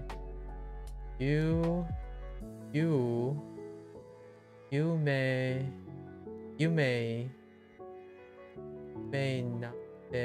naben to Dialect. Oh, Ben. Oh. Okay, Ben, dialect. Oh, that's the kanji for dialect. Okay. And then, so the Kansai dialect is you you may and then Ben again. Ben do omo. Interesting. So far I have none of those words, but it's pretty cool. I can read kana though. I can read kana. Just I have no idea what most of those words are. But I am gonna hold on to Ben for dialect. Also, Lotus and Ami and others, they know how to do Japanese. So if you ever want to practice or just have a chat in Japanese, definitely feel free. I'm not speaking for them, but you know, it's roughly, yeah, right. Kansai dialect is famous, I think. It is. It's quite famous. At least the impression I was given. Because of Osaka, right? At least in my opinion, the touristy outsider, the foreigner's impression is Kansai dialect. You think of Osaka. And that's about it. That's where it ends. So before this, I played the really novelist approach to exposing myself to Japanese culture, and that's through video games, and a literal video game that deals with culturalism. Yeah. Comedy and food. Yep. Kansai. Yep. I think you had, but I might be mistaken. You may. That's famous. Oh yeah, I do have famous. Now that you mentioned, you're right, Tommy. The moment I said you may, it's like, oh yeah, that's famous. Yeah, you're right, Tommy. I have you may. Yes, true. Okay, yeah, you may is separated by two. Okay, so you may is the attributive form for dialect, famous dialect. Oh, and it's a na adjective. It's a na attributive form. So that's the na particle. I get it. You may na ben. Got it. And then it's separated by two and wa, the two particles. Got it. So the na threw me off. But that's the na particle for the attributive form, which I haven't learned yet in Duo. I just happened to learn it because other people mention stuff. And I do kind of sort of want to stick to whatever Duo has. However, I've been learning a lot of extra stuff along the side. So I get it. Yeah, you may not then go. No pressure at all. This is why we stream things, right? This is why we stream learning and not learn on our own. I usually don't learn things on my own for my own sake. Like it's not as important learning Japanese. It's more important, in my opinion, for myself to see other people and share experiences with other people while learning Japanese. So all of these people, they've learned Japanese at some point. So we did though bump into two Japanese speakers. Although one Japanese speaker, like Japanese speaker, asked me why I was motivated to learn Japanese, and then we didn't hear from them again. And yesterday we bumped into a middle school student who wanted to use their English, and one of the guys in chat had a chat back and forth using English and Japanese between the two, and that was so much to me. That was the highlight. That was the highlight of reading between them. Like there was enough English subtext to understand kind of what the Japanese is going for, and then when the person that I know was using Japanese, there was enough Japanese subtext to understand what the English response was from that other person. So that was pretty cool. And I hope that continues. Although, again, they're at school, so they must be at school right now, or getting ready, or have gone to school, because it's probably right in the middle of the morning now for them. But that's pretty sweet. Well, there you have it. Putting people together. What motivated you to lurk in, and obviously you're not lurking, I'm sorry if you like to lurk, but what do you enjoy about the Japanese language? Like, pragmatic, what's your history with the Japanese language? Comprehensive input is always a great way to boost learning. Indeed. And 5 years is a very long time. You used to live and work there. Okay. Now I'm gonna have to ask you, you used to work there and live there always and you moved, or you moved there and then you moved back? Although with the use of your word comprehensive input, I imagine then you are probably American, at least, or like English, at least English first, just because you use the word comprehensive. You lived there for 3 years? Oh, how was that? How was the 3 years? I'm also curious. Why come back? And you did say you sound very classically Californian. I didn't want to assume that you were born and raised in California, but because people still can acquire accents, regional accents, even after learning ESL. Because for me, like back in the day when I still spoke Spanish and read Spanish, anyone can tell that I was learning from a Hispanic Spanish person and not a Spain Spanish person. So you definitely can acquire the regional dialects. What was it for? I'm curious. Was it like a study abroad, exchange, professional? 3 years, that's quite a long time. University? You used to be a medic for the military. Used to. Are you retired now? Or, oh, you might have just been restationed or something. But was at past tense. You're not retired, just did my 5 and got out? Well, thank you for your service. For sure. My sister is currently also deployed, or I guess stationed. We'll just use the word stationed. She is currently in Japan, by coincidence, in this discussion. She is currently in Japan. Yeah. 彼女 Kanacho. Oh, I can say Kanacho now. Kanacho. 彼女 We already learned, wait, Kanacho, and the other one was Kadeshi. Not Yokosuka, right? You don't have to tell me. Not Yokosuka? I have no idea. Somewhere. Yeah, I have no idea. But I also appreciate that I also appreciate the tact that you were doing there. And yeah, well, she's in Japan somewhere. I actually don't know even if I would be able to share, right? Kind of thing. Yeah, cool. What do you do now?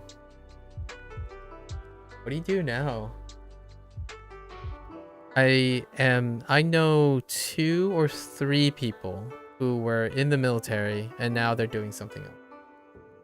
And they're wildly different things. I'm always curious what people do after the military. Watashi no kanosho. Or kanojo. Oh yeah, right. Jo. Right. Kanojo desu.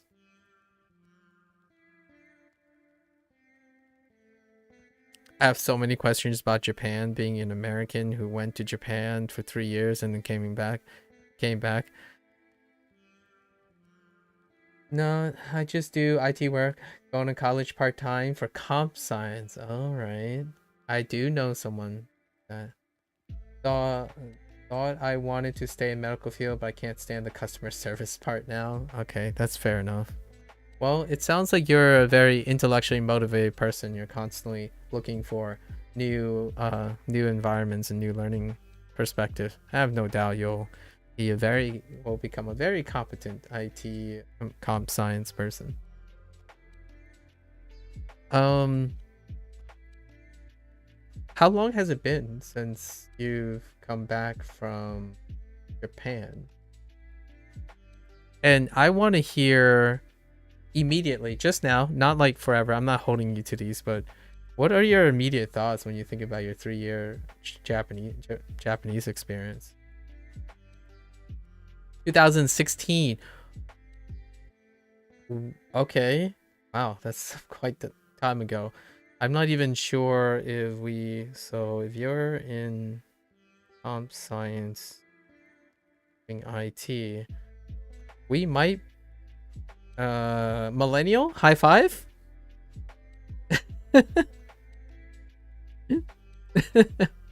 Millennial high five. 92. Oh, you're like the edge person. Well, good enough. What are you talking about? You're a boomer. You're not even close to a boomer. Millennials eclipse the 80s too. You just mean old? I'm 87. 87. Not the age 87. I'm a millennial too. So 87. 私の彼女 Yes, let's do this first. She's my girlfriend. Context. 韓国出身ですか? Oh, how do you say it? Wait. Maku-san. Oh, yeah, right. Am I able to say 87? Can I just say Hachi? This probably doesn't work, right? Hachi nana sai desu ne. Or yes. Oh, you can? You can just do Hachi des. Yeah, just end with des. Yeah. Oh, so you can do just Hachi nana sai. Hachi ju nana. Oh, 10. Okay, so you put the 10 counter. Okay, so you put the 10 counter in front. Okay. Hachi ju nana sai. Okay. Fair enough. Got it. I haven't done that yet. We only counted up to the teens. So we counted up to ju for time. We only use time 1 through 12 so far. Okay, so you just add it to the front of ju. Okay, nice. And then we move on to hyaku. We did get hyaku, but hyaku was used in the context of yen, since the denominator is 1, or just hyaku. And I hated learning all the counters. They got them for everything. It's kind of funny. I kind of like it. I kind of like it. That's probably why that lawyer was so young. Oh, that one lawyer? oh, true. Lotus, you're right. That's why Duolingo, when they were trying to teach me how to use Daigakusei and Bengoshi, they needed to attach the use of age, but they couldn't go beyond 12 technically, but they didn't introduce 10 and 12, like 10, 11 and 12 yet, so they had to stick below 10. So they chose a number like Roku and go, and you get this prompt that says is the college student 5 years old, or it's the doctor 5 years old. Like that actually makes a lot of sense, Lotus. That's a pretty deep cut. that does explain why the prompt suggests that the lawyer was less than 10 years old. Because they didn't want to go into the Jew putting in like the Jew as a counter, or like an extender. Yaku was the first kanji I learned because someone said it's just 100 sideways. Oh wait, that's a really good point. Wow, I haven't even thought about that. Yeah, it is 100 sideways. Oh, I won't forget that one. Very nice. Very nice. Yeah, Yaku. Okay, back to me teasing apart some of your thoughts. What are the first 3 thoughts you come out with when you think of your 3 years in Japan? Like 3, you can be as precise, concise, harsh, verbose. Go for it. Just 3. Throw 3 out for me. This is an incredible opportunity because I generally don't have anyone who had an extended stay outside my own sister. What's this new word? Kankoku. Oh, Kangoku. I actually know Kangoku already in advance because someone talked about Chugoku, which apparently took out China. So in Duolingo, I think Lotus can relate to this. When they introduced America, Igirisu, Brazil, and Canada, they removed Chugoku, sorry. Where's it? Chugoku. And then because I wanted to look up what China was, Chugoku, I got Kangoku as well. So now they finally added Kangoku. Koku. Interesting. That's how I remember it, by the way. Shushin desu ka? Yeah. So, are you from Kankoku? Kankok shushin desu ka? Oh yeah, and you can say Kankok. Kankok. That's very Tokyo. That's very Kanto. I miss it. Would I love to go back working for an American company, higher pay, and wonder what's changed? You miss it. Would love to go back working for an American company, higher pay, and wonder what changed. Ah, well, here's the thing. They are doing that thing, right? So recently, I don't know if you keep up. I imagine you keep up to some extent. I was talking about this with some of the guys here. The Japanese government recently started an initiative to invite people to offer them visa applications if they want to reside and live in Japan but continue to work abroad for a company. So hey, if you're a comp sci, right, and an IT person, there are opportunities where you could apply for a visa, continue to work abroad. Yeah, so it is possible. That'd be a sweet avenue. I thought about it too myself. Try to land a remote gig and maybe take a couple apply for a visa and just spend some time in Japan as a resident but continue to work remotely. It's another way to offset, because we were talking about qualifications. You need to, if you wanted to get a visa now, like before this thing, why is this different, is that you have to N2, right? There are a lot of qualifications, and we're not sure if the qualifications are the same for this visa. That's kind of cool. I never had the opportunity in my life to have some sort of exchange or abroad or some sort of opportunity to go to Japan. So naturally, if I wanted to reside in Japan, I would at least minimally have to understand how to speak and write Japanese at a specific level, because that's generally required to work in Japan. The language is definitely mandatory for me to stay there, otherwise you'll get trapped into an English bubble or be isolated. Yeah, so apparently as a civvy, as a civvy life, I'm pretty sure they require you to have a minimum comprehension. Like, I'm guessing, I want to say N2, but you have to pass a specific exam to be working in Japan. And naturally, if you're living in Japan, you kind of require that option to work in Japan as well, right? Otherwise, I don't think they will even grant you a visa for extended stay.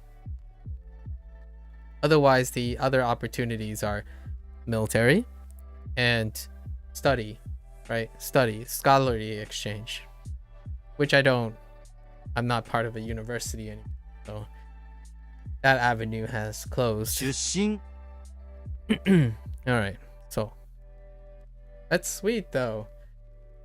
That's sweet. I haven't met someone in your situation before. Oh wait, I kind of loosely.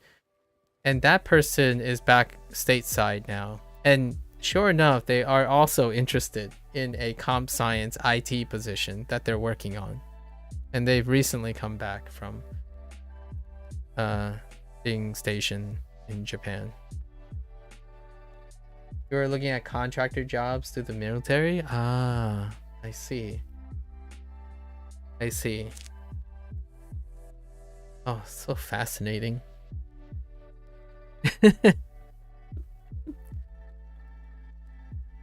I am, just to share a little bit, right? I am a indefinite sabbatical educator. Is probably what I'm going to call myself nowadays. So, while, yeah, I have in biology. I have a background in biology. Very, very loosely. Can go. Okay. Let's go. Are you from Korea? I think we're good. Yes. 花さんは私の彼女です。Where do you sign up for that? The semi-indefinite sabbatical? Yeah. I remind people, or at least I make the disclaimer that a lot of things I focus on quality of life and whatnot, it's coming from a position where I'm quite privileged at the moment, as in, like, I'm not pressed for doing certain things. So when people come to me for advice on how to, improve habits, find motivation, find opportunities and stuff, and behavioralism like that and whatnot, I have to remind them that a lot of my advice, I might seem like I have a pretty decent demeanor, but it is coming from a place where I also do not tackle a lot of those stressors anymore for some time now. Tenure? I wish I had tenure, but that's my euphemism. I'm technically unemployed, so I don't have employment. But it sounds a little bit more, being unemployed sounds like it's not a choice. So I don't want to give the people the impression that I'm unemployed because no one wants to hire me, or I don't have a job that I could get. I'm voluntarily doing that. And usually sabbaticals tend to be a fancy way of saying I choose to take a break. And it's semi-indefinite. And what I mean by that is I try to do things that can produce results and impacts. But it's not a formal sense. I don't run a business or something. I don't run my own business. A lot of my advice has to be taken with a grain of salt because I don't actively work in a business environment anymore, or anything of that sort. Ana-san wa watashi no kanojo desu. You get it? You win the lottery? Lottery winners are terrible, Lotus. We all know how that works out for lottery. I suppose since we're all Americans here, let's just be real. Statistically, those who are lottery winners, they don't particularly speak like us or think like us. And what I mean by us, I mean how we try to skirt around and talk about having to do what we need to do money. A lottery winner will definitely have a different perspective in appreciating how hard it is for people to keep working and maintain a lifestyle and be happy with it. Like in lottery winners. Sorry if you guys have any family that won the lottery. My family do not have lottery winners. So I think it might actually be a devastating nightmare to even think about the prospects of one of our extended family members. I'm not sorry. I want to win. And that's the thing, right? Your perspective is not wrong. Yeah, here's the thing. I wouldn't mind winning the lottery as well. Our behaviors will not prompt us to be the likely case of being a lottery winner, if you know what I mean. Because the ones that are likely to win participate in the lottery first, and it's kind of one of those like moot points. What comes first? You have to participate in the lottery in order to win the lottery. And the likelihood of individuals like us to participate habitually and egregiously invest in the opportunities of trying to win the lottery is statistically almost non-existent. So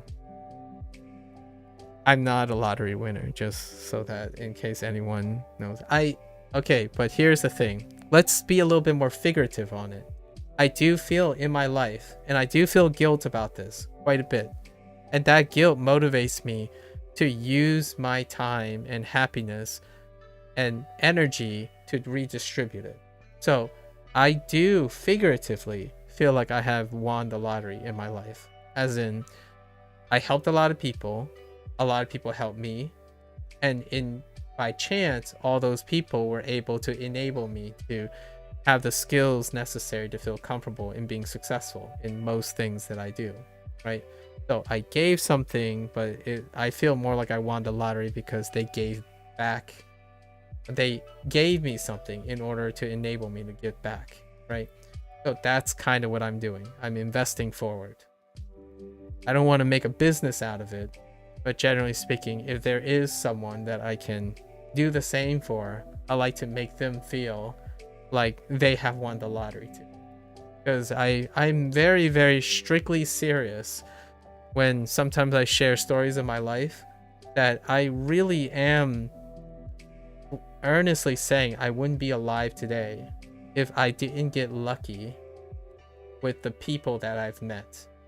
I was socially poorly adjusted, and it was serendipity that allowed me to encounter individuals that allowed me to get socially adjusted. Bright, talented, gifted people do not guarantee that they are socially adjusted. And without social adjustments, burnout, depression, loss of identity, chronic problems occur. And that's kind of why I use my life story quite a lot. In a way to illustrate that, yeah, you can be lucky. I kind of don't want that to be the default. You know, you have bright people who are waiting to make it big, but they're also dependent on the idea that luck is on their side. So talented people can be really talented and be good at what they're doing, but it can go entirely unnoticed, right? You can be the best of something, but you can be completely undiscovered, largely due to the ability of them not being socially adjusted. So when you learn language, like another language, lots of those kids probably have a lot of aptitude, and I can definitely see a lot of red flags. So, because I was one of those kids, I would say, generally speaking. Yeah. So in a way, if you wanted a deep cut about winning the lottery, yes and no. Not the literal lottery. Not the literal lottery. But I did win a figurative lottery. I consider myself very lucky. And it's one of those things, no, I did not survive. Like, let's be like super real with this. No, I didn't. I'm not a suicide survivor, right? However, there were dark times, and I do feel because of how my life turned around mentally, right? It does feel like every day is kind of an extra day. Like every year is kind of an extra year. And that's kind of the perspective that I take when I talk to people about their lives. So whenever someone says, yeah, I'm just living, tell me about it. Because you can't sell your life short that much. Why you gotta call me out like this? I think your life sounds incredibly thrilling, SoCal. You've done great things. You've been to Japan for 3 years. It sounds like it was fantastic. I'm sure you have your ups and downs, and then you talked about your you did your 5 and got out kind of thing. But now you can be, there's a lot to talk about there. At least I find it genuinely interesting. I hope no one really gives you that impression that your life, I know on the internet a lot of times people would trivialize other people's lives by saying, oh, that's not as exciting, someone XYZ has done it. But you're not going to get that from me.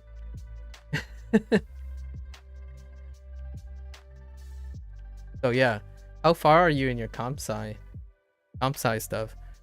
There are a lot of kids these days that are comp scis. A lot. Yeah. So I'm no stranger to vicariously picking up a lot of comp sci information due to the nature of my interest in people's health, mental health. Anna is my girlfriend. Is that all this is saying? Yes. 私はニューヨーク出身です。アンドリューさんは Wait, what was the end? 私はニューヨーク出身です。アンドリューさんは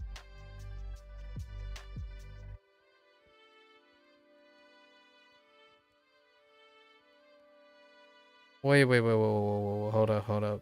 私はニューヨーク出身です。アンドリューさんは Okay, let's just start with ニューヨーク。私はニューヨーク出身です。アンドリューさんは Okay. 私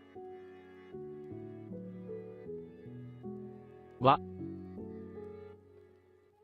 出身私はニューヨーク出身です。アンドリューさんは Oh, it's reversing. Okay. They're addressing it in reverse. Man, I haven't ever heard it in reverse. 3私はニューヨーク出身です。アンドリューさんは Oh, we just did this by coincidence today. Lotus, I don't know if you were here when Indy and someone else was explaining it to me. Oh wait, it was you, right? Yeah, you're right. You and Indy, we just talked about this and doing the name and then wa. That's such a coincidence. It is such a coincidence we just talked about this. Even before this came up. That's hilarious. What a coincidence. It's not all that far. I've honestly spent more time learning Japanese than comp sci at this point still. See, it's not too far in your comp sci thing. SOV versus SVO strikes again. Oh no. This is the I was asking Lotus and Indy when, say, like someone asks, Kyo wa do desu ka, right? Like, how's my day? Or how is today? And then I would say something like, I don't know, Genki desu. And then I don't want, how do I not say the same question back? Like, reflect the question. I wanted to say like, and you. So both Indy and Lotus said you could say the person's name, Andrew, right? And then san, and then wa. And I had that's nowhere in Duo. Like, I have never done that before. And it sounds less stiff. Exactly. It sounds less robotic, like you're just reflecting the question back in the exact same order. So by sheer coincidence, this is the first time I've ever seen it, and it just happens to be today. Today is the day that we talked about this a few hours ago, a couple hours ago. So this was the part that sounded really weird, because usually we stick with sentences. So sentences, and then oftentimes it would be like addressing someone first. So this would go to the front, right? With a, it would be address Anduru, Anduru, san, pause, and then say something. It's usually a question though. And then now they're making a statement. And then using the wa, and this is what threw me off. The wa, then I'm like, huh, we just did this after I like pulled out the stuff. That's so funny. I love this. Hold up, let me double check. 私はニューヨーク出身です。アンドリューさんは? Yeah. And you, Andrew. There it is. And you, Andrew. Yeah. I wanted to find out. If you keep going like this, well, it's been 32 days, and you're gonna have to get used to it, because I'm like this all the time in front of stream. I don't get on stream if I'm not like this. So, you'll know. People will know. If I miss a stream, it means I'm under the weather and my energy is low. Then the mental dopamine boost from hearing and understanding is underrated. I'm usually 8s and 9s. I'm usually 8s and 9s on stream. So I've always told people that once stream goes off, I don't say a word unless I have obligations elsewhere. So most of the time, if someone ever hears me, I'm usually at an 8 or a 9. And when I'm tackling someone's problem, I'm usually at a 10 or 11. I don't tackle people's problem when I'm not equipped to do it emotionally. So if you're wondering if I ever can sustain this, I only sustain this when I'm available to people. And then on the other times, I'm eating, I'm sleeping, working out, running, your typical thing. And then every once in a while, every once a week, I'm talking to other people in private, largely to make them more energetic. Spread the energy, if you will. We talk about serious things too. You can talk about serious things with energy. If people can't be happy, make themselves happy, or be happy for themselves, then I certainly have some time and effort and energy to share that. It's largely the part that teaching requires. Unfortunately, sometimes teaching, those individuals are already mentally strapped, and that's kind of the unfortunate state of formal education. A little bit of a low point. Sometimes people might ask me, why am I not teaching at a university? And that's largely due to a lot of other things that keep mental energy down. 私は東京出身です。エリカさんは? Not a hype lord. I'm gonna tell you that. I don't want to give you the impression I'm a hype lord. I usually talk about serious things, like very serious topics, with a lot of energy though. With a lot of energy. I'm usually like this most of the time. Sorry. Well, you're hyped? Yo, be hyped, and I'm looking forward to hearing what becomes of your comp sci thing. I'm truly fascinated. When anyone says they're constantly learning something, I'm all up in that business, as comfortable as politely as possible. So I'm definitely very curious about your comp sci progress. And it sounds like you've started recently, so not in the recent 8 years, like not in across the 8 years that you've been back in the States, but recently, right? is what you're suggesting. 8 years is a really long time. In fact, you can probably accomplish a master's, if not a PhD in comp sci. Not that that's a typical route for most comp sci people. Watashi wa Tokyo shushin desu. Right, this is one of the Erika-san wa. Do you still uptone in wa? Let's see. What do you sound like, Mr. Synthetic Voice? 私は東京出身です。エリカさんは Yeah, they uptoned it. Erika-san wa, the uptone. Say mora, but uptone across a single kana. Okay. Yeah, recently I had some hiccups through the years and kind of settled. Getting out of that phase though, sounds like you're on the up and up. What do you mean, do I know Mora? Oh, I know, well, why do I know Mora? I like music. That doesn't explain very much, but my interest in music is the reason why I know Mora. The reason why I like pitch accents is because I like music. So I was a former musician. I wouldn't consider myself presently a musician, but when we talk about accents, you know, Bostonian accent and stuff like that, I like English's phonetics. And what I mean by English's phonetics is one of the things I focus on is public speaking. So public speaking, cadence and emphasis, pitch, up and down, those types of patterns. Most of the time, one of the most underdeveloped skills in the internet culture, the internet generation, is oral communication skills, especially in a public space.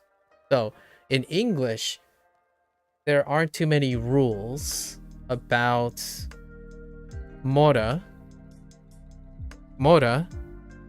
and accents. And it's an underutilized skill to make yourself stand out. So oftentimes I'm very hyper focused on that to give people an idea of how you can be interested in public speaking or language, how you can improve your communication skill. Not the language itself, like the language learning itself, but how to pause, elevate volume, diminish volume, speed up and slow down, right? So things like that can make someone appear incredibly charismatic or impressive or something that sticks out. So how does that relate back to mora and pitch accent? Well, when you're really, really focused on communication and understanding people's language skill, like their communication skills, this stuff is kind of important. So I do enjoy delving into the idea. I don't picture mora and pitch accents in the same way as a functional thing of Japanese. It's more a functional thing of pretty much everyone. Musicians, English does not have strict mora or accents.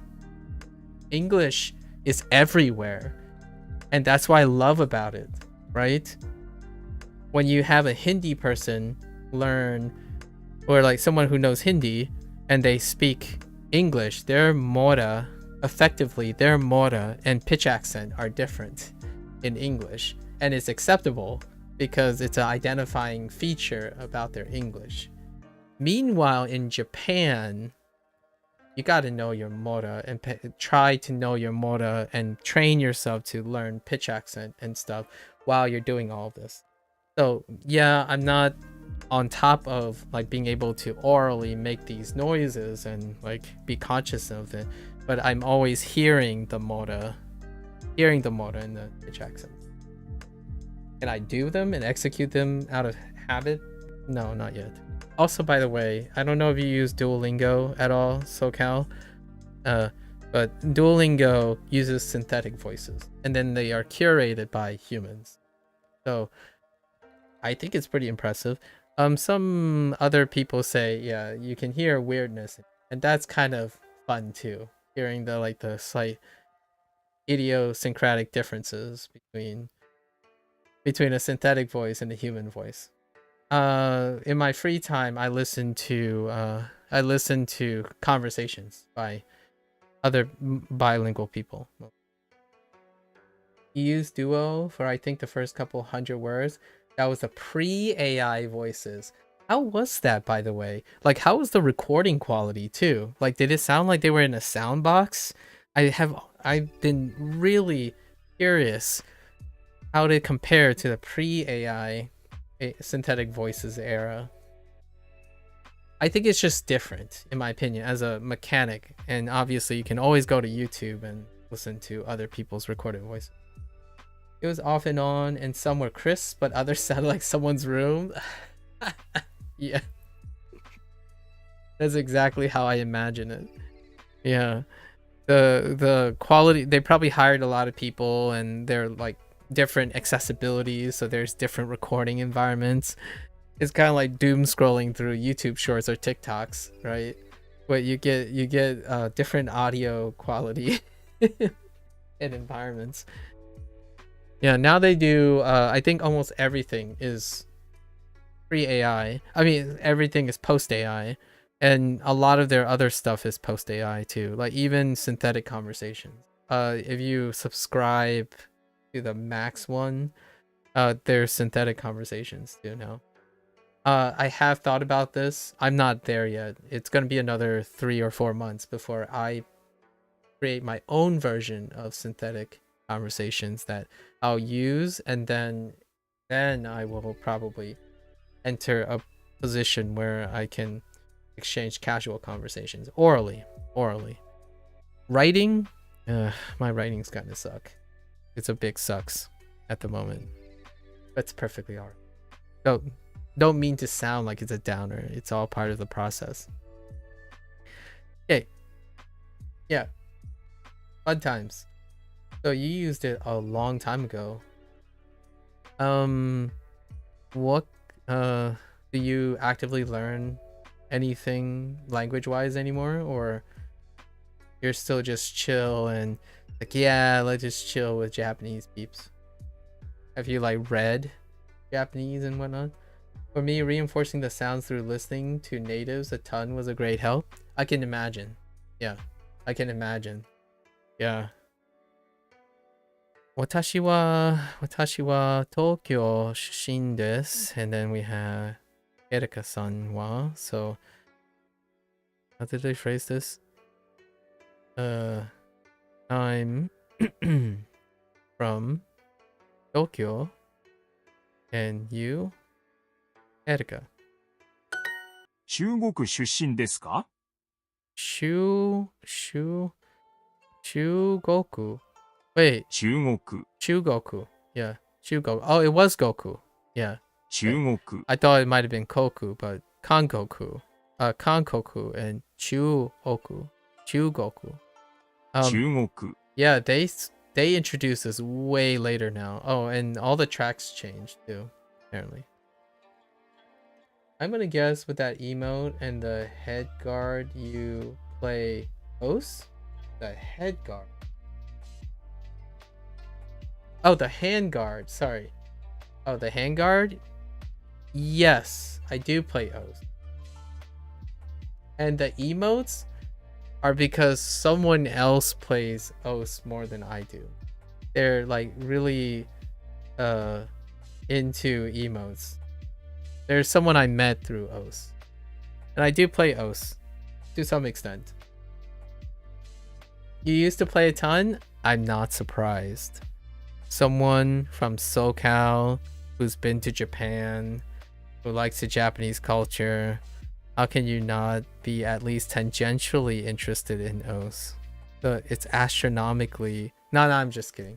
Statistically, you're likely. And I would give you like a 60 to 70% chance that you either heard of Os, looked at Os, and say it's not for me, but still know Os.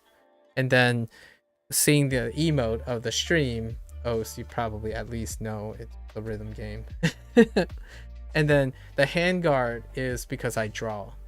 So I know it is kind of a thing that people use for os, right? And the answer is yes, in some extent, but I also do digital art now. It sounds cliche, but I actually did buy my tablet to draw first. not to play O's. I actually did buy my tablet and to use it for drawing.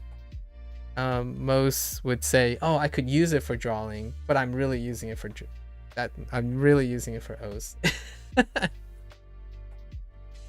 So stereotypical. It's such a subculture stereotype. It's funny. Not a great drawer, but I started way like just within the last 3 years.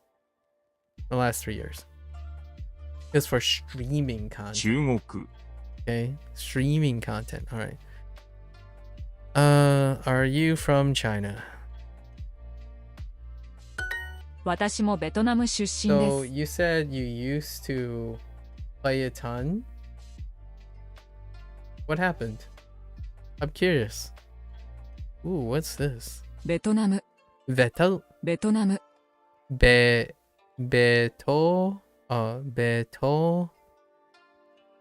na ベトナム、 betonamu. Oh, I got another one. I got another place that I know. Doitsu. So that's from somewhere else too. Like I pick up things now far more since I'm learning Japanese. So doitsu. I've heard the doitsu in somewhere as well, and I'm guessing that's Germany, Deutschland, right? Doitsu. You weren't improving as quickly and couldn't focus on the words and circles at the same time. Oh. Wait. Oh. I totally feel that in a really different way. I get what you mean. Yeah, fair enough. How long did you play for? I mean, you were in Japan. You've got to picked up like a Taiko machine at some point, right? You were there when Sega arcades still existed.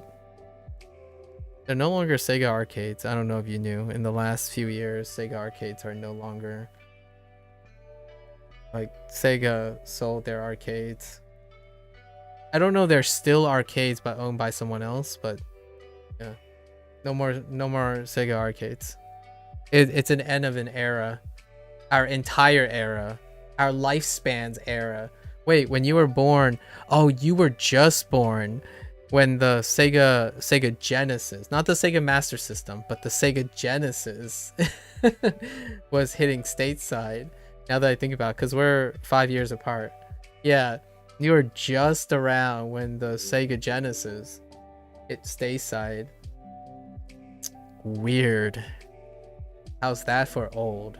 I was old enough to have my parents spend their hard-earned money in an underprivileged society, like part of Manhattan, New York, to give me a Genesis as a kid when I was 5.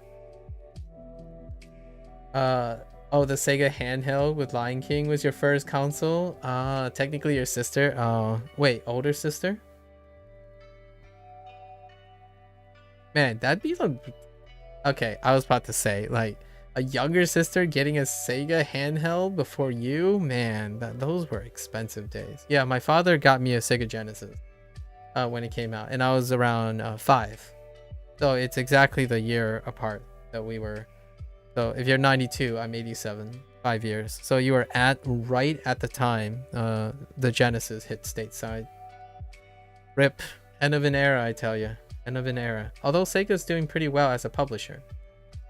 And how is this all related to Japanese? Like a Dragon series. Or the stateside Yakuza series, right? Now it's still referred to as the Like a Dragon series. And that's where I'm getting all of this. Like the Kanto, Kansai thing, and my exposure, my largest exposure to like the Japanese tracks, Japanese language, and virtual tourism and all that stuff. In the most recent year. Sega. It's a Sega first in-house, first party franchise. And Sonic would be the other one, right? And Sega also own Atlas. So if you kind of want like Persona is a great way to learn some Japanese, in my opinion. The Sega intro hits differently, yeah. Sega. But then I always associate it with Sonic the Hedgehog. So then you hear the coin noise and you go da da da da da da da da da da da da da. Sorry, Sonic the Hedgehog. You're still in Persona 4? Okay, you still in Persona 4, haven't been in it? I have to look it up a ton. Yeah,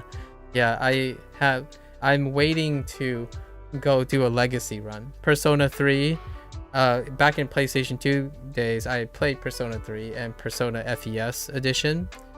Now they re-released Persona 3 on the PSP, but then got remastered. Persona 3 Reloaded, that's recent. And then I have the Persona 4 Golden Edition, and I have not played any of the Persona 5s yet, and the Persona 5 extended titles. So that would be a fantastic opportunity to play the game in Japanese. At some point, I want to apply these and use it as Japanese. Thanks to the wonderful things about Sega, especially the Like a Dragon series, they have 3 tracks now. The most recent title is in English, in Mandarin, and in Japanese. And one day I want to play back and forth in different combinations. Mandarin track with Japanese subtitles and English subtitles, and then the other languages in the different titles. Yeah. So Like a Dragon's most recent game, which I played through already in English, and I've yet to play through in Mandarin, as in like the Mandarin track and the Japanese track. I've yet to hear them, but I love the Japanese track, of course, but the Mandarin track is a new addition. So they have a whole cast of Mandarin speakers. Which, by the way, I'm Chinese. Chinese American. Kind of a little close to home. I'm illiterate though. Just to clarify. I'm illiterate. I throw out a few terms here and there every once in a while. Okay. ベトナム。ベトナム。そう。私もベトナム出身です。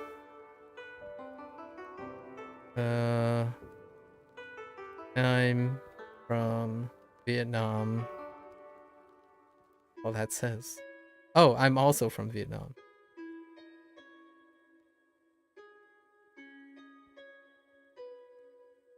Well, with this kanji study, you'll buff up those numbers, but some of the readings may change, of course. Of course, yes. And I'm a contextual reader, so ironically, Japanese is a precision language that relies on context. However, for me, I'm not here to be an eloquent Japanese speaker, but more I like to figure out contextually in large environments and visuals and whatnot. So let's just say there's a leeway for someone who focuses on communication versus someone who focuses on the semantics of knowing every word in a language. So one can still kind of go along with conversations. You know, I don't know if you've ever spaced out in someone's conversation before or what they're saying. You can still get on track with some excellent focus on communication or techniques, you know, like skipping every other word kind of thing. It's nice that the Japanese language is pretty contextualized, and the whole like counter thing and particle system, kind of nice. It's kind of nice. I actually would probably argue that you would be likely to be lost after a English conversation on a keyword versus the nice structural integrity of the Japanese language. I really enjoy the structural integrity of the Japanese language though. You're an immersion style learner, so I just listen and read a ton, whether I understand or not. exactly. Natural acquisition. Yes. A natural acquisition. I'm using Duolingo to test the grammar translation approach that I have not relied on for a very long time now. So I'm a learner of learners, I suppose. My style is to learn about learning.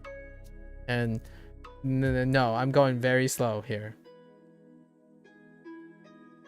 So I'm going very slow here. It's a approach that I don't do very often anymore. Right. Yeah. Oh. What was this? Betonamu. Wait. ベトナム Betonamu. Yeah. Betonamu. いいえ、ベトナム出身です。 Okay. いいえ、ベトナム Shin desu. Sushin 出 desu. 身 Shin です。 desu. いいえ、ベトナム出身です。エリカさんは中国出身です。Oh, by the way, it's less unexpected for me to know learning methods. Learning methods are what I focus on. As opposed to if I broke out some really weird Japanese specific language fact, there's no way. I don't know a lot about the Japanese language in its semantics. That's where Lotus and Go is, and you are going to provide. Possibly. The other stuff, my turf, I suppose. Home field advantage. Talking about learning. Home field advantage. Erika san wa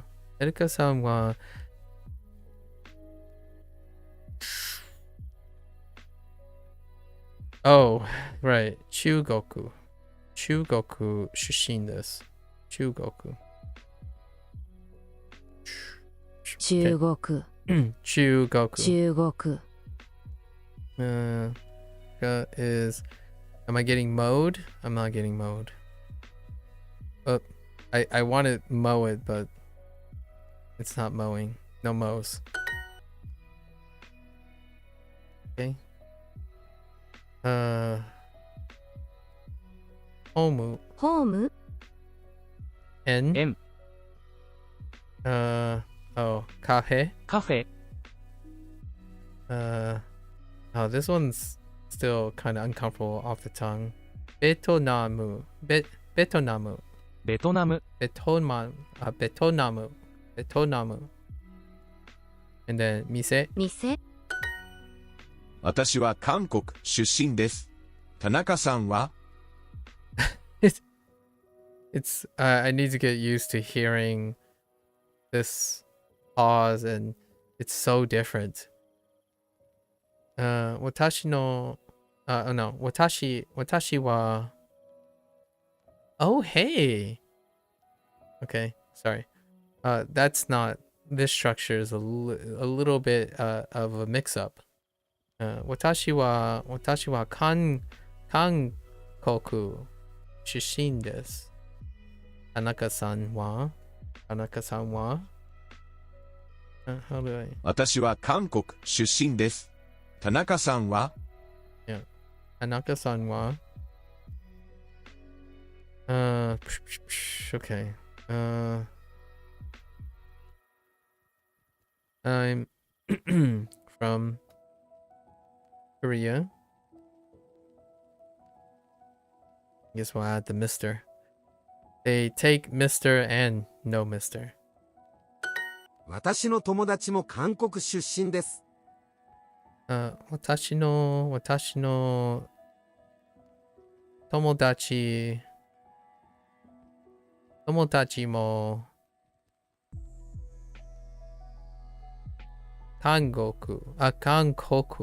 韓国出身です。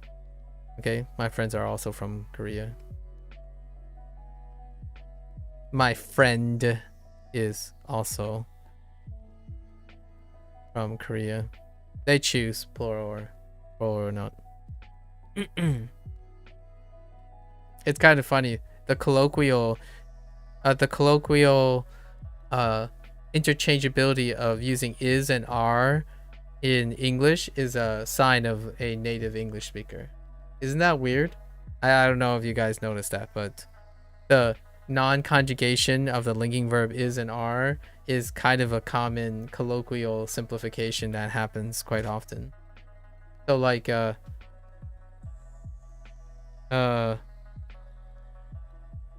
is a very common one? Like when someone says there are a lot of things, there is a lot of things. But there's more than one thing, so there are more than one thing. However, is and are often synonymous now because, well, a lot of people don't conjugate their they don't conjugate their linking verbs or helping verbs. So like you could say my friend are also from Korea. You couldn't pick the right one. Yeah. So it's really interesting. Like English have gone to a point where it's very normal to hear is being used in place of are, even if it's plural or singular. Like when you say something that is plural and you say is, it's still perfectly acceptable to the ear. In writing, some English teacher is gonna smack you across the face. No, I'm just kidding, but that's more of a boomer style. But they'll probably slap you across the face. It's like, that's not a subject verb agreement. Hello? or a noun verb agreement. Anyways, I thought that's funny when I'm learning this stuff. Learning how to translate Japanese language have reminded me of so many different things that English speakers do now. Like especially American English. We talk so many times about different stories regarding how it's making me realize a lot of things that I would love to hear what Japanese people think when they learn English and hear English. Because I mean, I understand that if I listen to Japanese, it's gonna be crazy. Like, it's gonna be different for sure. And I can only imagine what it's like when a Japanese speaker learns English later in life, like second language acquisition, and hear an English speaker speak, like an American English. Like, what kind of English speaker are you listening to? Because, yeah, if I go to Japan, I have to worry about a couple dialects, right? When you go to English, you have to worry about the rest of the world. And that kind of sucks too. My aunt is a great example. My immediate, my youngest aunt, she learned from a British teacher from her university time in Great Britain, I think. And she has this interesting, like, pseudo mixed British accent, and it's kind of really characteristic of her speaking patterns. Learning a second language really opens your eyes, at least for you. Oh, interesting. Was Japanese your second language? Not even Spanish? SoCal life? You had no interest in learning Spanish? Yeah, you play hard mode? I see. No Spanish, huh? You could always acquire a third language. You know, the third language, I mean, Spanish is, in terms of enunciation and stuff, it's a bridge between the two. I learned Spanish in high school to college, as per the usual curriculum. These days, you mix Spanish up with Japanese. Yeah. There you go. There you go. I think it's neat. It's not a bad thing to me when you mix up, when you like show that you have multiple languages. I actually speak to my parents in a hybrid, and because I'm mixed, so I often throw in words from multiple languages together, slapped together, and it will maintain the structure of the sentence, or the comment will be the structure that I started with. I met a lady who was, I should say, married. You married a service member in Japan.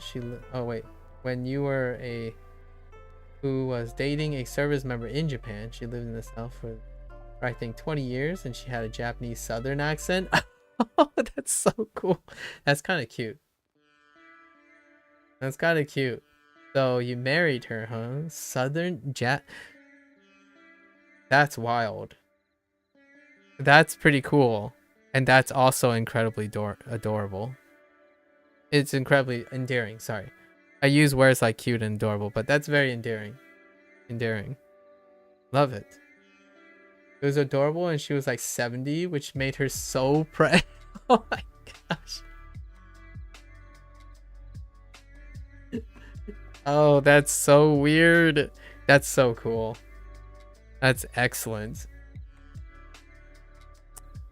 You can't make those up. I'm that guy. Okay, I tell this story all the time, but it happens to me in a city environment. Whenever I hear someone with an English accent that I don't get to hear very often, I low-key would go off the beaten path and just like off in the distance follow them for a little bit to hear their accent. So one time, this story was, I still kind of remember the person's face. He had an Irish/Scottish accent. I can't actually distinguish the two because I don't get a chance to hear them too often. And it was just randomly in the middle of New York City. Like this guy is on this phone. I'm like, dude, I want to hear your accent some more. It's just, I feel like they're speaking.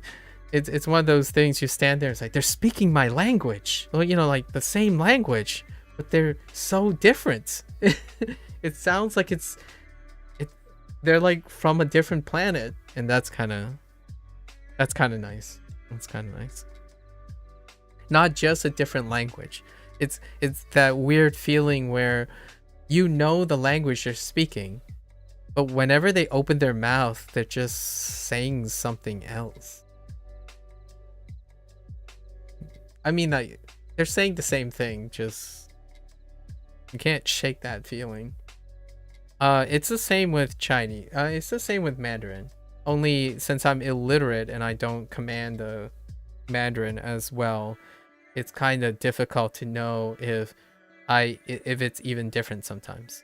Like sometimes when I speak Mandarin, I would shift between Mandarin and Cantonese and I wouldn't have noticed. And that's Cantonese, which, I mean, there's a reason they both have names, but, you know, weird. I think we're good here. Yes. 私の彼女も空手をします。私の彼女、いや、彼女も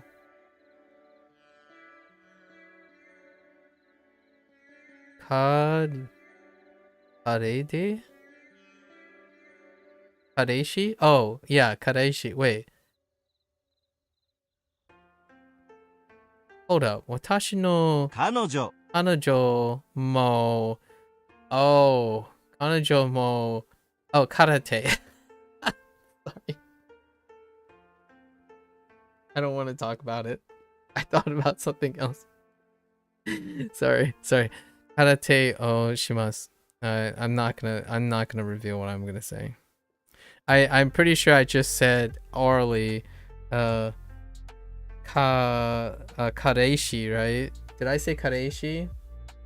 I'm pretty sure I said kareishi, or I thought I said kareishi, and that made absolutely no sense for the sentence.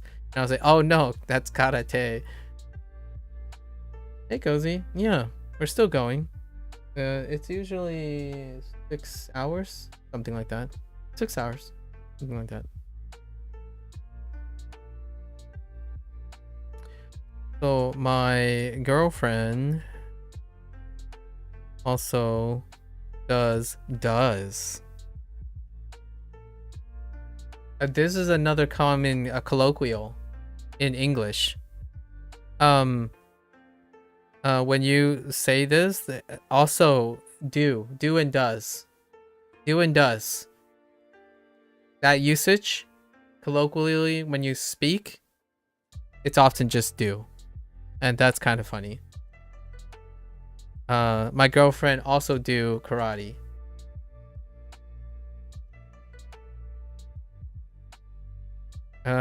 So you kind of learn some of the things that colloquial English kind of throws out, and it's not, I wouldn't say it's a formal, like it's more of a, you know how Japanese, when they drop certain grammatical things, it's to make it more casual, right? Like they like strip something to make it feel informal and casual.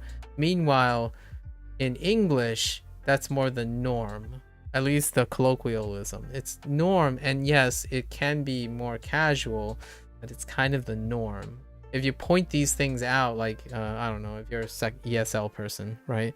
And you're like, wait, isn't that, then the English speaker would be like, are you trying to correct my grammar? No, I'm just kidding.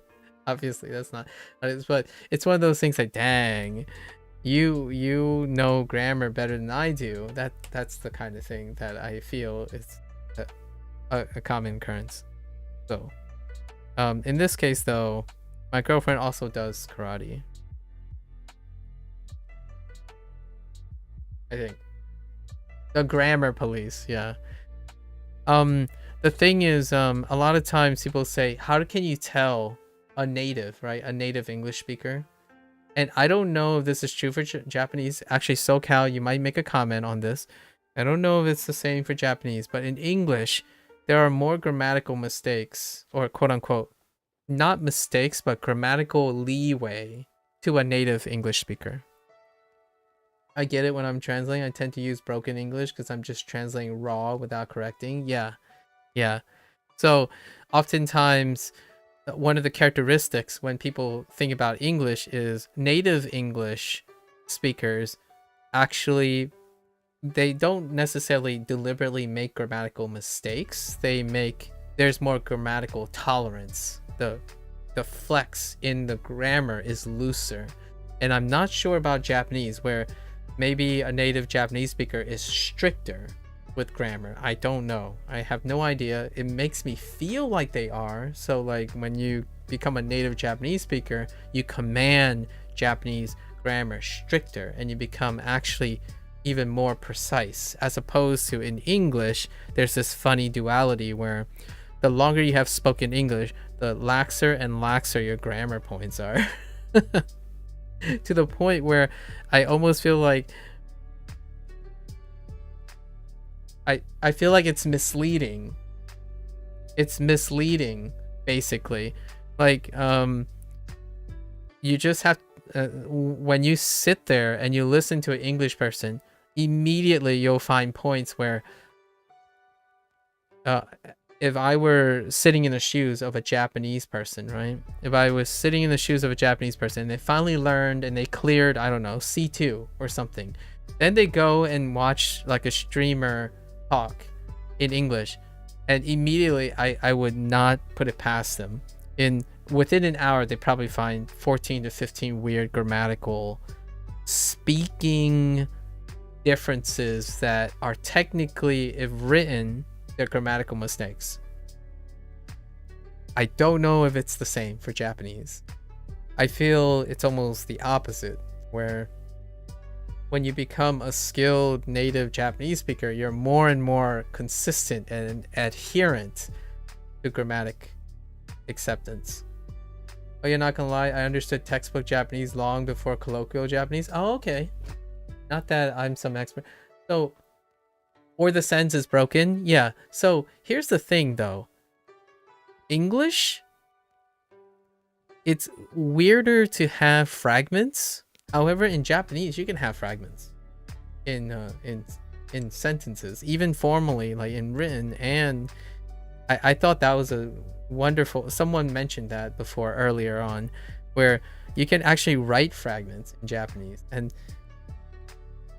formally you can't really in English, even though we speak in fragments, quite a lot, even broken sentences. Someone gave me the earlier example. Oh yeah, Japanese can be extremely fragmented. So much so without context, yeah, it can be unintelligible. English, on the other hand, you can use a lot of words to say a lot of nothing. I think that's my earliest contrast with learning Japanese. You can say a whole lot of nothing in English. Like, adding more words may increase the ambiguity of English, then add specificity to the English.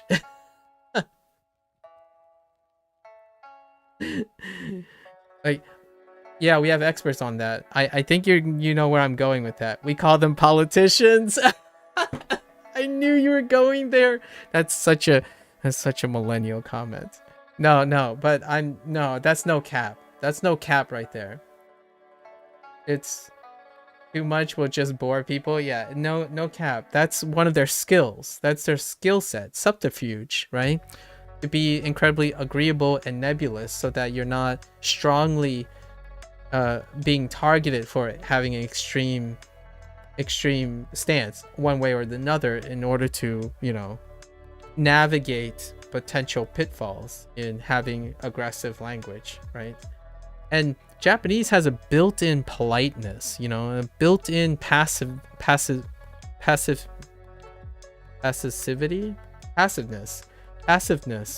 in their language. They have passive voices and stuff, and it's the norm to use passive voice. In politicians, they're usually very, very passive, so it's very ambiguous. Like, well, we'll ensure that it is sufficient to it will provide sufficient satisfaction if you vote for me for my platform. My platform will do the best of our ability in order to meet the projected demands of the present day proletariat. So it's very nebulous. There's no exactness, no precision that allows you to say, what are you actually saying? Like, is that a yes or no? Like, are you saying you can do it, or are you saying you can't do it? Like, well, we're gonna try our best with the resources that we have allocated to this particular task, right? It's very political. Just not making promises, but also conveying an idea loosely without any concise details. And that's kind of the thing about English. And I'm not sure if Japanese is the same. I mean, Japanese have politicians too, right? So you're not going to do it with the... Yeah. I do sound like that sometimes, though. It's not just politicians. When you're unsure and there are too many factors in play, one typically weighs into a language that allows for difference of expectations in order to appear a little bit more agreeable.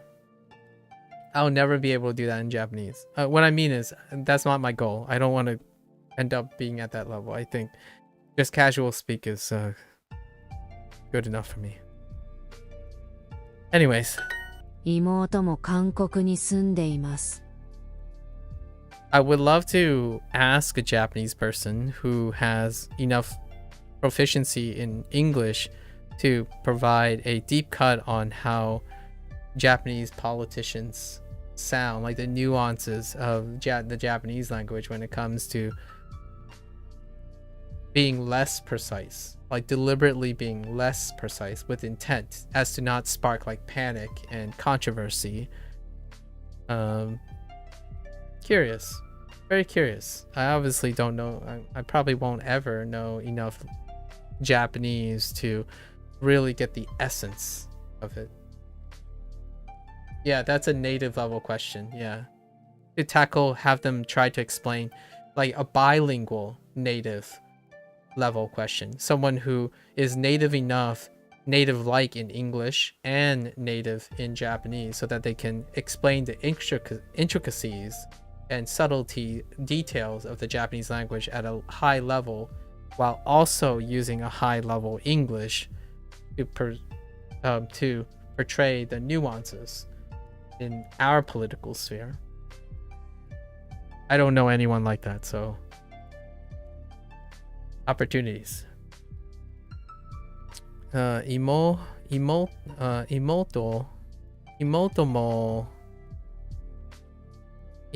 mo Kankoku ni sundemasu. Yeah, ni sundemasu. So, my younger sister lives in Korea. Hey, if I change this up to Nihon, it's actually correct. I can actually say this. Imoto mo. Oh, also. Okay. Maybe not also. More like imoto wa Nihon ni sundemasu. Yeah. Yeah, ni sundemasu. It would be accurate. Because my younger sister actually does live in Japan. From your experience asking about politics in Japanese, most people have zero interest or knowledge in politics, but that's kind of most places, I think. Yeah, that sounds very transferable, right?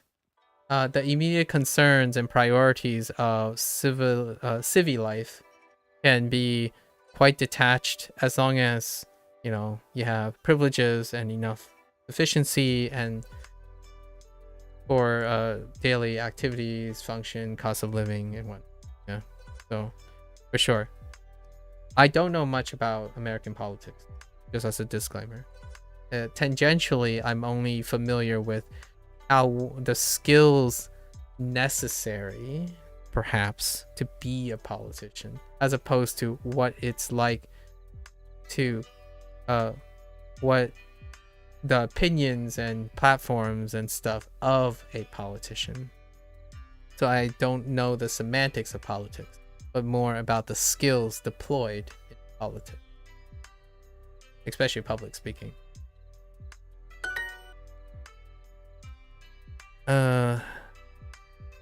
You did watch a testimony on a recent kickback scandal, and the guy kept repeating his official statement like filibustering. Oh, and the response by the member was Kobu.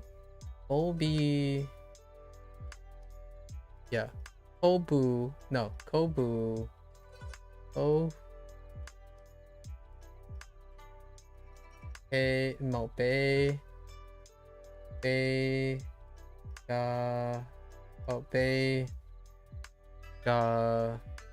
Yeah.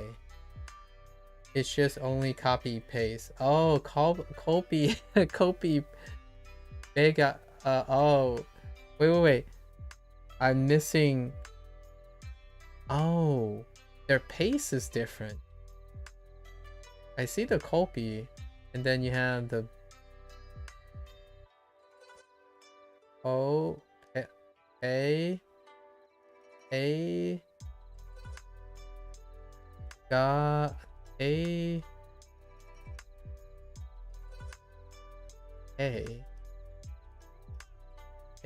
got K. It's only. Oh, it's only. Okay, I see. Huh. Copy.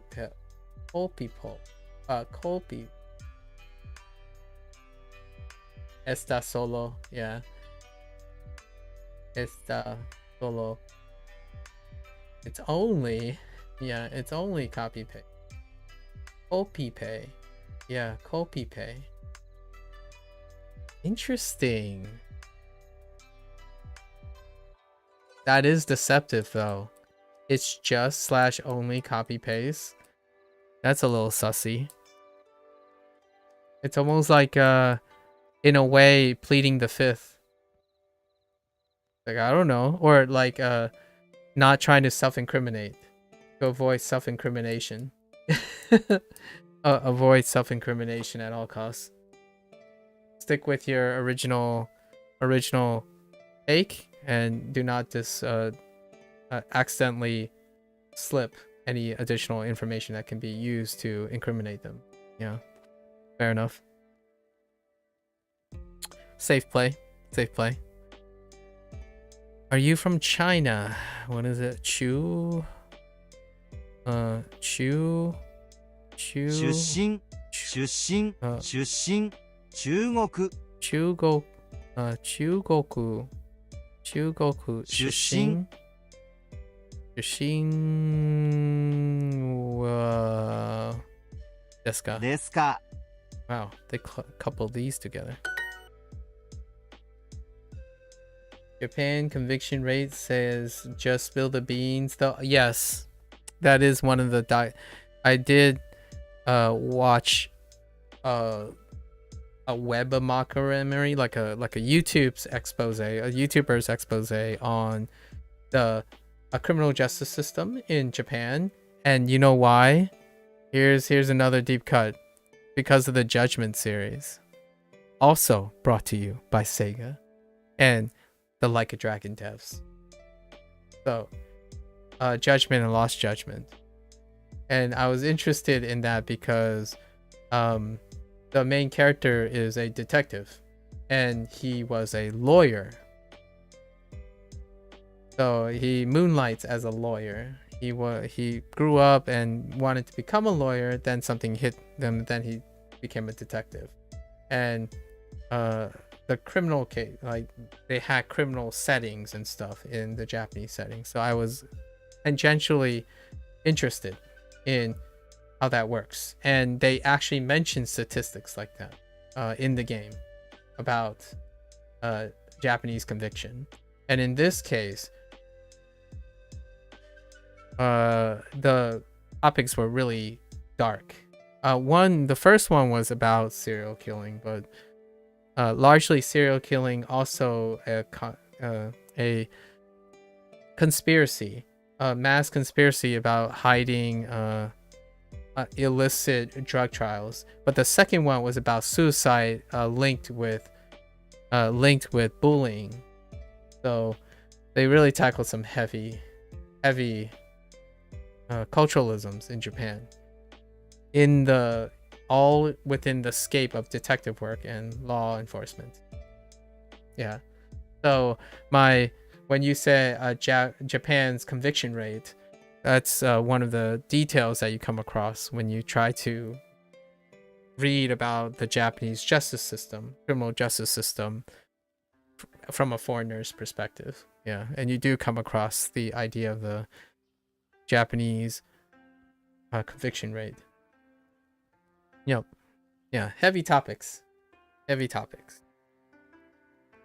My girlfriend is also from China. It's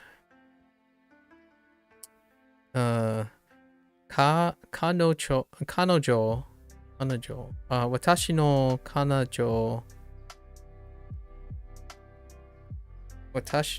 kanojo mo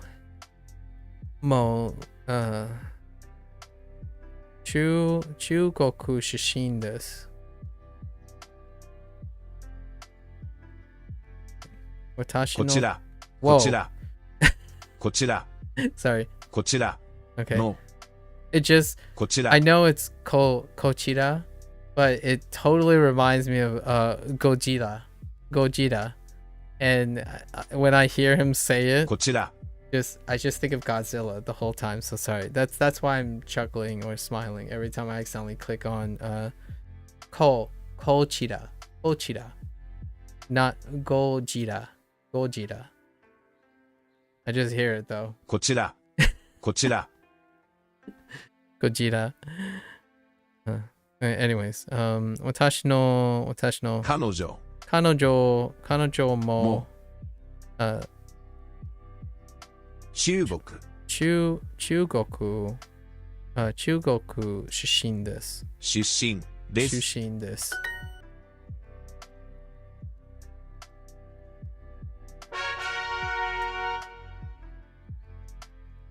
If you like that kind of stuff, I recommend by FNN on YouTube. It's basically investigative journal with a pinch of cops. Oh, interesting. Oh, Kajira too. Oh yeah, right. Kajira, Dragon Ball. Yeah, yeah. Good one, Cozy.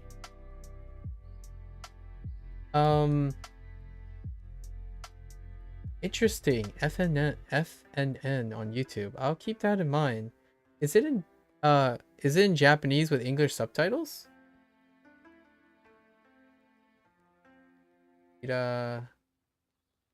Hirabete mitara. Hirabete ara.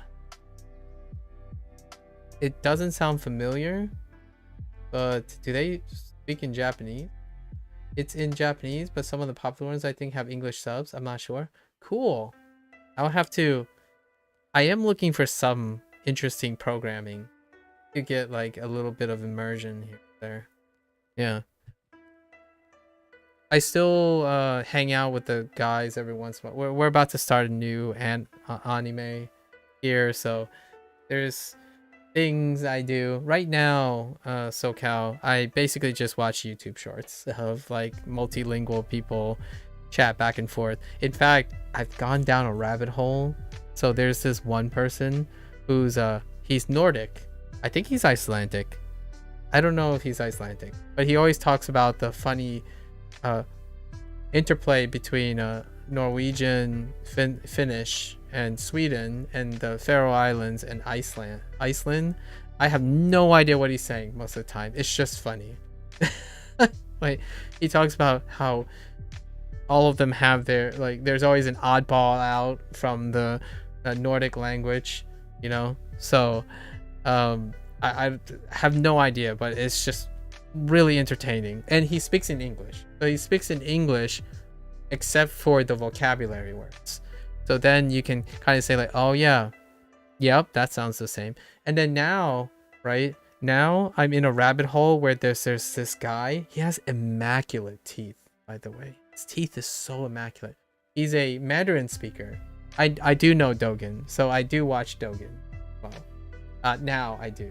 I can't help but watch some of his skits. They're fantastic. And there's this guy, he speaks Mandarin, and apparently there's this trend to get all the words. You know how we have tongue twisters like she sells seashells by the seashore.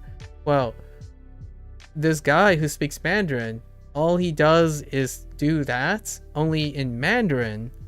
Not only is it alliteration of the same sound, it is also intonation of all the sounds. Yeah, the she one. Yeah, the she one was pretty funny. Or like it's all shins, but because of rules, the shins become something else, and that's hilarious. I absolutely love that. Yeah, red letter, yellow letter. Oh yeah. It's so much fun. Like, it's so fascinating. I thought I was being a goober, right? A lot of times I always feel like that when I make a comment about English and learning in Japanese, I'm like offending someone. I'm possibly like, I'm having a lot of fun, so that's what I want it to be about. It's about having fun learning another language. And there's now another rabbit hole is this guy who he speaks Korean, right? However, everyone wants him to speak Korean, but with speak Korean but in English. So he speaks really rapidly in English, but with Korean grammar structure. And it's I don't know how much he rehearsed it, but man, that is something else. It's really funny, or like it's humorous, it's entertaining, it's kind of funny all at the same time.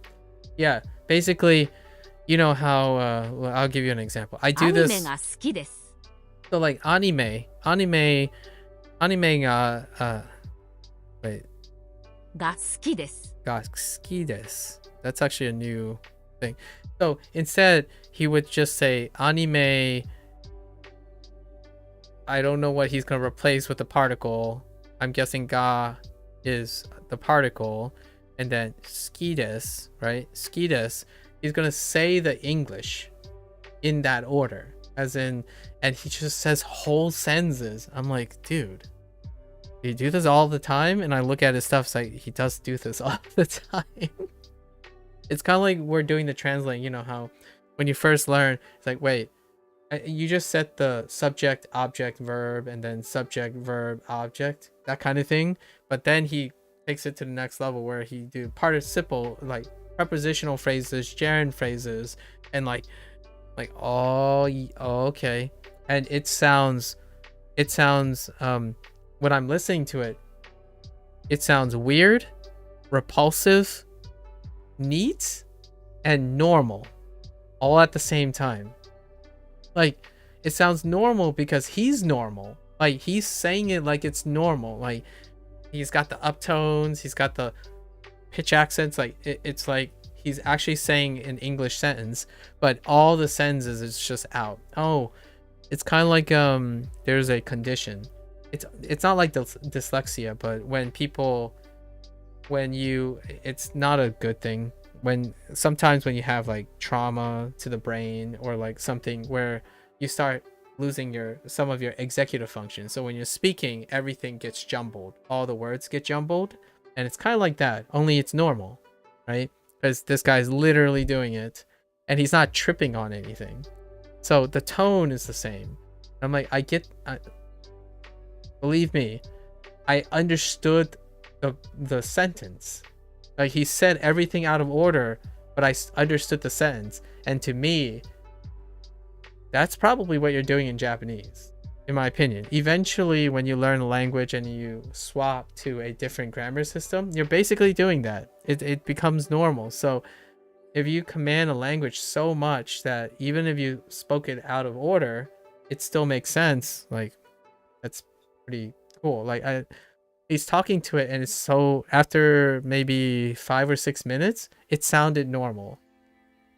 Like, what I mean is, I didn't have trouble understanding him, even though he flipped the object, and all the phrases were in the wrong place, and like verbs are thrown over here and over here. It's still, I knew what he was saying in the sentence, and that's kind of neat.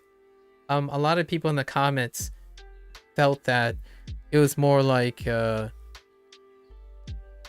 it's harder to form the idea while you're speaking.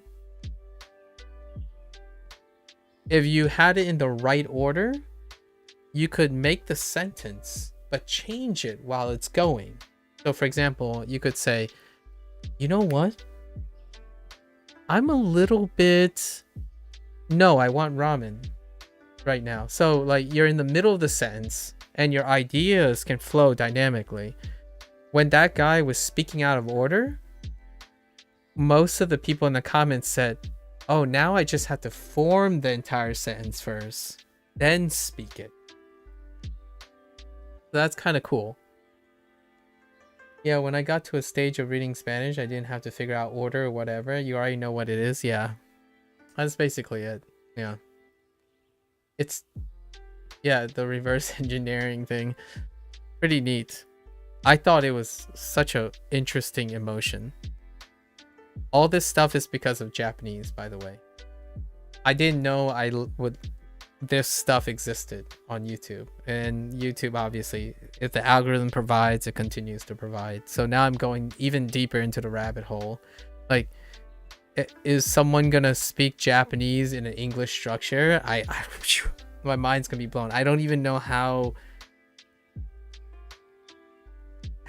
to frame the particle system in the English order. It's probably okay, actually, now that I think about it.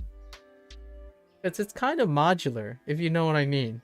Even from my basic understanding, I guess a month understanding of the Japanese particle system and how it's structured, I don't think it's gonna be that weird if a Japanese person spoke Japanese like it was in English grammar system. Not really.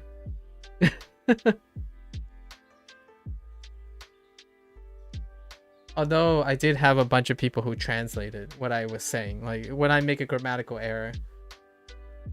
Speak Fujianese using English structure for us. I have done that.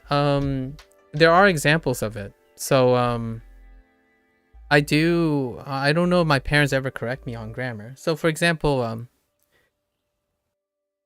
我신기하노. 지금我신기하노. It's literally right now I want to leave. Or I want to go out. In that order. So it's still the same. And I don't know if my parents hear that and say, you know, you're supposed to say it in a different order. I don't get that feedback at all because it's total immersion, right? So if the total immersion doesn't provide grammar, then I don't check myself in grammar. So I don't know if I'm supposed to say 我신기하노 지금. As in, like, take the right now and put it to the end. I'm only saying right now I want to leave is because in Japanese that's very similar too. You use the time of reference, like ima in the front, and then use the subject, and jirung is the predicate. So it's actually at the end of the sentence here. So it's actually agreeing very well with Japanese structure, and it just happens to also read really well in English. I don't know if I'm translating it raw into the right English order though. To me, it sounds like I'm saying right now I want to go out. It's somewhat modular, but there's some meaning that it takes on that don't match. So yeah, that's true. Fujianese it's South Asia. I mean, it's South China, South-ish China. It is along the coast. Yeah, it's like southeast-ish. It's a little bit further up, but it's in the middle. It's in the middle, but on the coastline. It's not as high as like Beijing and stuff, but I only have heard it because of Xiao Ma. Yeah, Xiao Ma. He, Fujianese, you probably already know. We were talking about the fried rice thing. Well, actually, I don't know if you were here with the fried rice thing. Wait, were you the fried rice guy? Yeah.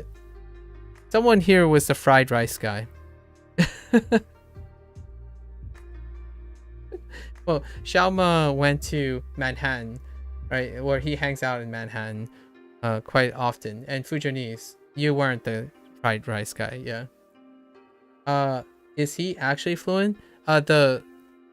So the thing about Xiaoma is it's very hard to know, right? Xiaoma does conversationalism. He's a communication. He takes the communication approach, which is the approach that I typically take when it comes to communication. You learn the motivators in using 80-20 rule. You learn the 20% of the vocabulary that you would apply in a conversation. So fluency a lot of times for like the hoity-toity linguists would suggest a combined mastery of like the depth of the language and the spoken language. But what Xiaoma does behind the scenes, like in the frame, within the frame, is using phrases that represent the 20%, as in the 20% that is involved in all the visible conversations. So for example, right now, this long 6-hour period that I've used English, I barely used 20% of the English language, right? So I can appear like I'm fluent in certain aspects. However, a lot of times when people talk about fluency, they're talking about the depth of their understanding. So the Fujianese that I heard him say are things I would be surprised any person who lives under a Fujianese household would not pick up. So that's kind of the... Yeah, skip all the learning stuff like geometry and geology in Japanese, and then geology in Japanese, and then true fluency is insane. Like when I use Japanese, I'm not even thinking about the tip of the iceberg, and natives still think. I think he does still think about it. Although my fluency doesn't mean I stop thinking about it. So, like for example, when I speak to my parents, I don't think about it. But when I speak to someone in English and try to explain in Fujianese, I still have to think about it, if you know what I mean. Like right now, if you ask me to use Fujianese in English, but I'm thinking in English now, so I will think about it in Fujianese, right? English to Fujianese. When you enter into an immersion situation, do you think about it? The answer is no. Does that make me fluent in Fujianese? I would say no still, because I'm illiterate in Mandarin. So there's a lot of qualifications for fluency. Like my parents, I speak Fujianese, Fujoglish, and right now I deliberately do that all the time. I'm the part about being multicultural is it's very common to have back and forth. You switch between mindsets all the time.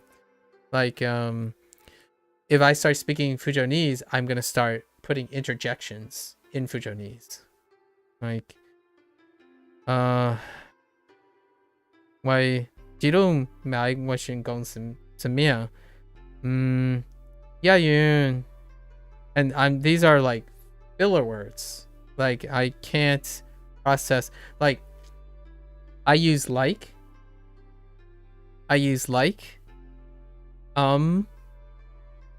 O's. When I'm thinking Fujianese, I don't use those. I use a different set of filler words.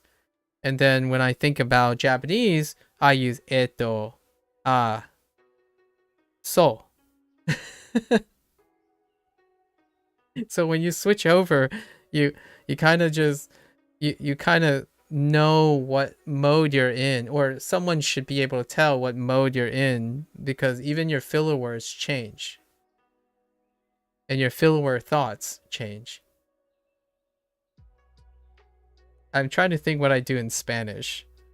If I find myself caught in Spanish, I don't usually use Spanish too often, so I don't have any particular filler words in Spanish. Do I? No. Oh, and here's one that people kind of like. I do say, what is the thing? See, I can't even do it on command. You know, the really, really exaggerated Chinese frustration, like Uncle Roger, like, hi, yeah. I actually do that, so I don't want to do it here. My parents do it all the time. Like I do hi, yeah, sometimes. Like yeah. It's more exacerbated. It's more like yeah. So it is caricature. It's a very big caricature, but it is true. The like my parents would be doing something. Oh, Digna. 是攞時間叮樣我叮那咗 right? So I do it's just it's a little different than the kind of thing. Even a lot of English natives aren't fully fluent by certain standards. Again, I made that comment where English natives, the longer they are complacent about their learning in English language, they actually they use specialized language. So fluency is objective in a way that its metrics do not take into account human condition. So as much as I want to be a stickler for this, I don't base fluency on you already listed the psychological aspects of fluency, but they do not play well with the objective metrics of fluency, which is how much vocabulary you know, how much command of the grammar structure you have. When you're talking about psychology, like do you think about grammar and you do not think about grammar kind of thing, that belongs to another sphere of fluency, which is if you don't think about what you're doing while you're speaking it, to me, if you're only evaluating it based on the subjective nature, the psychology, then you are fluent. You speak and construct sentences without thinking about it. That does not make you fluent in the objective sense, which when you speak to someone, like for example, if you speak to a closed group your whole life, your vocabulary will be specialized to that group. And what an example that I've shared before is like politicians speaking to politicians, scientists speaking to scientists. Their vocabulary will become specialized to those occasions. That doesn't necessarily mean they use vocabulary that they don't use anymore. So they don't practice a specific pool of vocabulary. And after a long time with that type of specialized like use, they have forgotten and are not familiar with a lot of words anymore. So when people measure fluency, focusing on pure volume, in my opinion, is a logical fallacy on how fluency, like how one is fluent. Like for now, I sounded different from my usual colloquials. So when I'm thinking about and talking about technical speak, I shift over to another pool of language, right? Then I naturally end up feeling like I'm assuming a different personality now. And that's kind of like shifting languages. Your personality kind of shifts with the restrictions you placed or like the specific characteristic of the language. You can shift between fluencies, quote unquote fluencies, if your depth of your language is big enough. You can also lose that depth if you spend most of your time using a specific thing. So like for example, if you're a gamer and you stay a gamer for the rest of your life, like 50, your vocabulary is going to be restricted to whatever that space requires you to use. That would mean that you're less fluent over time on a metric, but you become more fluent, specialized in that specific group. So a lot of times you have a lot of really intelligent people who do like technical things, but they're terrible at pleasantries and they're terrible at candid conversations, generally due to unpracticed skills. In both cases though, one would consider them fluent. So it's kind of a stickler. I'm kind of a stickler here. And for me, I generally say my qualifications are if you can bounce back and forth between a primary language and a secondary language, then you're not concerned about fluency. Fluency is when you no longer concern yourself about the technicalities and you can execute expression without a secondary function, right? You're definitely fluent in Gamerglish, yeah. Like, let's go!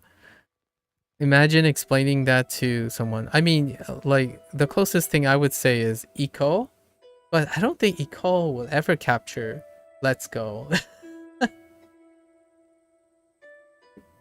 Or Poggers. The AoE of the moms are OP. They need to nerf it. No cap. No cap, though. No cap. If AoE is, you know, no cap.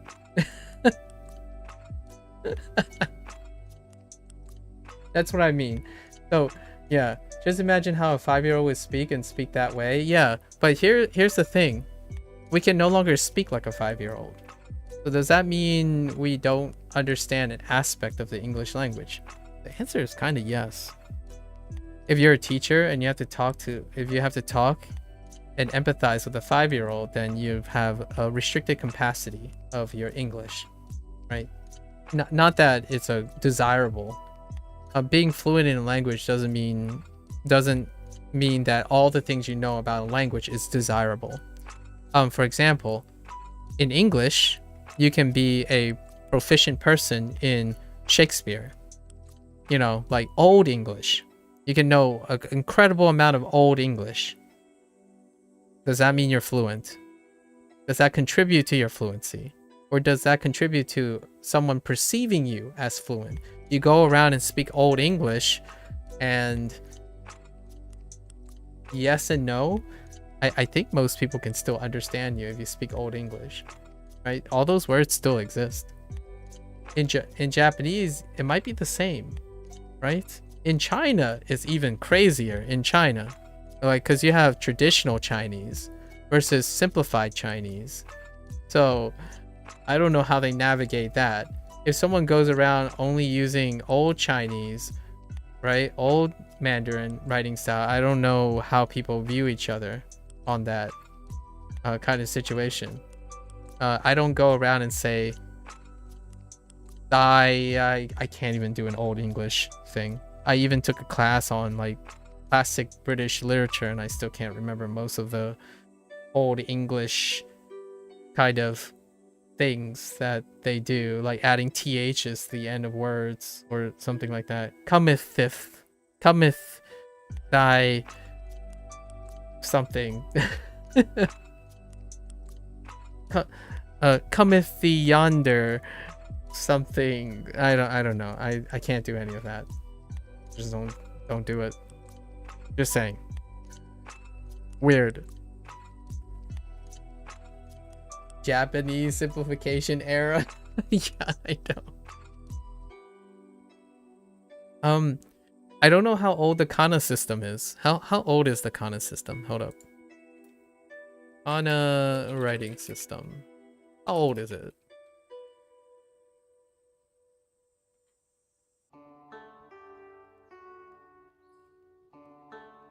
Kana. Unless you guys know right from the start. How old is the... I mean, it's gotta be a couple lifetimes, right?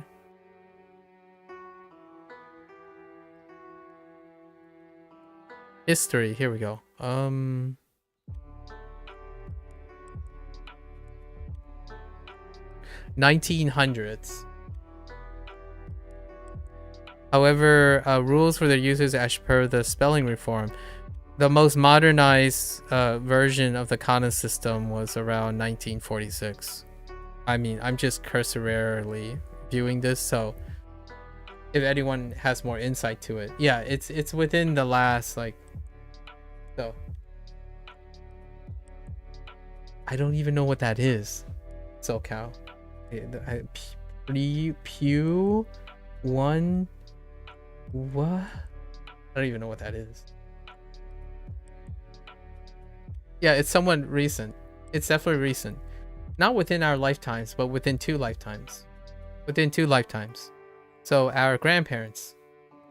Yeah, I don't know what that is. What is that? Pre-World War One-ish. Oh my god.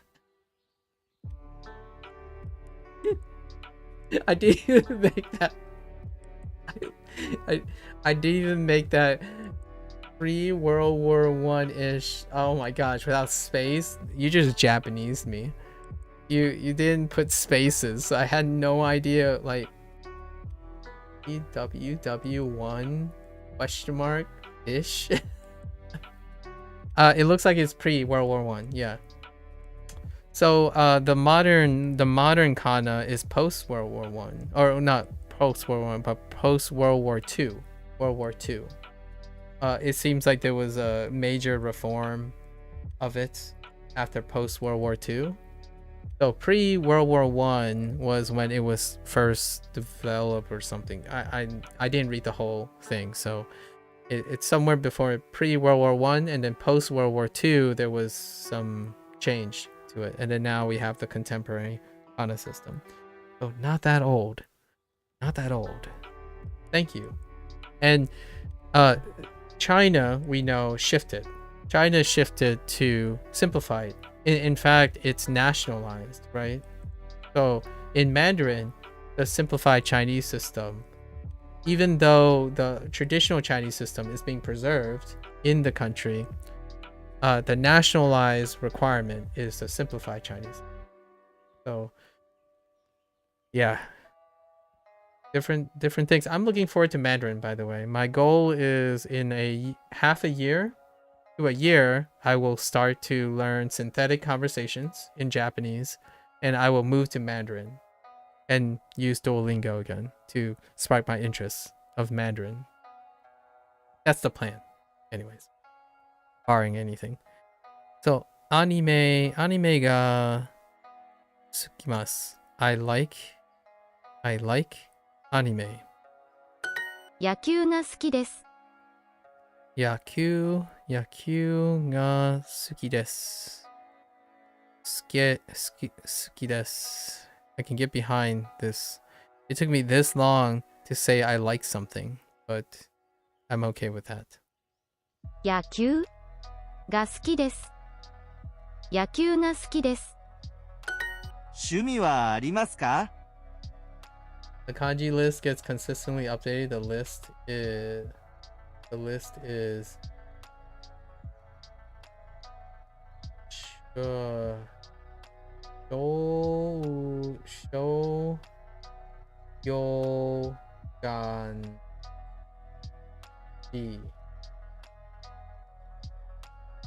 Shoganji.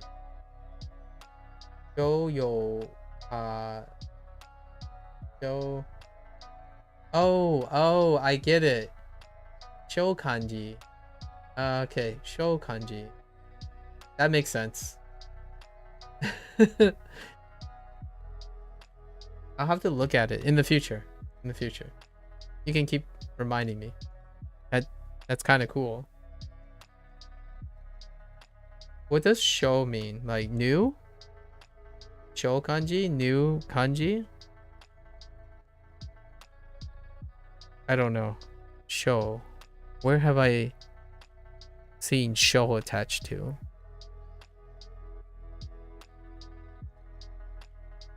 Not in appropriate places. Not appropriate show place. Shoyo is like typical or ordinary use. Oh, shoyo kanji. Sorry, shoyo kanji. Shuyo. No, shoyo. Shouyo. That's not the same way to spell shoyo, is it? You know, shoyo. Oh, joyo. Oh, jo. Oh. Yo. Oh, yeah, right.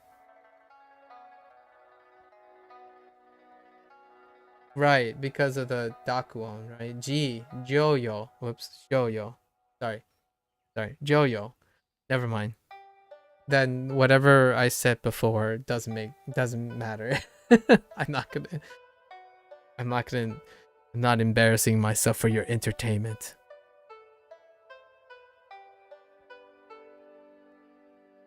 Dakuten. What's the difference between dakuon and dakuten?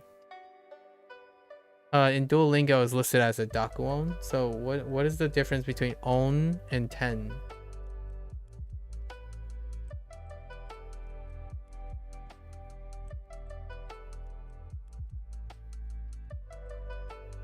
Dakuon, yeah, maybe I have it wrong. Let me look. I mean, no, I didn't even consider that possibility. Shumi. Oh wait, I haven't gotten Shumi. Shumi hobby. Okay. Shumi wa arimasen? Or arimasu ka? That's a great question. I love this. Do you have any hobbies? Wait, can I say what your hobby is instead? So, shumi wa doko desu ka? No, that doesn't make sense. Sorry, not doko. Shumi wa nani desu ka? Nani desu ka? No, that doesn't work. Wait, what's the what? Do desu ka? Shumi, can I say shumi wa do desu ka? That doesn't make sense, does it? Or shumi desu ka? No, that doesn't make sense either. That's no well, what is... How do I say what are your hobbies? How come, how do I say what are your hobbies? Shumi. Dakuon syllables with a voice consonant. I see. Japanese. Makes sense because on is a sound. Ah, okay. Gaku on is a sound. Okay. I have a question. So this says shimi wa arimasu ka, right? Do you have any hobbies? If I wanted to say, what are your hobbies? Is it like shumi wa dou desu ka? Or shumi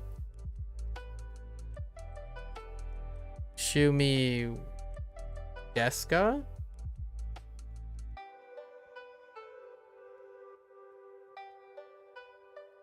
I guess you well, shumi is a noun, right?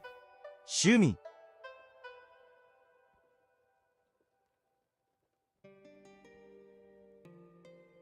I don't know what that means. Nan desu ka? Oh, wait, no, I don't know the kanji in the beginning, but I know nan desu ka. Oh, what are? Yeah, I don't know the first three characters. Well, I know no, and then there are two two kanji I'm not familiar with. Shumi. Oh, that's shumi. Oh, okay. So you're saying Maku-san no shumi nan desu ka? Ah, nan desu ka.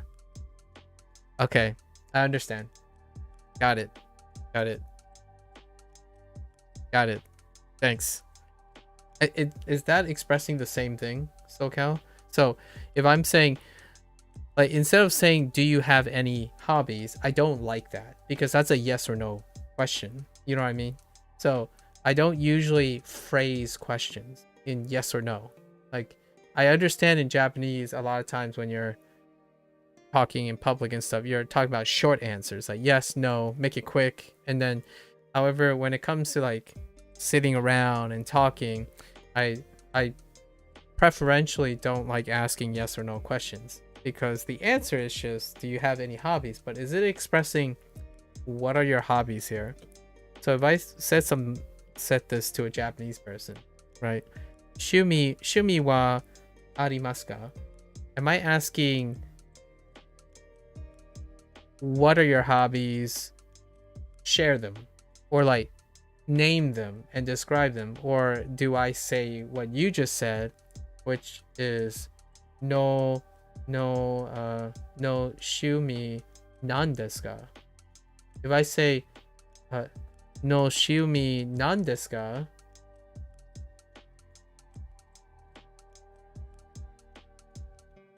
arimasu ka, yeah, is do you have, yeah, essentially. And what I'm trying to say is, it's literally do you have, and the answer is yes or no, and it ends there. That's all that question is asking. It's a yes or no question.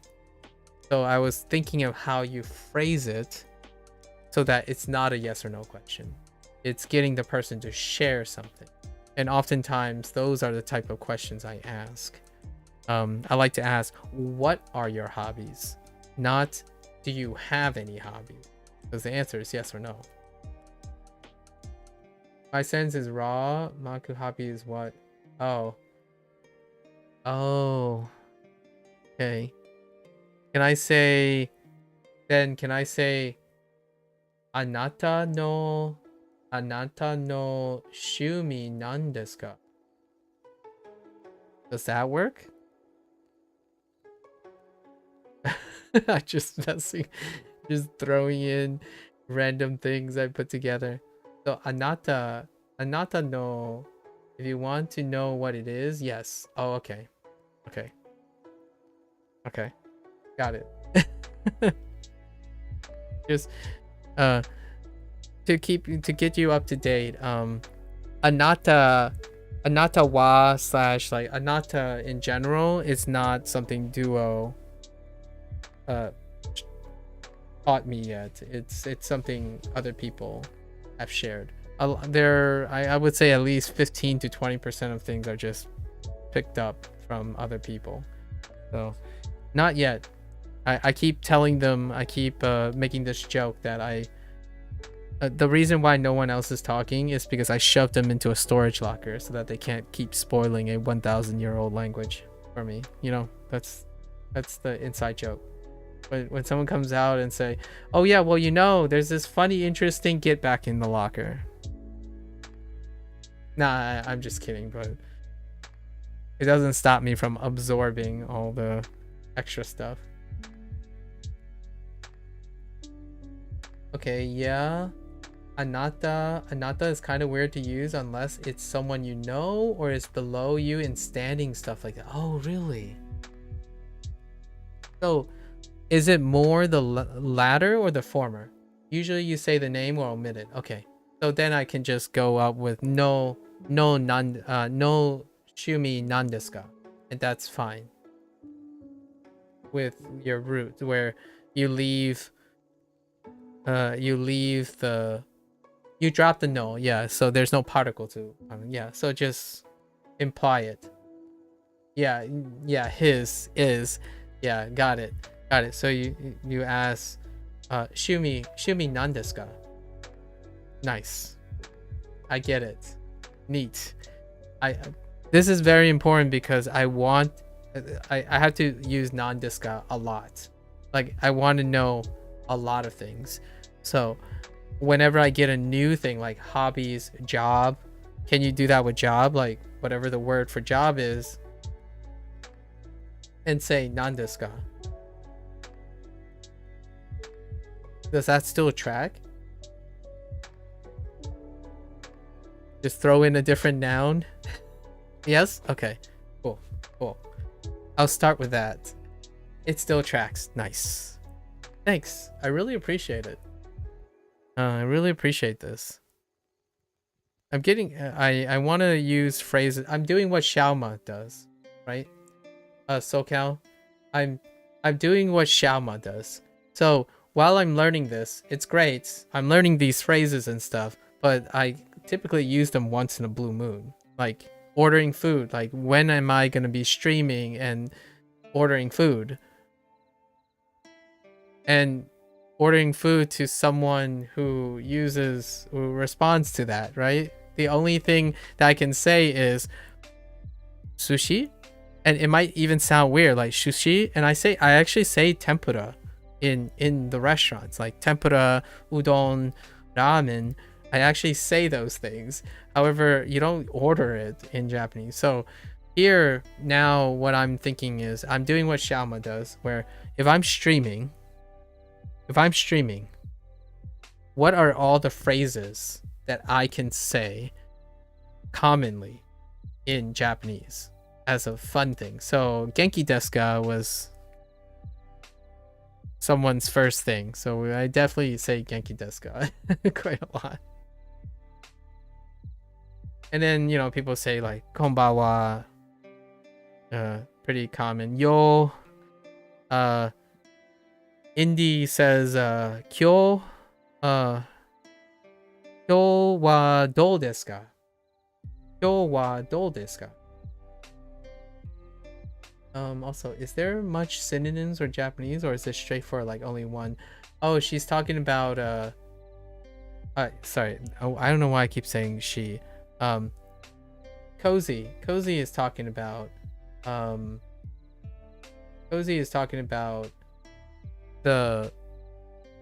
doing what my parents do. Sorry. My parents use pronouns where we stick with one pronoun word, and I'm reverting to that quite a bit. My bad. Sorry. Cozy is talking about like redundancy. I'm curious about that too. Like, what do you mean? Are there lots of, like, for example, say instead of saying hobbies, right? I'm it. Fair enough. Like, for example, instead of saying hobbies, interests or pastime. 趣味. So you know how this says hobbies and then pastime. So are there a lot of things that express the same thing, right? So am I able to replace shumi with a different word that effectively say the same thing, but with your own personality? So would I say hobbies? I would probably ask the person if they have any interests, different interests. Like, what interests you? Instead of what are your hobbies, I would say what interests you, right? Yomi, yomi, yomi. Okay, I guess the answer is yes.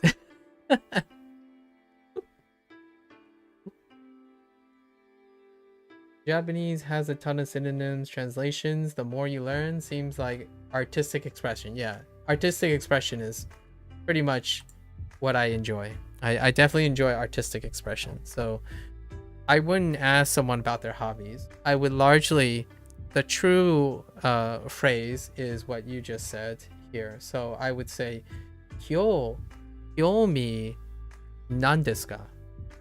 Kyomi nan desu ka? Is probably the first question I would ask. What are your interests?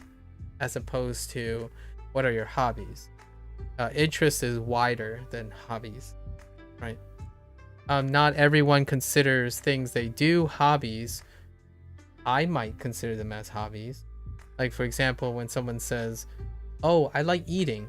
Like, oh, right. And then they start describing how they eat, how they manage, and that sound more like a hobby. So a lot of times I typically like to phrase it in a bigger, as wide as I can get, and then come shorter, even though they're can be synonymous for other people. Good point. Very good point. K-POP を聞きますか? K-pop. Of course we have K-pop. We have J-pop. We have K-pop. お聞きますか? お聞きますか? Do you listen to K-pop? Do you? Yeah, from my perspective, they have some synonyms, which I chalk up to the age of the language, but could be because I only have one other second language, and it's so far in relation is almost a different form of communication in my mind. Yeah. So the reason I ask, I'm not sure if Cozy feels the same way. The reason I ask is generally largely due to the efficiency of the Japanese language. It's often incredibly precise, and the terminology is not so much for flavor, even though flavor is a function. It's more pragmatism. So like, Japanese strikes me as a language that's pragmatic forward before creative flavors. English, so many people use English, so the flavor is the different person using the English. That is the flavor on top of English, right? So if you have a accent from your country that's transferred, English, that's all you had to say. Yeah, flavor. No, you're using the word wrong. That is such a deep cut. Yeah, you only have to say English. English is English. What's up, dog? No cat, this place busted.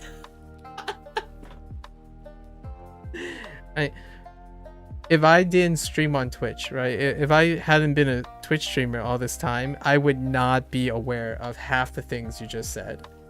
Like, I wouldn't know what no cap is, and I wouldn't know how bussin' works within the scope of that. Oh, hey, thanks, Sci-Fi Gemini. Thank you. Thank you. I will keep on learning Japanese. Yes. Thanks for the kind words. I guess, arigatou gozaimasu. Hope you are doing well too. Yeah. English. What's up, dog? Now it's more like, there's a better what's up, dog. Come on. You can do better than what's up, dog. Uh,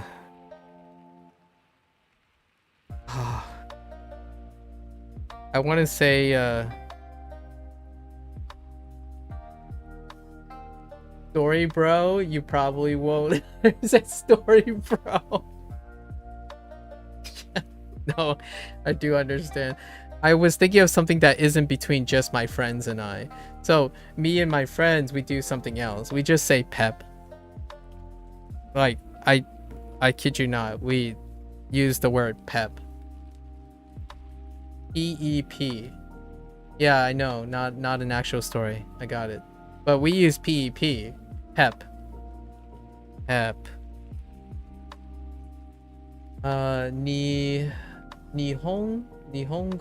Nihongo Ben dialect. Oh, is that dialect?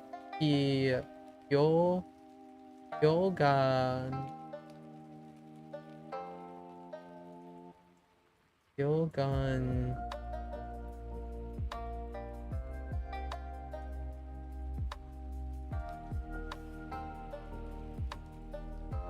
Ashte? I don't know the last part. Something about the Japanese language, maybe the Japanese dialect. What do I want? What interests me about Japanese? Or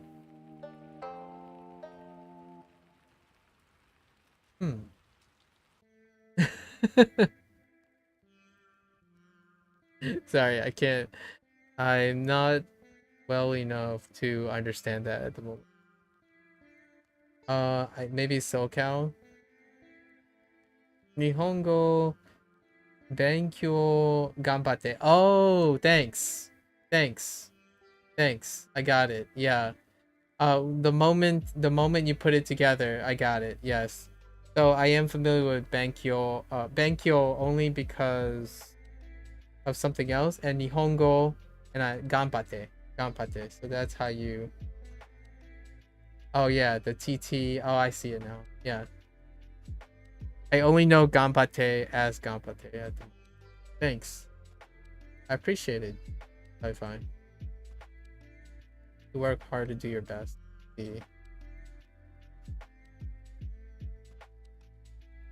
Yep. Ganbateru. Yep. The plain form.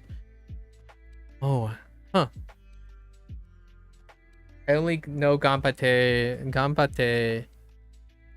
in anime, like from anime, as a standalone word, like work hard, do your best kind of thing. Appreciate it. Would use story horse. Okay, I'm not familiar. You're Irish, that's your slang. I see. I heard of story bro. Oh, and does it come from Ireland as a deviation from story horse? Huh.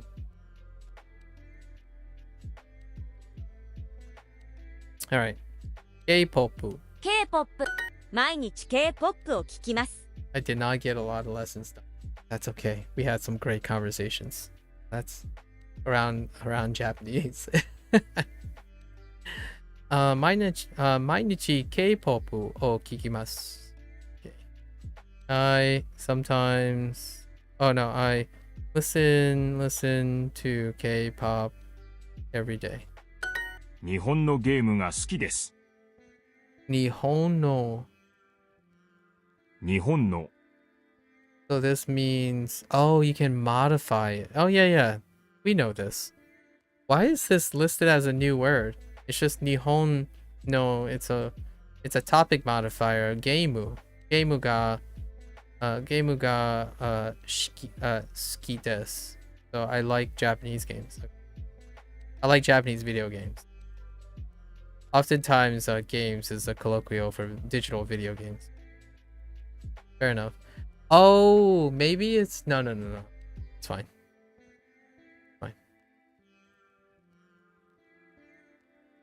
Duolingo has always had the kanji. It just takes a while. Kanji is introduced starting at Unit 6. Unit 6 of Section 1 and on. And then they have a whole section dedicated to all the cataloging of kanji. They do skip some kanji though. I'm a little disappointed now. They skip a few, like nan in nanji. The nan in nanji was skipped, but I'm tracking them. And also Duolingo has over 1,500 kanji in their Japanese course. To date, at least 1,500. Not all of them are cataloged though. And I'm not there yet. I'm at 30, like 35 kanji. Wherever it is. It's in the list. 日本の音楽が好きです。 Yeah, so Duolingo does have kanji. Where it is very, very questionable at the moment. I have very limited kanji because it's very specific to things. 日本の音楽が好きです。日本の What did I hear? 日本の音楽が好きです。音楽を聞きます。日本の音楽が好きです。Oh, whoops. 聞きます。I was thinking of listening. I was thinking of listening to Japanese music. Okay, it's fine. 日本の音楽が好きです。 Yeah, so they really want to use the new vocab is I don't need this. 日本の音楽が好きです。 Yeah, then I don't need to use this particle because of 日本の音楽が好きです。 yeah, because of the ga. Ga suki desu.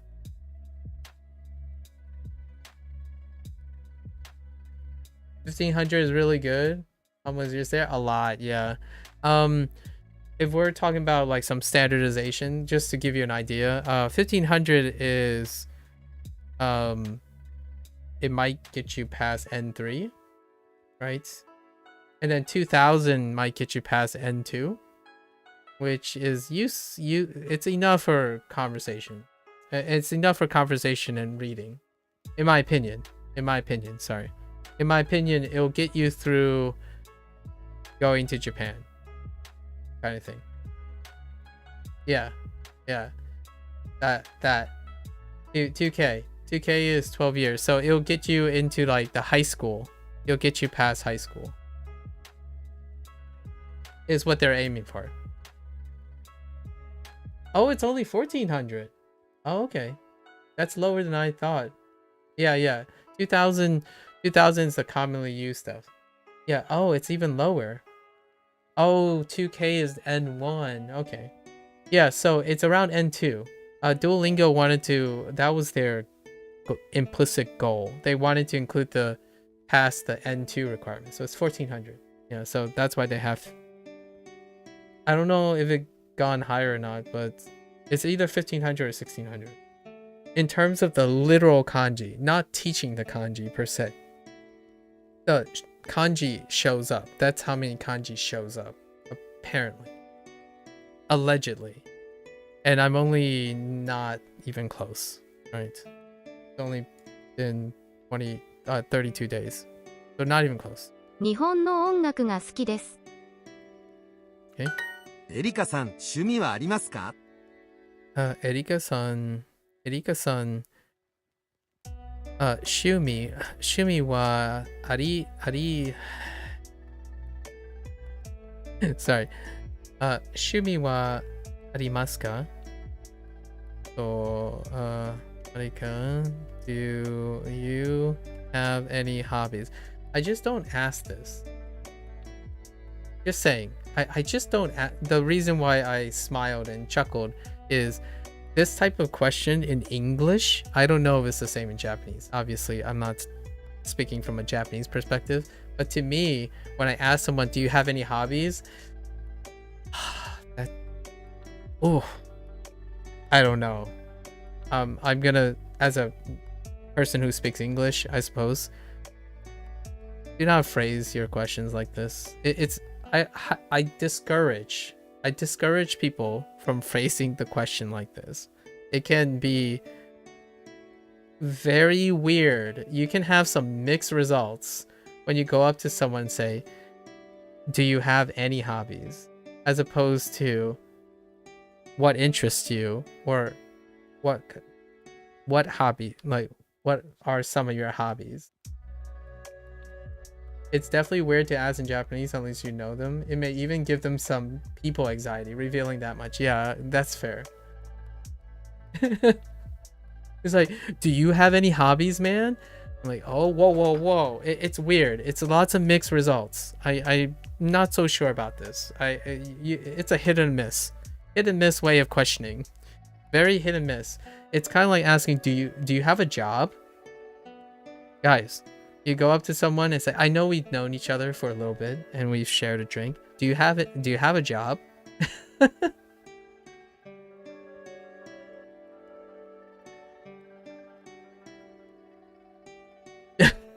You don't go up and I mean, the structure of the conversation is useful. It is. Yeah, fair enough. So fair enough. ミステリーはちょっと。 Mystery. Wait. Mystery. I like it. Mystery. Wachotto. Wait, I do like mystery. What do you mean? This is a cap. All cap. This is a cap. Yeah, it's another implied meaning. Wachotto is an implied meaning. Yeah. If you're talking about wachotto or choto in general, yeah. Yeah, they started with this a bit back in section 1. Yeah, in section 1. Someone, trust me, SoCal. You're gonna have to. 2 or 3 people made an immediate comment about this phrase. the wachotto phrase. Yeah.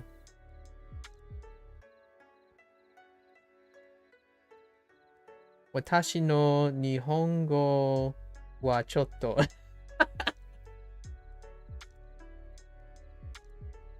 Okay. All right. Sorry. That cracked me up.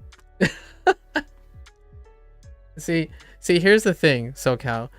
Duo moves at a snail's pace, right? And I kind of like it because I get to repeat all the sayings. Like I get to talk and speak and do different type of gags. It means that my vocabulary is so limited. However, if you type something that came up with in Duolingo, I know it immediately. Like it's so ironed out in it. The problem is in a stream setting, when you're interacting with people, like you're learning this way and I'm talking this way, it doesn't come up. Like you don't use these phrases in these conversations. The closest I can ask you is literally asking you if you like sushi, if you like tempura, like yes or no questions. I can only ask you yes or no questions and the conversation just ends. And I'm not that kind of person, right? I'm sure you've known by now, even though we met just today a few hours ago. I do not ask yes or no questions. They are not useful. The conversation just dies with the yes or no question. Like, are you having a good day? Yes. The question's gone. And then someone else would ask a question back and I have no vocabulary. I legitimately, then someone asks a question back and I can't answer them yet because I only know how to answer yes or no questions. So if someone asks me a yes or no question, there's a chance I could say hai or ie. That's it. Hai, ie, like I could comprehend your yes or no question and I would say hai. And it ends there. Or I would do like eto hai to ie? Can I even do that? Can I say maybe? I don't know. Can you actually do hai to ie? Is that a phrase that people actually use? Like yes and no? I'm having a lot of fun though. This is my element. I do like finding that there's a lot of things I don't need. That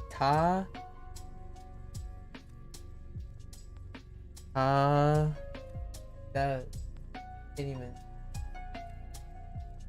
Taboon moment. Taboon. Speak. Is taboon speak? No. Talk. Speech. Read. Not read. I know read. I almost feel like it's maybe. Oh, perhaps taboon. Okay. Taboon. Even the ones that you don't learn. All in due time. I think you'll advance super fast with second language knowledge, TBH. Fair enough. Fair enough. Oh, and I'm not in a hurry. Oh, okay. I don't want to give any ideas that to people that I'm in a hurry. Often, I'm a journeyman. I don't know how to say that, express that in Japanese, but I'm a journeyman. I am not a goal man. So I don't rush to the end of the goal. I'm not a sprinter. I'm more of a cross-country runner. So, indeed. Taboon. Interesting. Okay, I don't really like mysteries. That's a lie. That's a cap. I actually really love mysteries. Okay. Mystery. Mystery. Yeah, mystery. Pan. Speaking of what you like, do you like pan? I mean, whoops. Oh,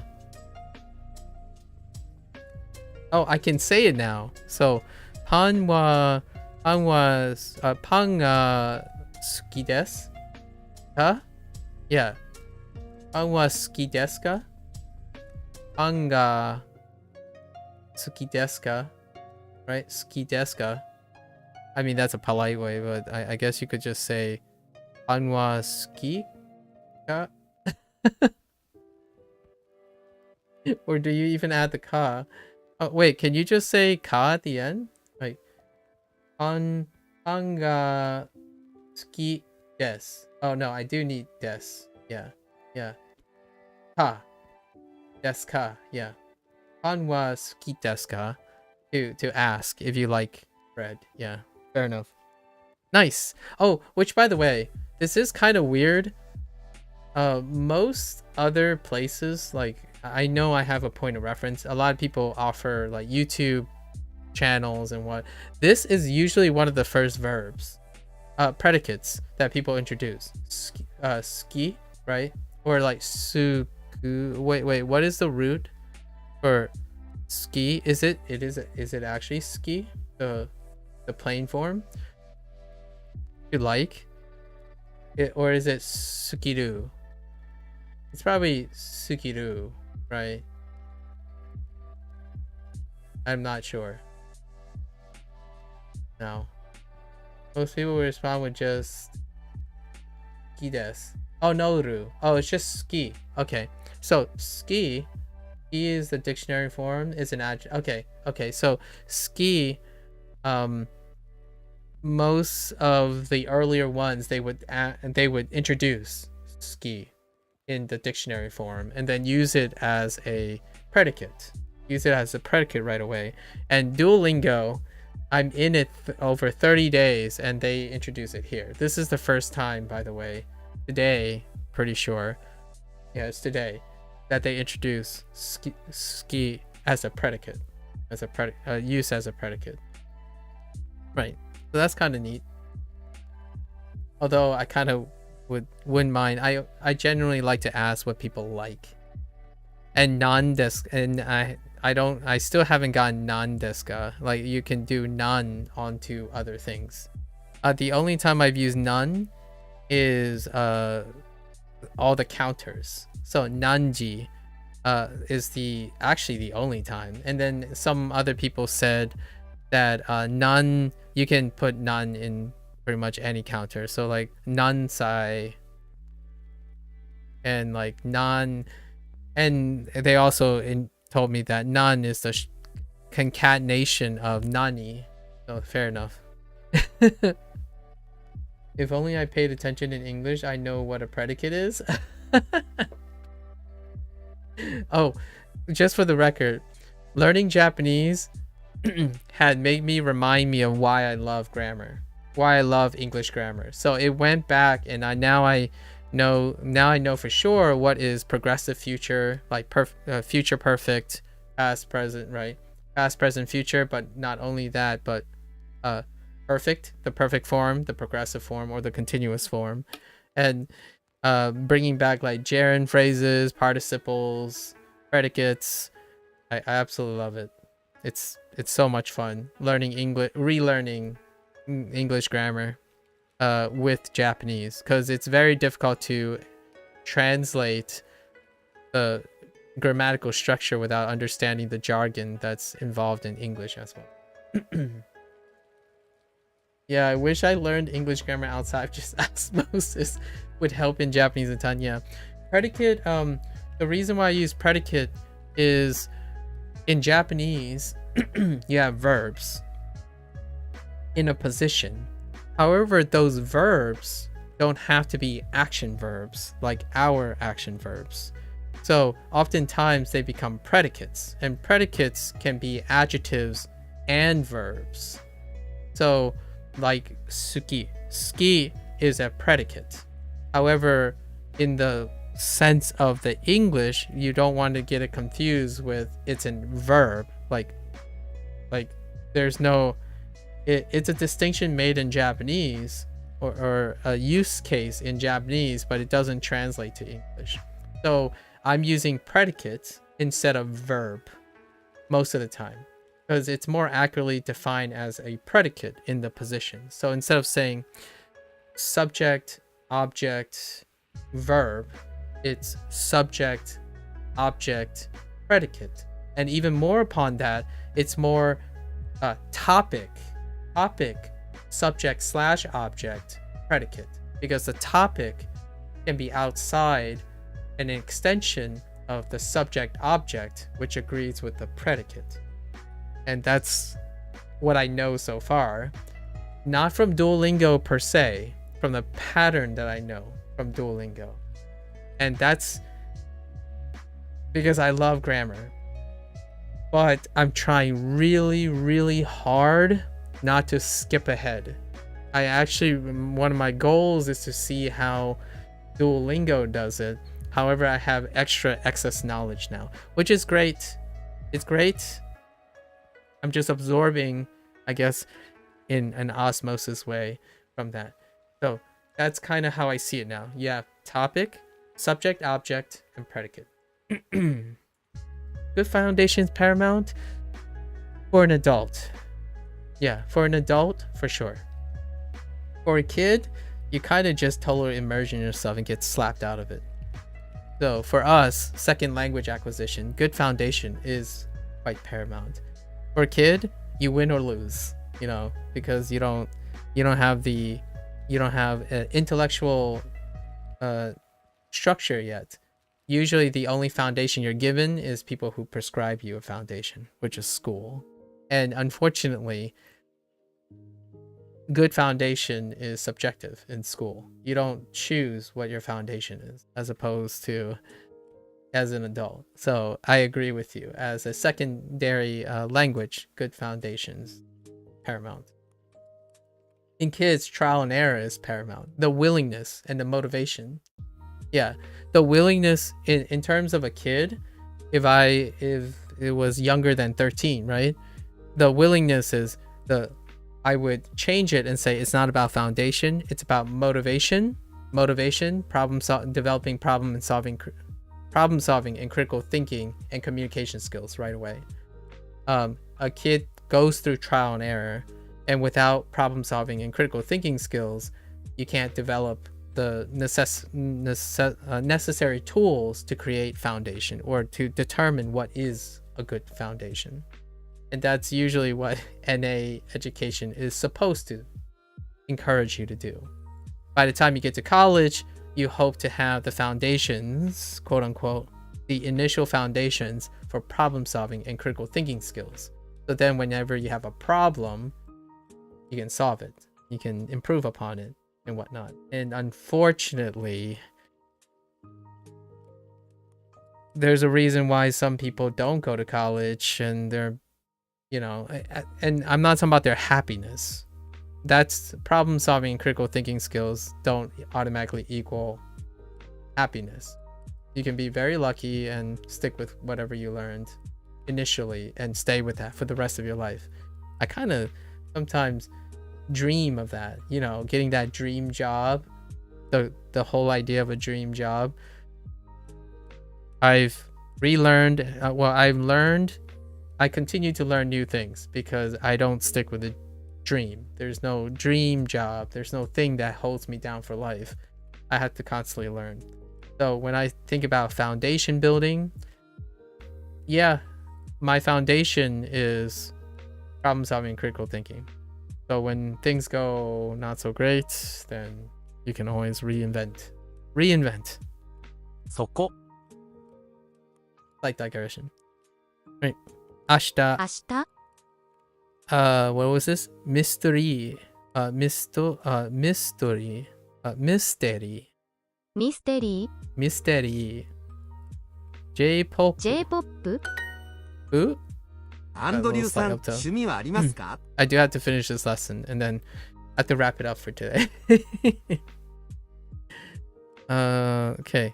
What was this guy's name? Oh yeah, Andrew. Andrew. Andrew-san. Sorry, Andrew-san. アンドリューさん、趣味はありますか？ Andrew-san. 趣味はありますか？ Andrew. Yeah. Okay. Wait, what am I asking you? Oh, do you have any hobbies? Sorry. Andrew, do you have any hobbies? Do you have a childhood? Andrew, do you have a childhood? I'm sorry, that's you hate katakana? Oh, I absolutely love katakana. only because of you. I want to know how close Japanese people can get with like adopting other languages words. Like it's kind of fun how inventive they are. I do that. You also hate katakana? Oh my gosh. So hard to read. Okay, that's fair. Hard to read. I'm with you there. I am kind of with you there. I understand how you feel. However, I love how creative they have to be to hit the words, right? And like tennis and basketball or body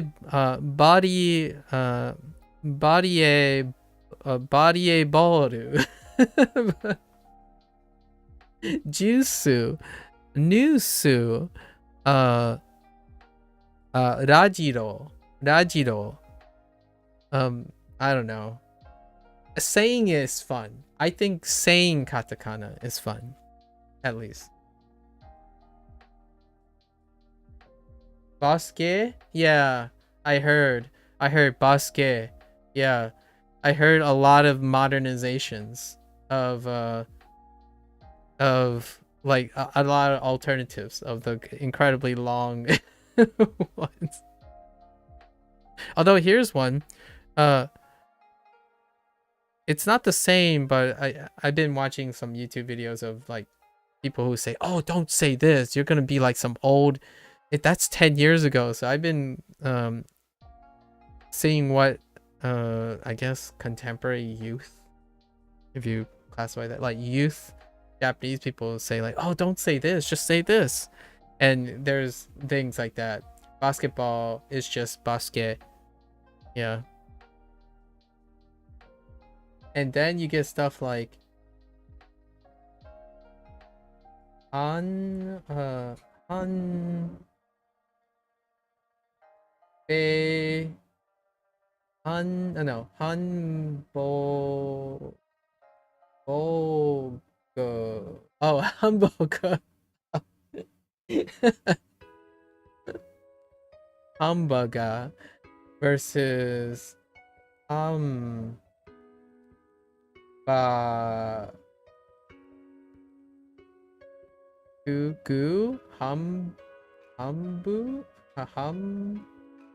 hambagu. Interesting. Hambagu versus hamburger.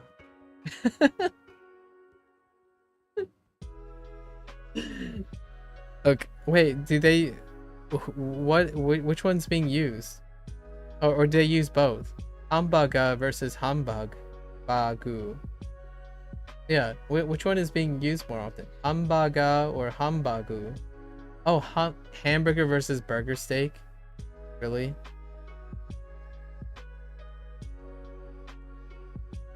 Really? Okay. So if you go to a restaurant and they happen to have hamburger and hambagu, you'd be in a rude awakening if you ordered a hambagu instead of a hamburger. Or are they not the same? Like, are they the same or are they actually different? Because I feel like burger steak ends up being more of a Salisbury steak if you order a burger steak. That's a meme within itself. A burger steak. It's true. It really is. Oh no. I got this reversed. Don't worry. It's fine. We'll get it. K-pop. I slid the things in the wrong place. Engineer. Your favorite guys. Your favorite katakana. Kohi. Koko. Karate. Okay. よく日本のドラマを見ます。よく日本語ドラマを見ます。Okay. I often watch Japanese dramas. ミ Okay. ステリーゲームが好きです。 Oh, they don't just say J drama? Wait, hold up. Hold the phone.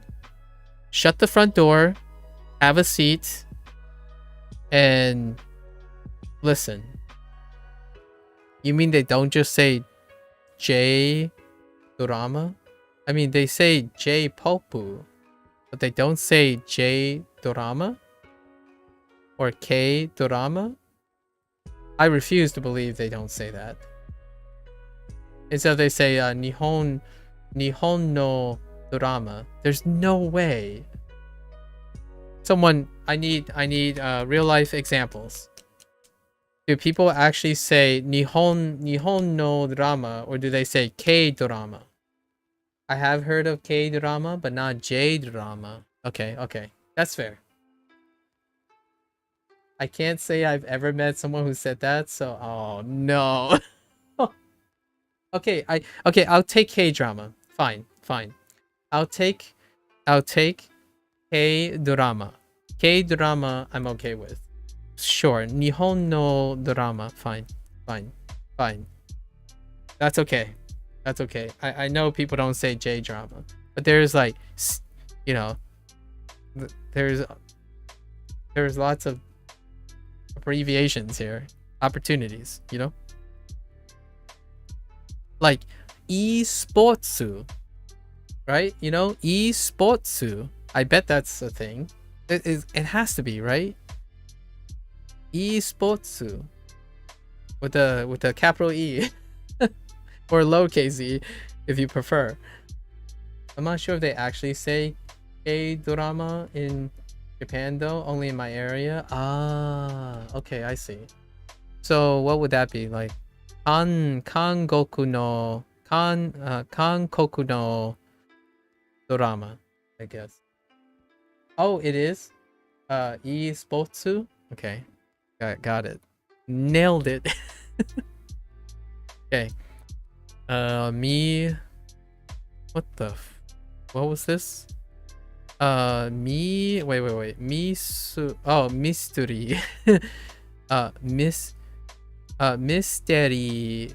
Oh my god. Mystery game ga suki desu.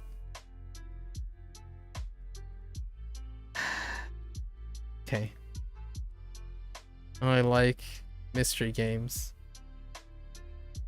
Mystery game ga suki desu. Sorry, I'm having a lot of fun. It's 日 fine. 本の映画を見ますか？日本の映画を見ますか? Do you watch Japanese movies? Whoops.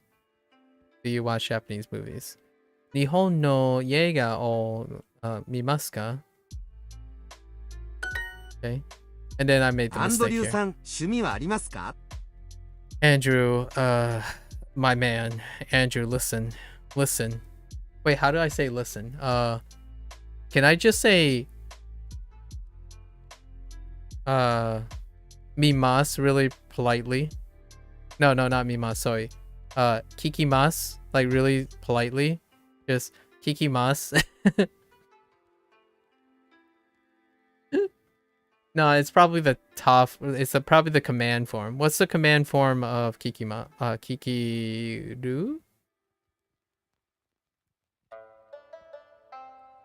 There are a lot of ways. Oh, okay.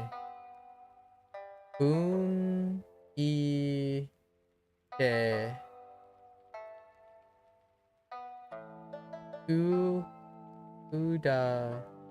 udasai. Oh, it's sa. Oh, that's the kanji for sa. Okay. Oh, it's sa alone. Okay. Saite.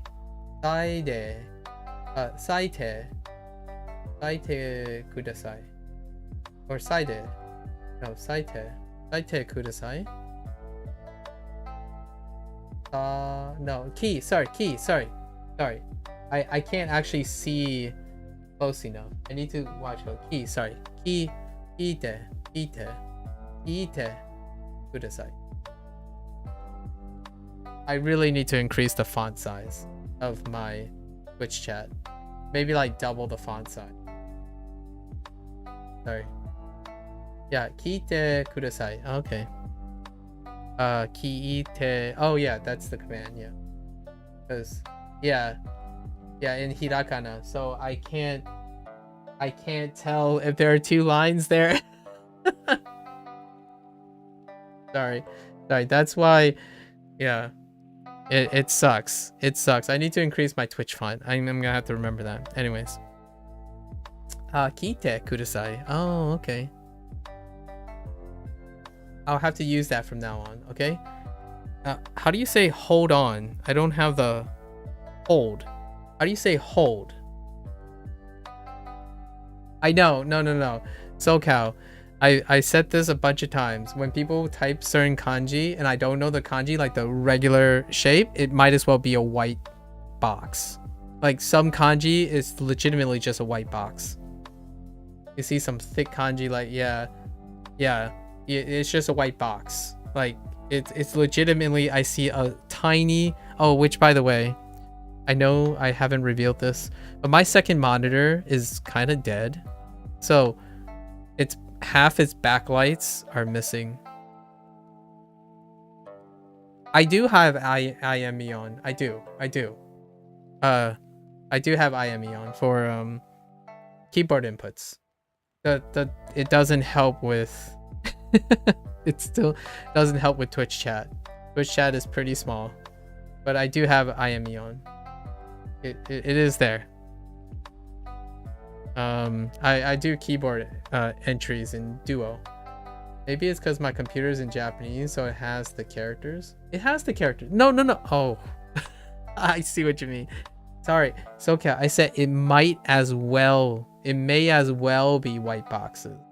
What I mean is they're so thick that it may as well be white boxes because I can't see the lines anymore. And my computer, by the way, my right monitor that I'm using to view chat, half the backlights are dead. I'm just waiting for the monitor to die so I can replace it. So I don't know if you know what a backlight, you know what a backlight is, right? It's different from the color. Like it's not the LED, it's not that thing, it's a side panel light. So half of it's like darker. The part where it is at the bottom is slightly dimmed out. So it's kind of weird. Just there's not enough contrast. So yeah, there's no light. Yeah, the color is there, but there's no light, basically. Yeah. So I didn't want to tell people this. Eventually, I'm expecting the whole monitor to dim out eventually, and then I'll just replace it at some point. So anyways, there you have it. I'm gonna at least double the font size. It's thick kanji, really thick. I think right now the thickest kanji I have is, the reason why I said boon instead of ki is that kanji for ki looks like the kanji in shinbun, and shinbun, the end of shinbun, that kanji is pretty heckin' thick. Let me take a look at it again. It reminds me of the kanji in, yeah, shinbun, the right hand kanji. And the left hand kanji, they didn't go over it again, but it's a kanji shared with atarashi. So that's also the kanji for atara in atarashi. Yeah. So those are the ones that I know so far. So just to give you an idea of some of the kanji that is available to me. Yep. Anyways, and andurui. Andurui. Andru. Oh my god. アンドリューさん、趣味はありますか？ Anduru san shumi. Oh man, I'm gonna forget a lot of this because I'm having too much fun instead of remembering this. Shumi wa arimasu ka? So do you have any hobbies, my good man? Do you have a life? Anduru, do you have a life? Yes or no? Anduru. I know. I don't like it. Personally, I don't like it. Andoriru. Oh my gosh, dude. Yeah, I'm okay with them separate. But because do is next to ryu, right? Do is next to diru or dio, right? You get ando dio, so I have to pause. So ando dio and ando duru, right? Duru, and then you hold it longer. So Andrew is just awful. I used to just repeat the daddy do de do. Daddy do de do is not the same, in my opinion. So I can do daddy do de do at any time. It's when it's next to each other with other ones, like so do o yo do o yo do ri do, like all the repeating of the second vowel, not the beginning vowel. So da di du is fine, like da di du, and da de di de du, right? Or no, da di du de do is the order that people mostly do it, and that's perfectly. But hopefully they don't do things like I don't know. Yukirere is fine, I guess. I think it's just O's for me. O's are for me. So, goyoro. Goyoro is kind of hard for me because I start rolling all my R's at the end. It's like goyoro. And my tongue starts vibrating. Like ere. Ere, if you say a lot quicker, it will start rolling. Kodu, goru. Yeah, and then I vibrate it twice. So, goru, koru. If I say too fast, my tongue is gonna start vibrating. It's too light, so it's gonna start vibrating. Oh, kodo, goro. Sorry, kodo goro. My bad. Kodo goro. Kodo goro. On ryo.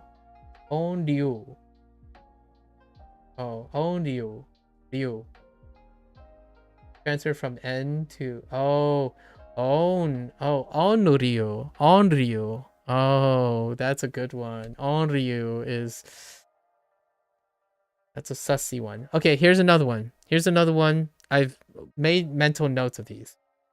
The G's into Z's. So shichiji, and Duolingo specifically wants you to remember shichiji because it's the one that changes with nana into G.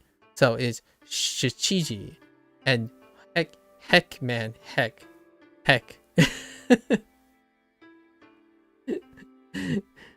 7 o'clock. Shichiji. Heckin' shichiji. Yeah. Shichiji. Yeah. Heckin' shichiji. Oh, and by the way, here's some kana if you guys are not familiar with Duo. These are the kana. Not kana. Kanji that I have. Right? We can count to 12. There's Yamaguchi, Tanaka, and Nakayama. Sorry, and Nakayama, right? And then we have Mitsu, Tokyo. Oh, Watashi. Sorry, Watashi, Tokyo, Kyoto, Nihon, Chichi, Haha, On. The rest of the numbers will just, on, go, roku, nana. And then we have mimas, the kanji for mimas, yomimas, ji, do, and then not ha, hachi. We have han, who, right? And then hurui, the hurui. And this is atarashi, yaku, sen, mizu, oki, chisai. This is kaimas, and then we have doyobi, because we have the phrase for weekends, right? Weekends. So doyobi, and then hanashimasu, or the hanashimasu, and then shinbun, tabemasu, nomimasu, and then the most recent one was, I have no idea. I've already forgotten what his name is. Oh yeah, my name is imasu.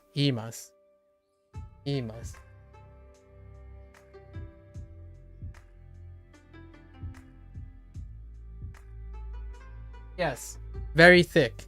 Yeah, very thick. The day. Yeah, the day. Very thick. Very thick. Very thick. Oh, I can write all of these too. I can also write all of these kanji. The way I do it is, this is a gamified form, right? So every time you get to the end of a lesson, right here, when you complete a lesson, you get 2x boost. So I write all the kanji. I just go through and for the next 15 minutes, I write all the kanji. So I know how to write all these as well.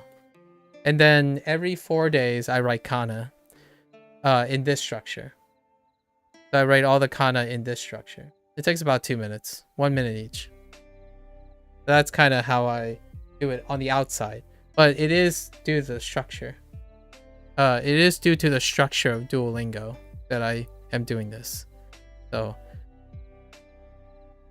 I don't usually use tools for only what they have. I tend to also do things when I see a tool doesn't do it. As soon as I touch a keyboard, I forget how to write Japanese. I see. I still think I'm still having trouble writing Japanese. So I don't do it during lessons. However, when I practice, like if I have to fill up my hearts, I practice using keyboard. So I do have an IME up. So I practice keyboard when I'm not doing lessons. And then when I'm doing lessons, I'm learning, right? I have to read and look at it. You can write all, sure, the simple ones, but nothing past that. I love writing because I also enjoy drawing. So writing these are half the fun. I truly feel. So here's the downside. Right now, Duo is not comprehensive, as in there is a missing none is missing in Nanji.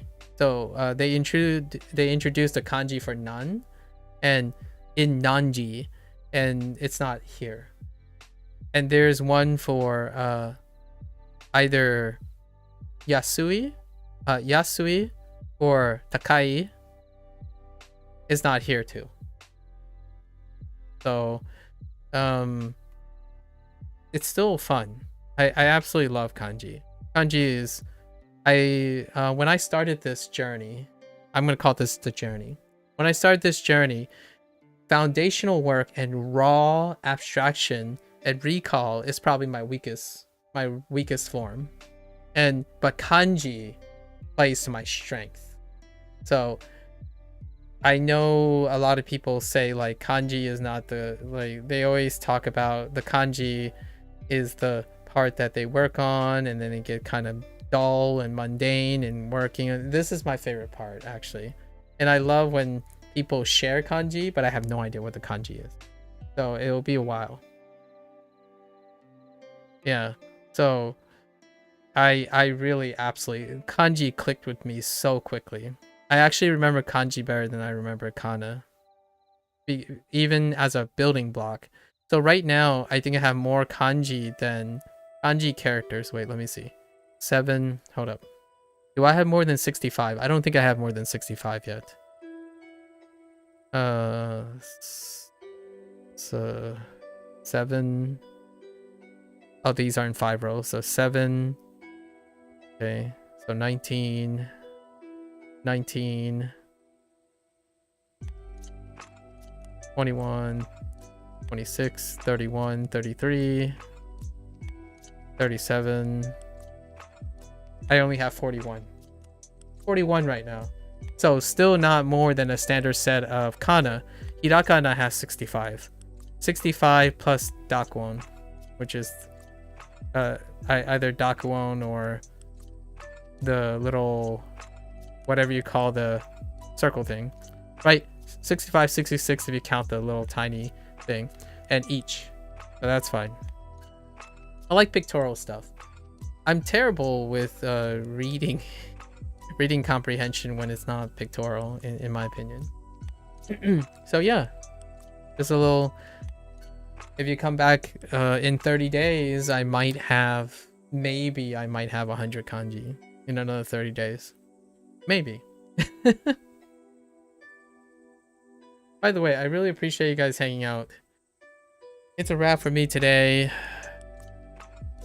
Lots of side talk. So many things. So many things.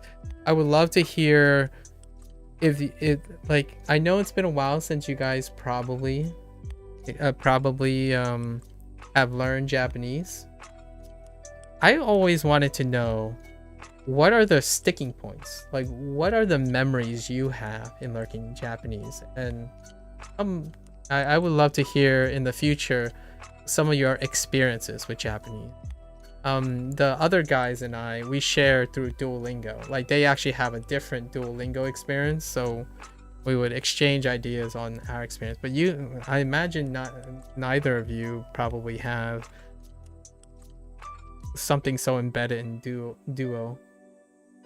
Okay, let me see. Otsuka de Saki Otsuka de sa Otsuka de sa mashita. That have a good night? That kind of looks like good night. And Otsu? Is that also? I primarily use Anki these days. That's what I heard. Most people primarily use Anki. I have a deep cut about Anki, but that's a different day. When you were learning Japanese, my memory was chatting Kusa to a Twitch streamer, and I was laughing because they thought I'm good at Japanese. Oh, I see. I see. Well, if it helps, I don't ever think I'm better than someone. So I always give them the benefit of the doubt. So in that case, if you enjoy that, there won't be a time when I'll ever feel like I'm more competent than the other person. Really. Truly. I prefer to overestimate people than underestimate most of the time. It puts me at an advantageous position because it opens up the other person to sharing their knowledge. And I'm a mind stealer. Think about like Dungeons and Dragons, and if you think of a mind flayer where they just like drain the mental power from you, that's what I do. I'm a mind flayer. I typically drain all the good stuff from you, and then I leave. I'm just kidding. What I farm ideas from other people. Not a lot of people ask me for my ideas, so that's fine as long as they give me ideas. I'm a idea farmer. So I take people's advices and I mold them. Rarely do people ever ask me what my ideas are. Sometimes I show them. That's what I kind of do here. I show my ideas, and you can take it. If it inspires you to want to learn more Japanese or do something, that's great. That's great. Usually I'm just farming you guys for ideas. And I really appreciate it, by the way. Thank you. Thank you. Arigato gozaimasu. Right, I know that's very formal, but we just met, right? It was a pleasure. All right, folks. As always, I'll say my bit. It has been fun. Thanks for listening. Thanks for chatting, sharing, discussing, right? Living enthusiasm, contact highs, virtual distance contact highs. And as always, until next time, stay safe, stay healthy. I really hope you guys are having the best times of your life and enjoying what life journeys take you, right? And as always, hey, mata ashita. Ja ne. Have a good one, goobers.